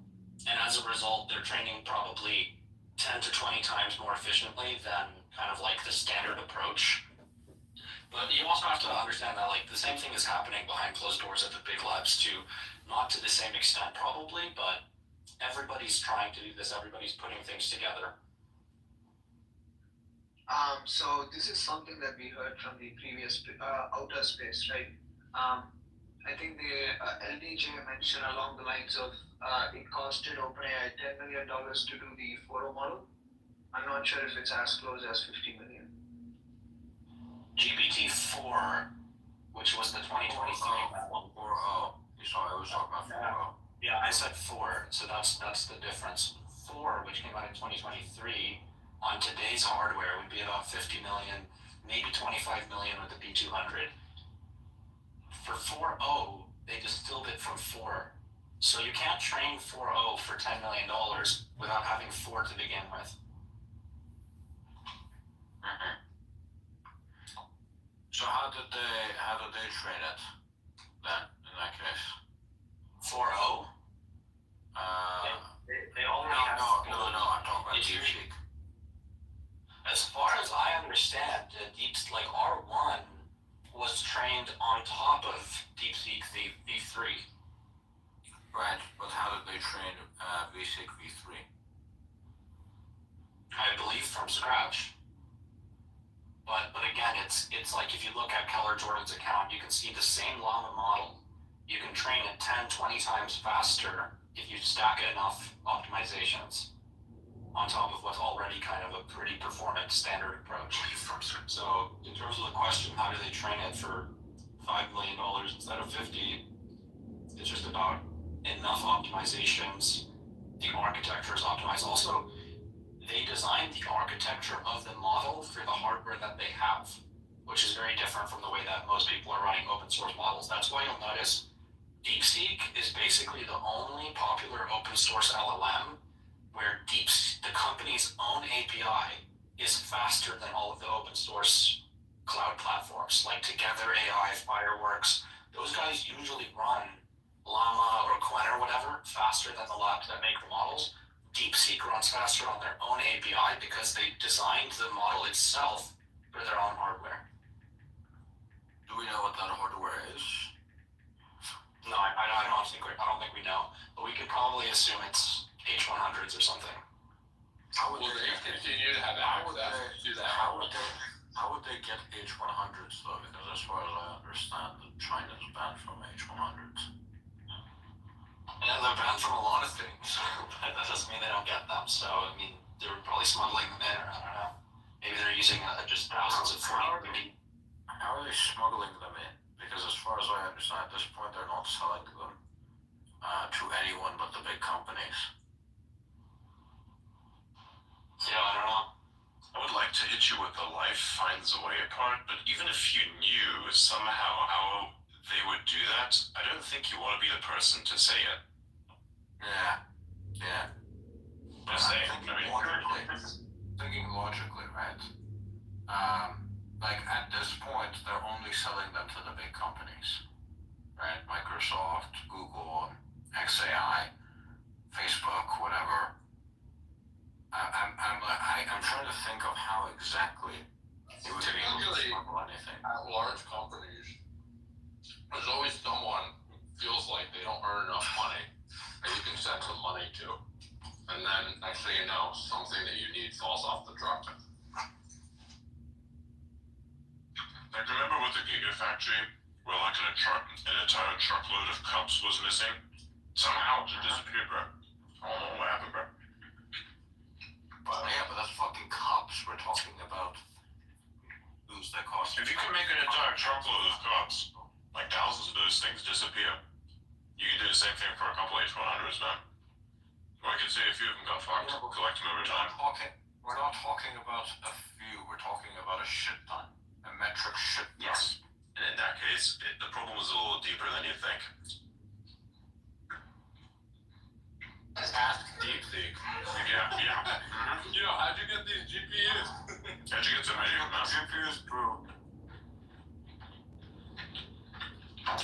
So I have a question.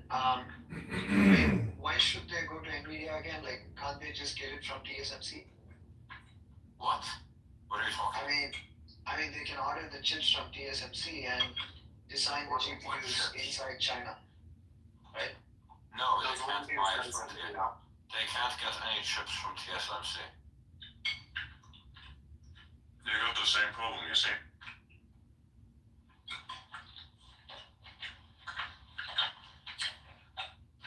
TSMC relies on US technology, like EUV. And that's why whatever they make is sanctioned. They can't take contracts from China. Yeah, exactly. Which is why China's so pissed about it. And to be honest, if I was China, I would be pissed too. I would be too. Yeah, exactly. I asked DeepSeek, and they said like old GPUs, third-party resellers. DeepSeek didn't even really have a good answer for how they got their GPUs. If that were the case, you'd have to rely on multiple field companies, of which few do exist. Oh, by the way, the guy we talked to in my space came. Sure. So we can discuss it with him as well. Sure. Hey, LDJ, how's it going? How's it going? Hey, what's up? I hear you guys talking about DeepSeek GPUs. Yeah. I think I heard something along the lines of like getting them, like you could basically have like a shell company in like Bangladesh or like India or Thailand or something, and then you order, you know, H800s or H100s through there, and then you ship them from there to, you know, China. And apparently some of them are getting to China that way. I think at this point though they're not selling any inputs to like anyone other than the big companies. I mean, you really gotta respect that, right? So not only did they have less money, not only was it a side project, but they had to like fucking cheat their way to their hardware, and they still got it done. Like, damn, dude. Well, I think they said in their paper it's H800s, I think, right? Which is like, I think NVIDIA's allowed to sell those to China, but it's just like something like 2 or 3x less powerful than H100. But if you look at like the estimated amount that DeepSeek has is around 50K of those, which is somewhere around like 25K like H100 equivalents. But DeepSeek V3 only used like 2K of those to train, so they still haven't even used like the full amount of all their compute to train things. How much do those things go for? A pop? Like an H800, I'm not sure, but like H100 is probably selling for about like more expensive earlier, but maybe like around 20K, maybe even lower, like 15K at this point because of Blackwell. And then maybe H800 is like, I don't know, 10K. That sounds like it's a lot of money. Didn't you say that they had 50,000 of them, or you said 2,000 of them? Yeah, so like 50,000 times $10,000 a pop, that would be what, here, I'm just doing the math right now. 50 million? Yeah, 50 million. Yeah, which is about what they said, $50 million on the GPUs. Yeah, so, yeah, that and makes sense. $5 million to train. Yeah, and then like if you don't get a jackpot of 10 that's basically calculated as like the going rate per hour for like if you were to rent one of those GPUs, and then how much that total training time was.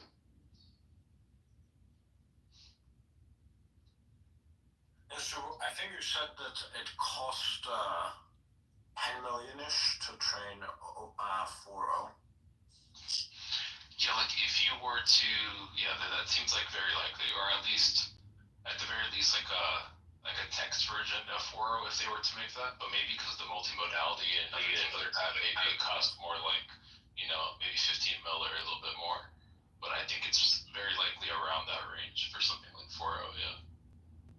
So how will American companies respond to this? Like, how will from like X to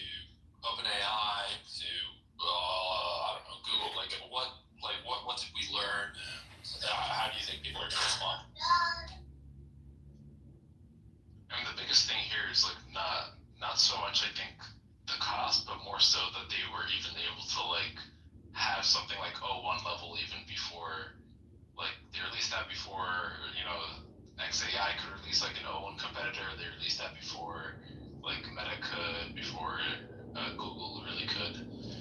So I think, I don't know, I think what we might see is maybe an attempt to try and kind of like make the talent density of these teams like even more, because like part of the reason of why DeepSeek was able to ship those like faster and better was maybe because they were able to just kind of like get that research like implemented into like a single run and like ship that out like much faster just from the size of their team and the selection of their talent.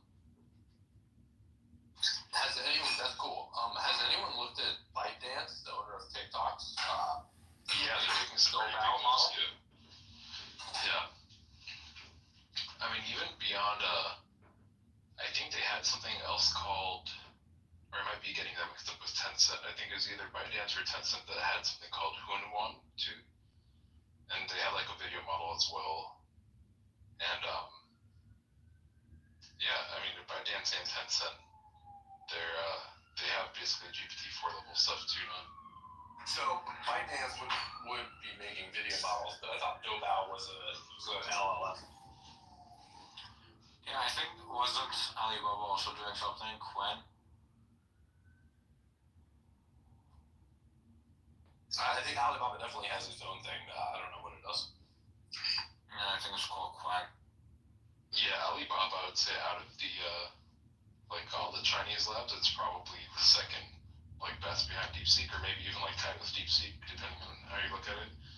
Yeah, they even came up with a reasoning model before DeepSeek did called QWQ, but it wasn't like quite O1 capabilities. It was more like O1 preview, so it's not getting as much hype as DeepSeek R1's model is.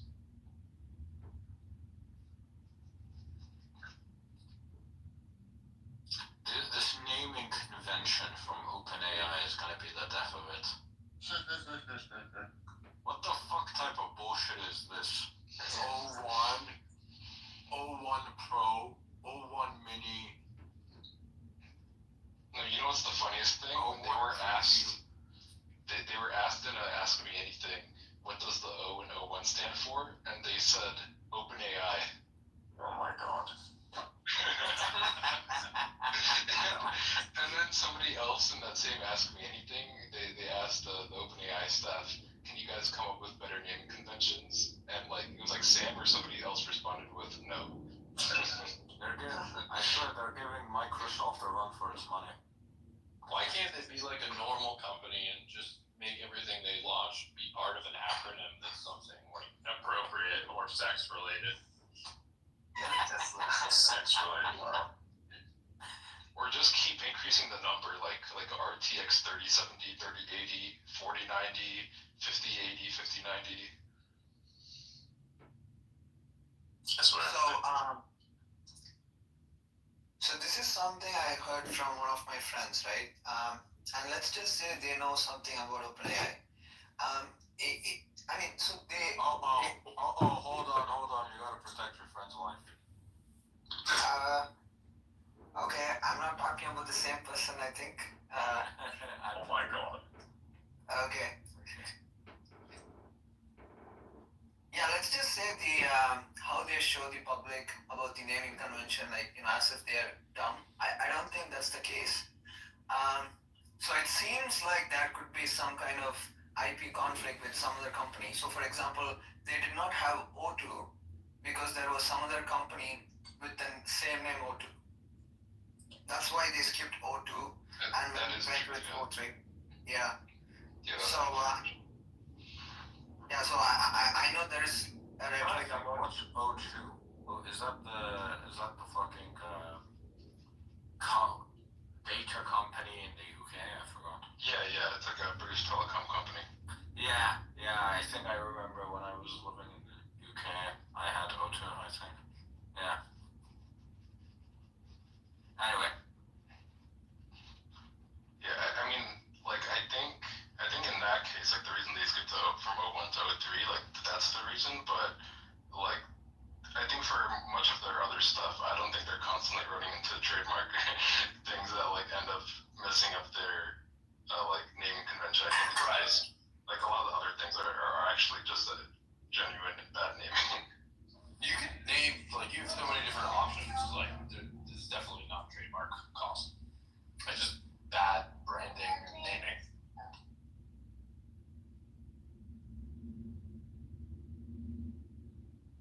What do you guys think of the computer agent thing? Or like the naming convention for that, at least, like, that they called it operator.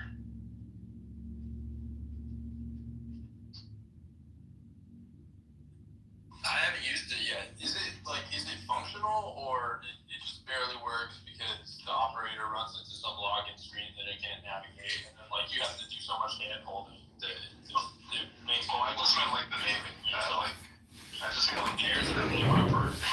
Well, because we were just talking about like naming conventions right now. So.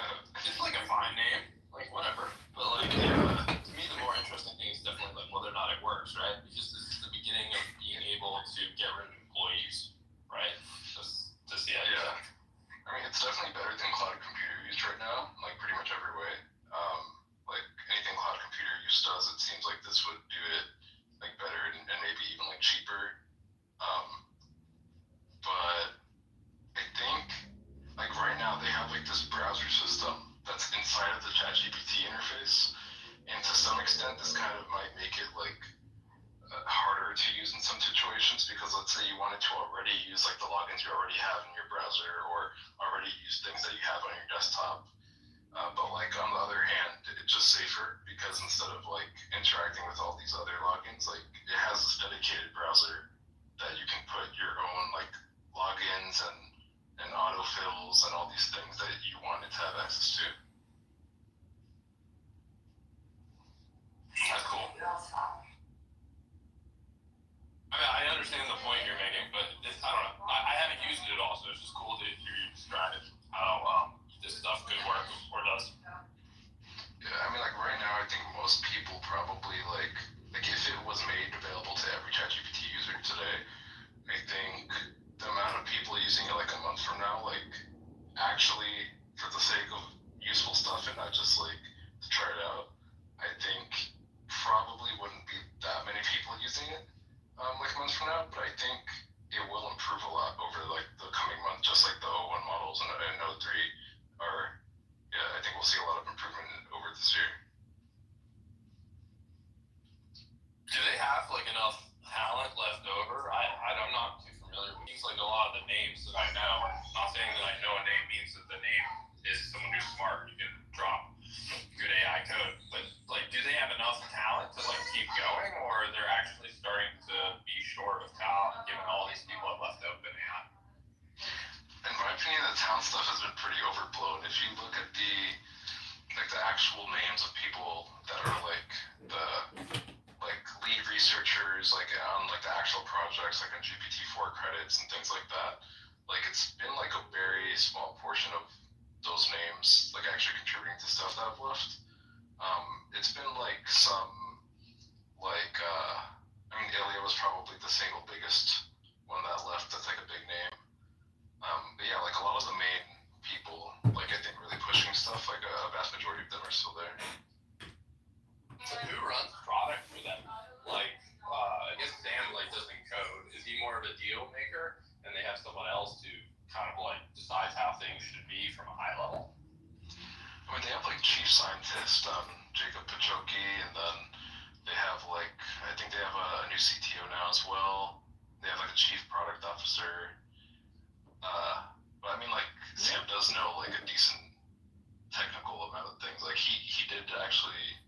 I'm pretty sure he like went to Stanford for computer science. He has like a coding background in some sense. But yeah, he's like not like this cracked like researcher, but he probably knows enough to kind of like understand what kind of decisions should be made roughly high level.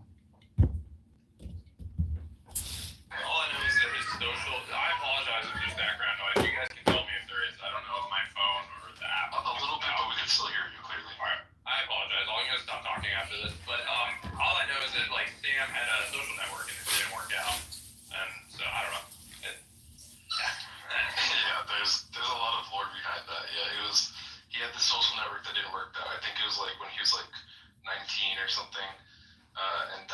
first batch of Y Combinator, which is like the startup accelerator, and then he actually ended up working his way up to like he ended up just being really good at kind of giving people business advice and mentoring people through things, and ended up as president of YC.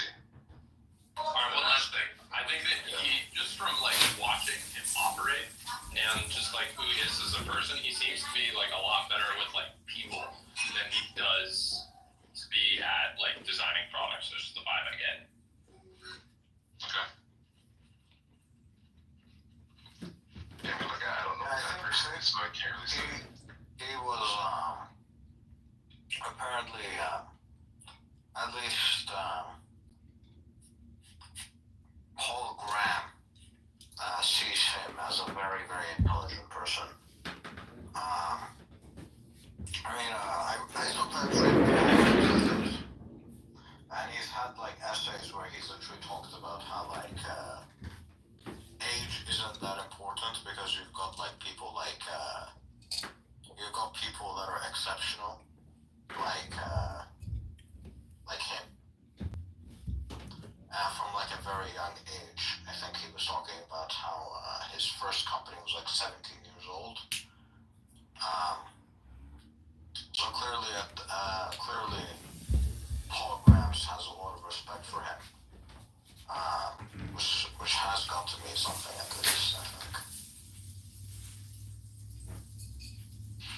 I think it maybe also means something, the fact that when Sam got fired, it was something like 99% of the whole company that ended up like signing the petition that threatened to quit if Sam didn't get reinstated.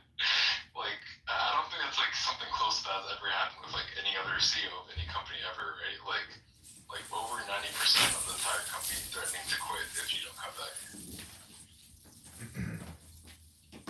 I think a part of that was also because from people that you talk to, apparently there was a lot of pressure inside of the company for you to sign this petition. Yeah, that's probably true as well. Like, once it gets past like something like 50 or 60% or more, then it's like, once the majority are doing it, then you kind of look like the odd one out if you don't sign it. I think it's easy to kind of resist it when it's in the majority, but if it's like an overwhelming majority, people can't give up. Yeah. Do you guys know what Mira Murati is up to? Probably ayahuasca, I don't know. I think I heard something along the lines of she's starting a new company around like, I think something about like fine-tuning models or something. Here, let me see if there's any new information on it right now, actually.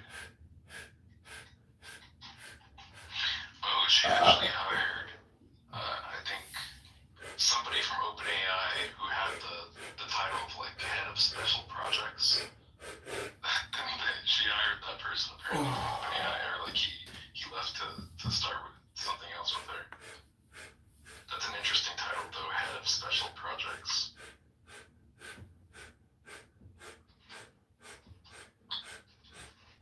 The new way to become a billionaire is to join OpenAI and then leave and then start your own company. But why not start a new company in the first place? Because recognition.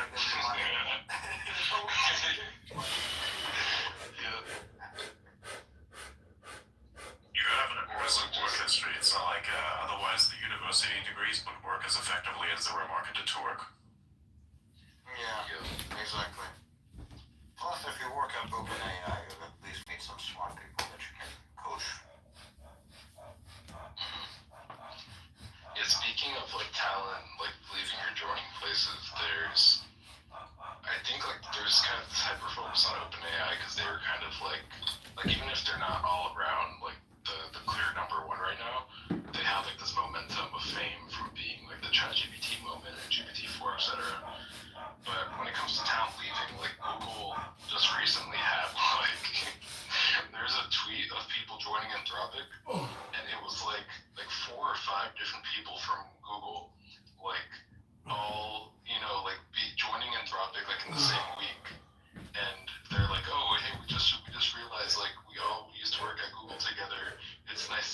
like a nice reunion, and they like posted this picture on Twitter. It was so funny, and then like within like a week or two of that same picture, there's like 3 of like some pretty big people from DeepMind that left to join OpenAI.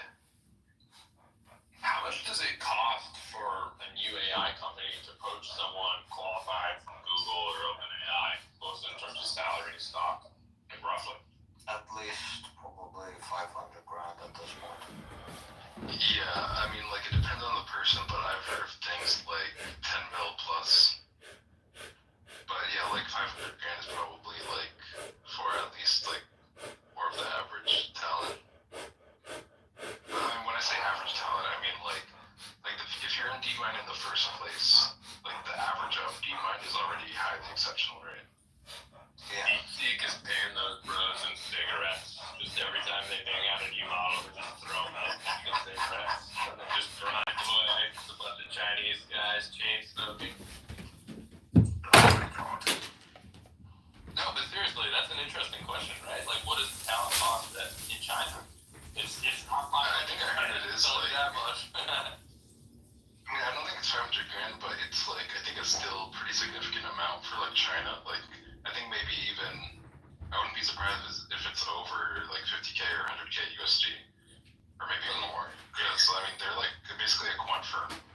Like, or like they're getting funded by like the CEO who runs this like quant firm and like this giant hedge fund with billions of dollars. I interviewed a guy, he wasn't like an AI researcher from a quant fund in China who was going to hire him. He was like, I think if I recall correctly, he didn't need much more than like 30 or 40 grand.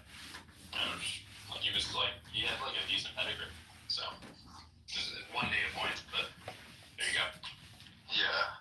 I mean, it like, in some circumstances it makes sense if like the person is literally somebody who already had a successful career. Maybe they already have like a good cushion of like investment or savings that they're on, and they're like they just kind of care about like the passion of working on some cool new thing and don't really care that much about salary, maybe, you know. You get that Elon discount. Yo, I get to work for Elon. So if it's 500, whether it's 500K or $10 million, like what's the typical breakdown on like salary versus stock in that, or is it just like too hard to say because it depends on valuation and all that stuff? Salary? On the 500K, I would. Sorry, salary? Yeah, go ahead. Rarely does the salary go above 50, 300K. So like, no matter how much somebody's making, you're gonna see 200, 300K salary. Depends on the company, but yeah. Yeah. Yeah, I would generally agree with that, yeah. Like, yeah, I think like Netflix, for example, gives you the option to like literally take your salary and whatever the fuck you want. You want all cash, you can take it all cash. Yeah, what I've heard is something like 350K with 200K stock. Like that's what I've heard is like somewhat. And always the same thing where it's like 4 years, 1 year cliff. I forget how to say it. But Depends on the company. Depends on the company. Yeah, like vetting over time. Like investing over time. Yeah, you don't get it all like immediately. Exactly. 4 years is probably the most common, but it's not that common. Yeah. Amazon. Yeah, I think with like these. I know Amazon. Yeah, sorry. I know Amazon does like 5% upfront first year. So you get 5% of your stock first year, and then every other year it's kind of like it's significantly more after that. Yeah, for like certain poaching deals, they might even do like some type of sign-on bonus, but in the form of like stock. So like your immediate investment is like significantly more than maybe it would otherwise be if you weren't being poached.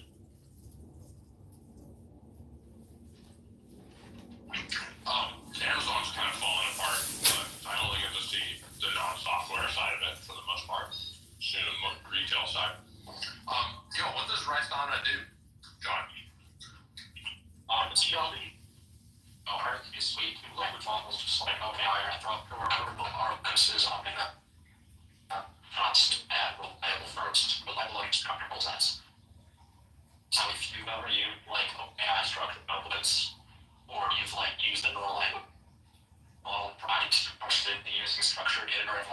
basically do that. Our structure systems are about a million times faster, so we basically have no overhead for that, and then most cells are also at your You're cutting out. You're cutting out pretty badly. How many wars do you need? Every other word like comes in. Every other word comes in. Well, take a look at my profile. I have a video that covers it pretty well, and Basically, what we're doing with our brains here is we're doing the same thing that NVIDIA is doing with our video games and the frames that are being skipped. That's what's happening. Yeah, deal with it. Yeah. We can kind of understand what you're talking about. It's just very difficult to piece together. That's a good analogy. Yeah. So what now it's working. Everything's working well. And now you're back. So it doesn't matter who wins the air race. The consistent winner is Jensen Wang. Yes. And TSMC. That's why we need to protect TSMC. Don't send the money to Ukraine. Send it to Taiwan. sorry. Well, why not bring Taiwan to the US? What do you mean? Make it a US state? No, we could dig out the land surrounding Taiwan and actually transport it on across 10 different aircraft carriers, bring it next to Florida. Boom. Exactly. I'm sure China would be cool with that. I understand. We need to call in the monkey god from. We need to call the monkey god in from Indian mythology. He's gonna lift the island up and bring it straight here. That's a real thing, by the way. Go look it up. Indian god, or do you mean Wukong? The Wukong guy? I forgot the name, but it's definitely not Wukong. So, you know what I'm saying? Do you know what I'm talking about? What's the name of that mythical thing? It's called Hanuman, but I'm not a Hindu myself, so I don't have expertise in the subject. Right. I just needed to know the name because you might have known. Yeah, it is Hanuman, yeah.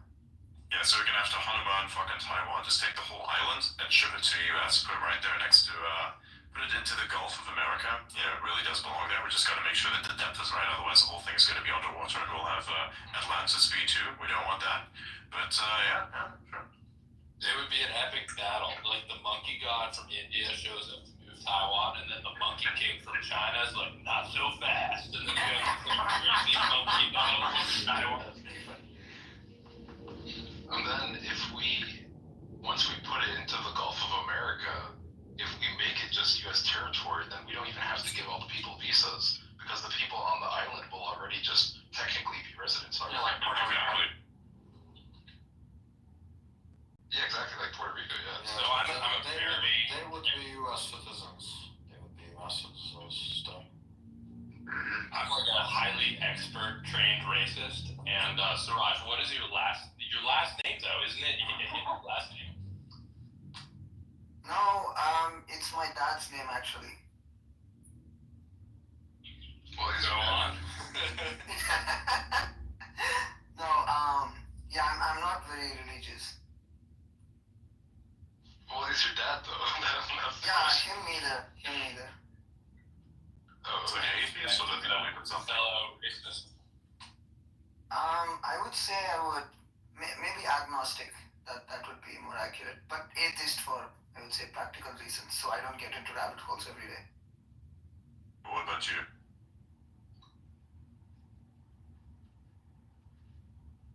Who is who? Suraj, what about you? What's your thing? Oh yeah, same. Agnostic, yeah. Fair enough. LEJ, what about you? What do you believe in?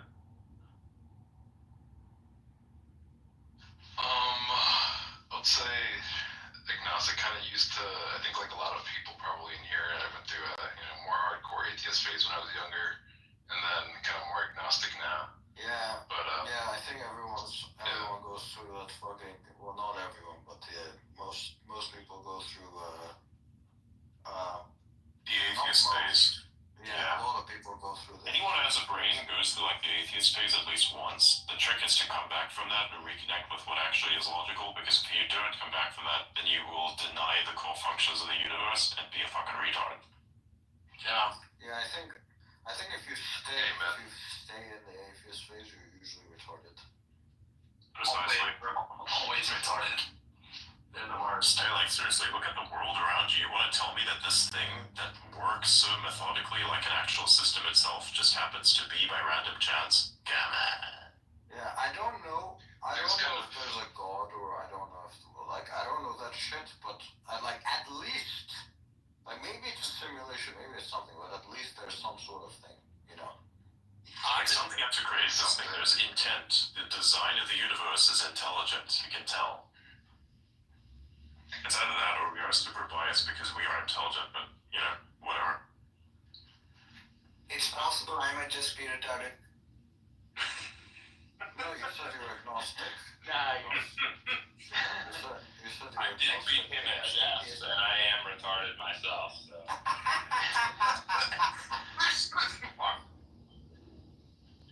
I mean, what's interesting is like around like SF, Silicon Valley, there's kind of like a bit of a growing like Catholic mysticism vibe. I think John, you might know kind of what I mean, but yeah, like there's like kind of increasing mysticism, not necessarily in a bad way I'm saying, but just like interesting mysticism that's growing. What is Catholic mysticism?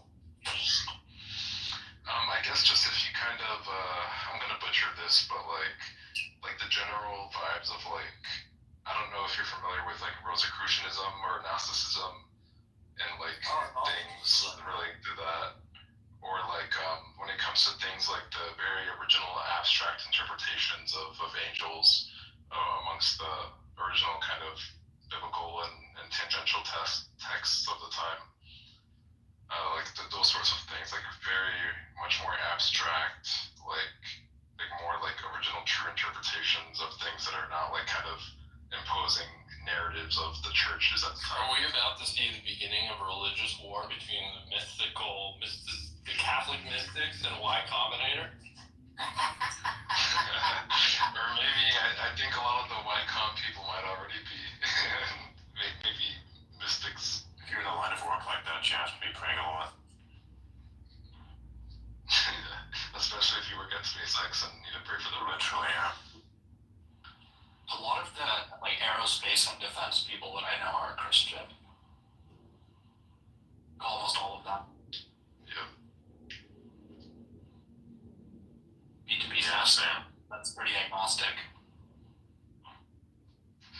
I think I've noticed a trend with like, and this is like pretty low sample size, but like infra people, like people that like even like high up in like, you know, maybe like a like the head director of like infra for maybe like a big AI project or something. like at a previous company I worked for, this was the case. Like it's like a very Christian guy at the head of infra, and then I think Greg Brockman at OpenAI, I think he's like Christian too, if I remember it. Yeah. And he's like, I think head of infrastructure or like president or something like that. There's definitely a personality type that's attracted to religion, and then certain religions overlap with certain cultural types, cultural and like personality types. So I can definitely see that being true. Just hit a glass wall with a plate. Yeah, maybe it has something to do with like the love and passion for systems and like systems and optimization problems and things like that, and kind of then that maybe causing you to reflect more about the universe and how that overall system is functioning, and kind of like going down this route. I'm not saying it's even necessarily bad, it's just like you know, it's interesting pondering that it might implore you to do it. So if I were to lead into Jewish Kabbalah stuff, what would you think of me? Just hypothetical. So first you're like, oh, so what are the topics that Paul Graham is wrong about that are controversial or sensitive? Nodded down the account. Would you like to start talking about Judaism?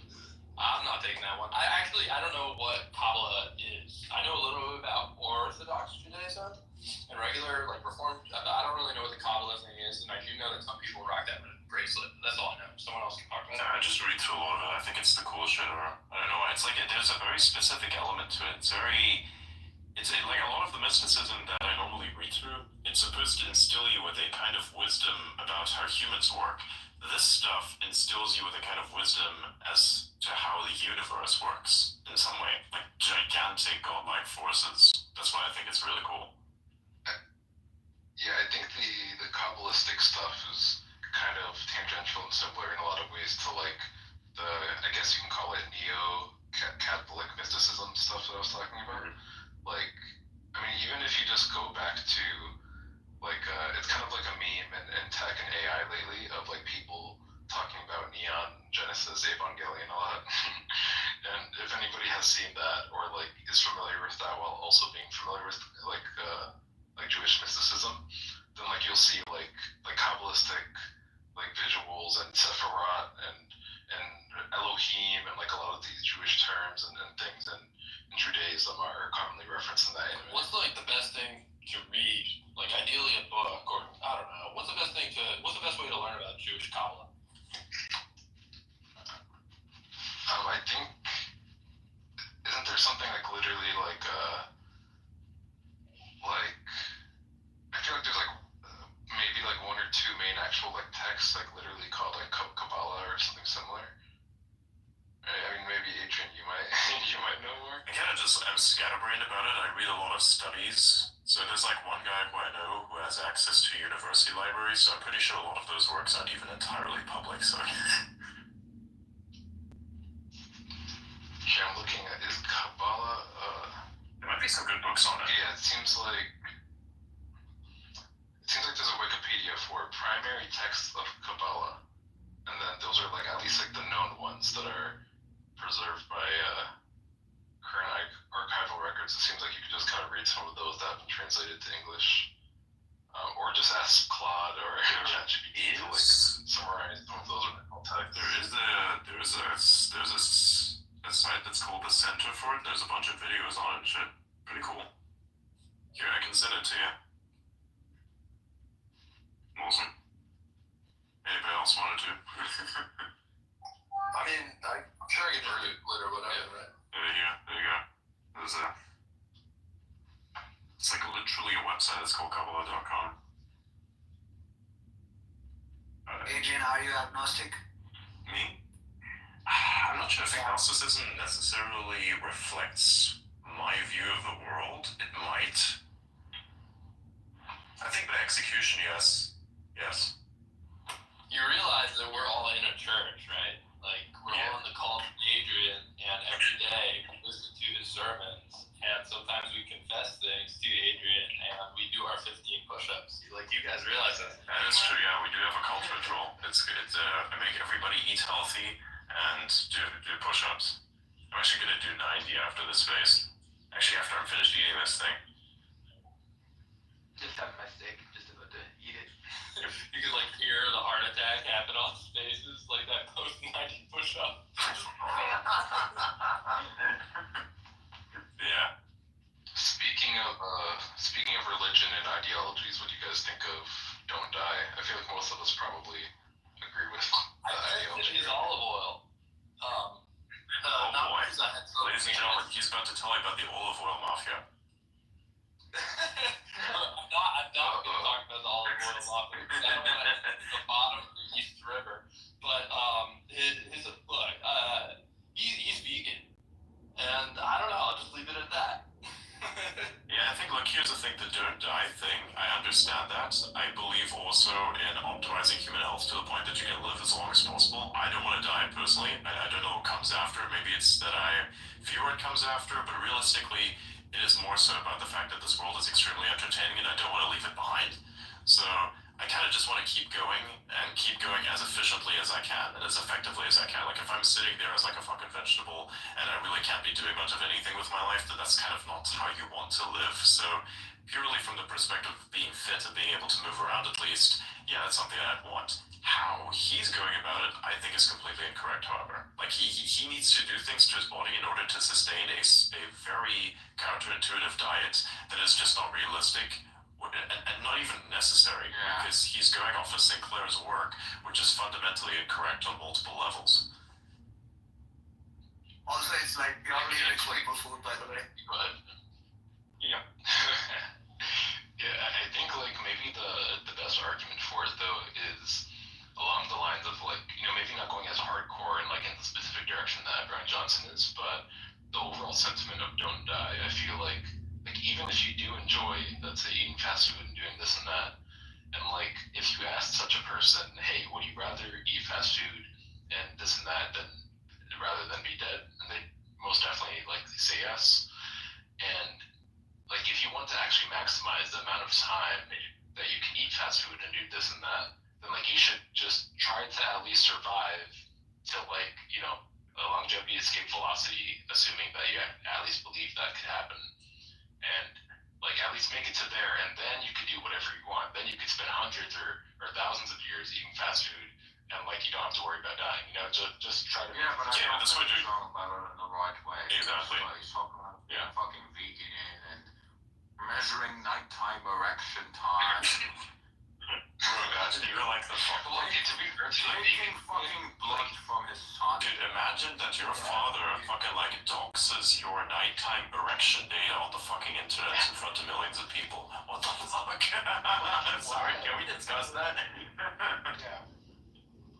I mean, okay, to be fair on the vegan point real quick, he has like emphasized a lot that he doesn't like encourage people to necessarily be vegan and stuff, and he just but he like in a lot of his brings in videos. bullshit like okay, we have pretty clear evidence at this point that fucking seed oils are very bad for you. And he brings up he wrote like a whole thing that was completely incorrect about how seed oils are actually good for you. So I don't really. I can talk about that a little bit because I think he wrote that right after I said that I was gonna test his olive oil. So like I said, hey, I'll test 3 olive oils because I was worried that some of the olive oils I was eating was adulterated with seed oils, and then a bunch of people, it wasn't even on my radar. Like I don't care. A bunch of people were like, oh, test Brian Johnson's, and then like he got tagged over and over again, and then within a couple of days he wrote this like long thing about how seed oils aren't that bad. But then I did test his olive oil, and there's a post on my profile that you can read, and it is within the range of what the International Olive Oil Trade Organization considers to be extra virgin olive oil. So just wanted to put that out there.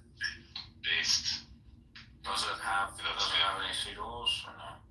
I wasn't actually able to figure it out. There's an extremely wide range of acceptable values for things like oleic acid, linoleic acid, and these things called sterols.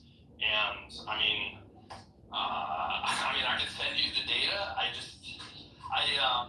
So what happened is I didn't want to test it in Italy because I was worried that an Italian lab would not give me an honest result because I heard rumors that I don't know are true or not about like basically the Italian mafia running like a fake olive oil scam. And so one of the kind of like the reasons for this assertion is like, for example, this year, like olives had like I heard like a pretty bad harvest globally, but you won't necessarily see like a decline in olive oil supplies and stuff like that. So a lot of people think that olive oil is adulterated with seed oils, whatever. So I was like, okay, I won't test it in Italy. And so then I decided to test it in Germany because I couldn't really find any other lab outside of Italy that was willing to test olive oil. I tested the olive oil. I spent a lot of money, like $5,000 actually, to test like 4 or 5 different olive oils. It goes to Germany. They're like, we're an accredited lab. We'll do it. It's not like a random lab. It's like a big European company that you have almost heard of. Almost definitely if you know testing. And then they delay the results, and then they give us the results, and be like, hey, we subcontracted it to a non-accredited lab. We promised to tell you whether or not there were seed oils in the olive oil, but we're not going to do that. And so it just became really, really shady. And I think if I were to do it again, I would like either test it myself on my own equipment, or I'd test it like in some place like China, even though they said they couldn't do accredited testing. And then something that was very important is I wouldn't test it with the packaging. I made the mistake of sending like big brands to a lab, and I think that might have been frowned upon. So I'll put the post in the conversation so you can like see some of the data. I read that yesterday and I was like, wow, that's something I didn't necessarily anticipate. Although one thing I find is very interesting. So I used to live for multiple years in Morocco, and we actually had our own olive oil made from our own olives there at the time.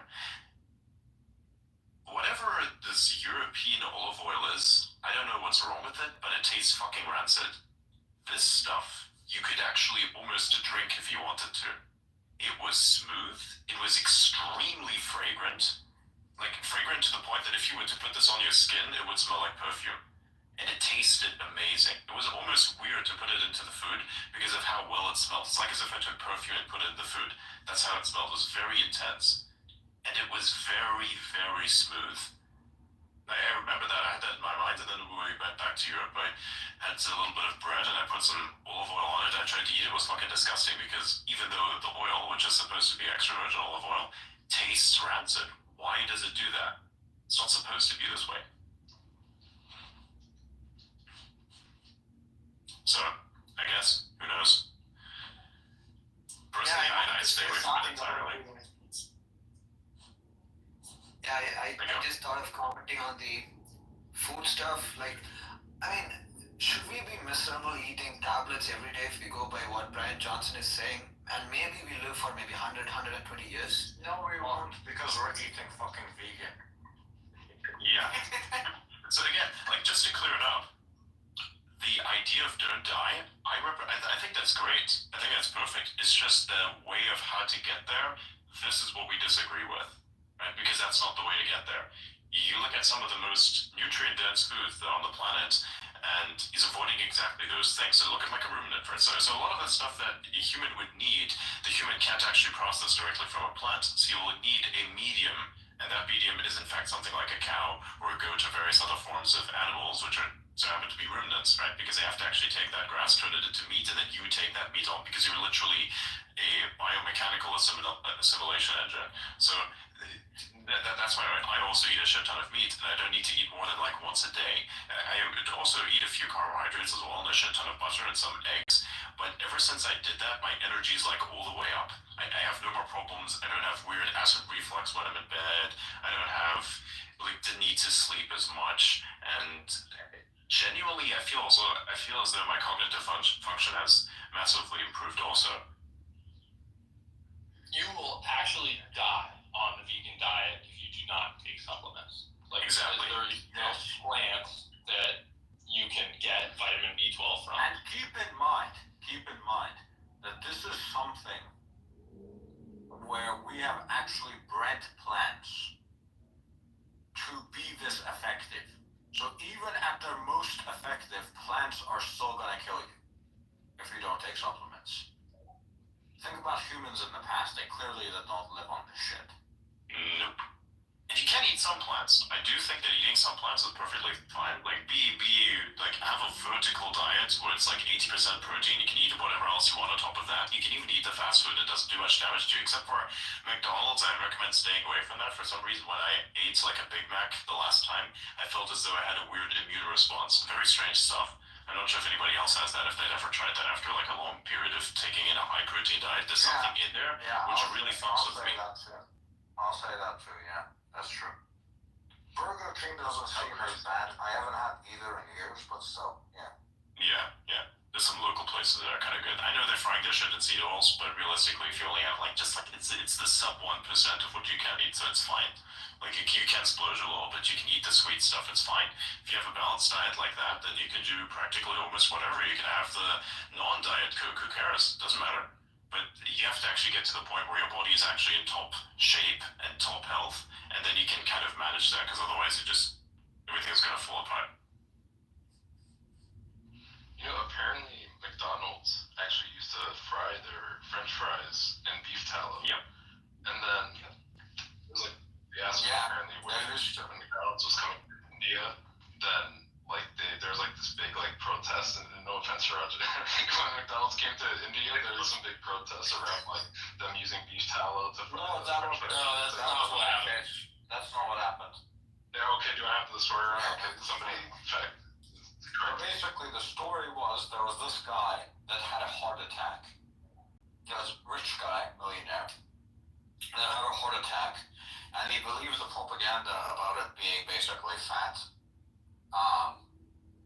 So he went around the country basically trying to force restaurants to switch from fucking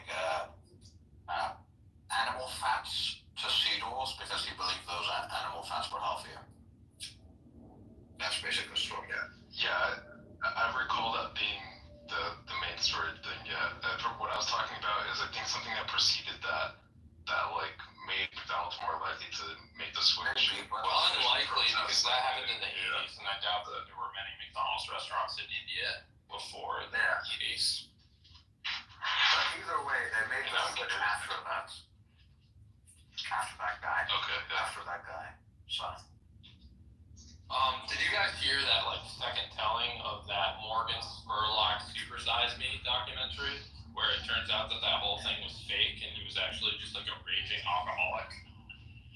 I think it was kind of like confirmed that it was fake, like even way before then. I mean, maybe it just wasn't widely known, but yeah, like there's journalists that tried to get like Morgan Spurlock allegedly had written notes down of like exactly his like caloric intake of each day and exactly what he ate, and then when other journalists tried to like ask him for those records of like all those notes he wrote down, like he would never give it to anybody.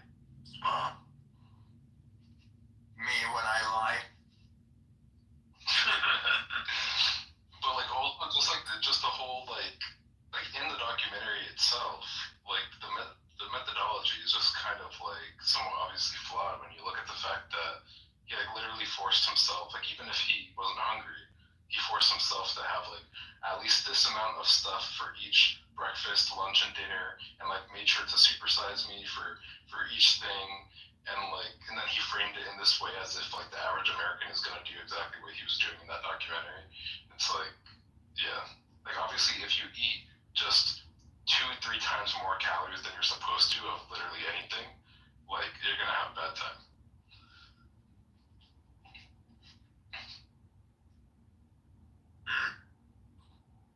You ever seen Elliot's post here? What the fuck? Why is it like a really rusted looking pad in the background?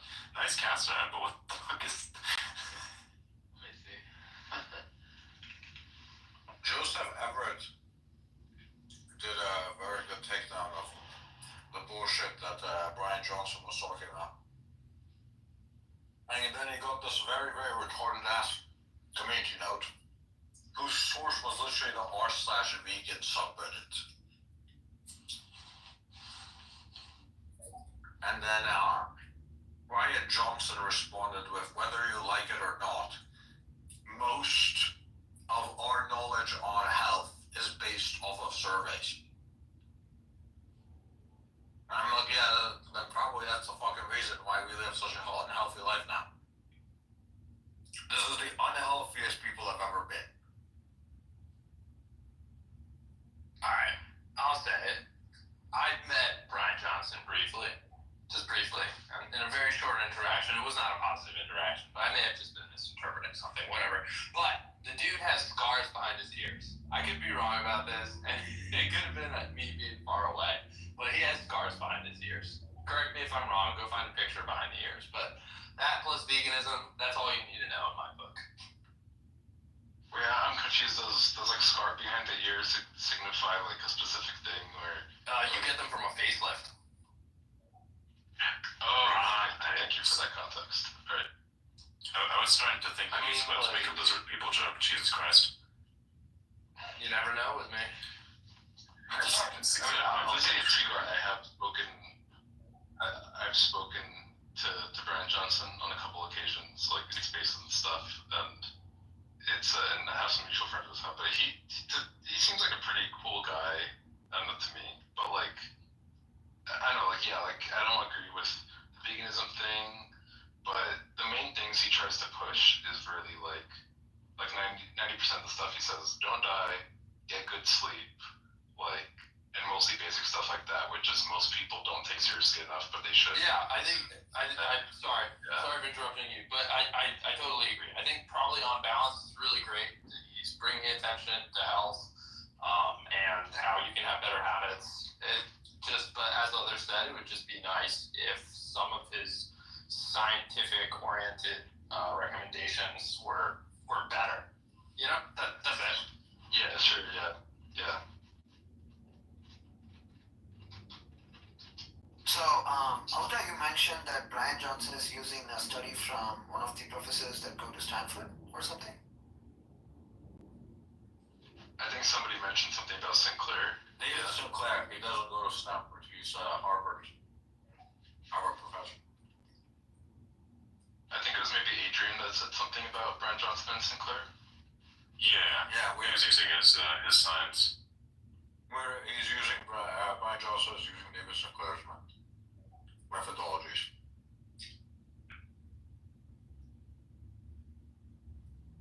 He follows me. I want to follow him back, but I don't know how to feel about that. Wait, who is it? David Sinclair or Brian Yeah, Johnson? actually, he did that. I was like, it's like, this guy's the antithesis of me. Do I like, how do I deal with the antimatter? You know? By the way, just for context. Would you really call him antithesis? Can we? I'm just kind of surprised that you said that you're the antithesis of him, or vice versa. Yeah, when it comes to like the health aspects in terms of how to get to a certain destination, that would be it. Because this guy would eat just plants, right? I would prefer to eat only meat. I actually don't like to eat anything else, really. That's the stuff that really I enjoy eating the most. Everything else is just kind of meh by comparison. If I could only eat meat, like that'd be the only thing that I have to eat for all of eternity, I would be totally fine with that. Yeah. I think Jordan Peterson's daughter does the same thing, right? Even Peterson himself did that for quite a while. I think Jordan Peterson. Yeah, exactly. I think he does it himself too. Yeah. I tried it out myself. Like I literally went something like 4 or 5 weeks, like only steaks. I think I maybe had like some beef liver supplements too. So like even though it wasn't like technically only steak, it was like still like cow. And yeah, like I didn't end up feeling bad or worse or anything, but I also didn't end up having like an amazing like. That makes sense. That makes sense though, because it takes 2 months at least for your gut microbiome to adjust. Your gut. So do you only get the benefits of carnivore once your gut microbiome adjusts? Until then, I did notice. Until then, you don't really notice anything. Nothing's gonna happen. If anything, you actually could feel worse.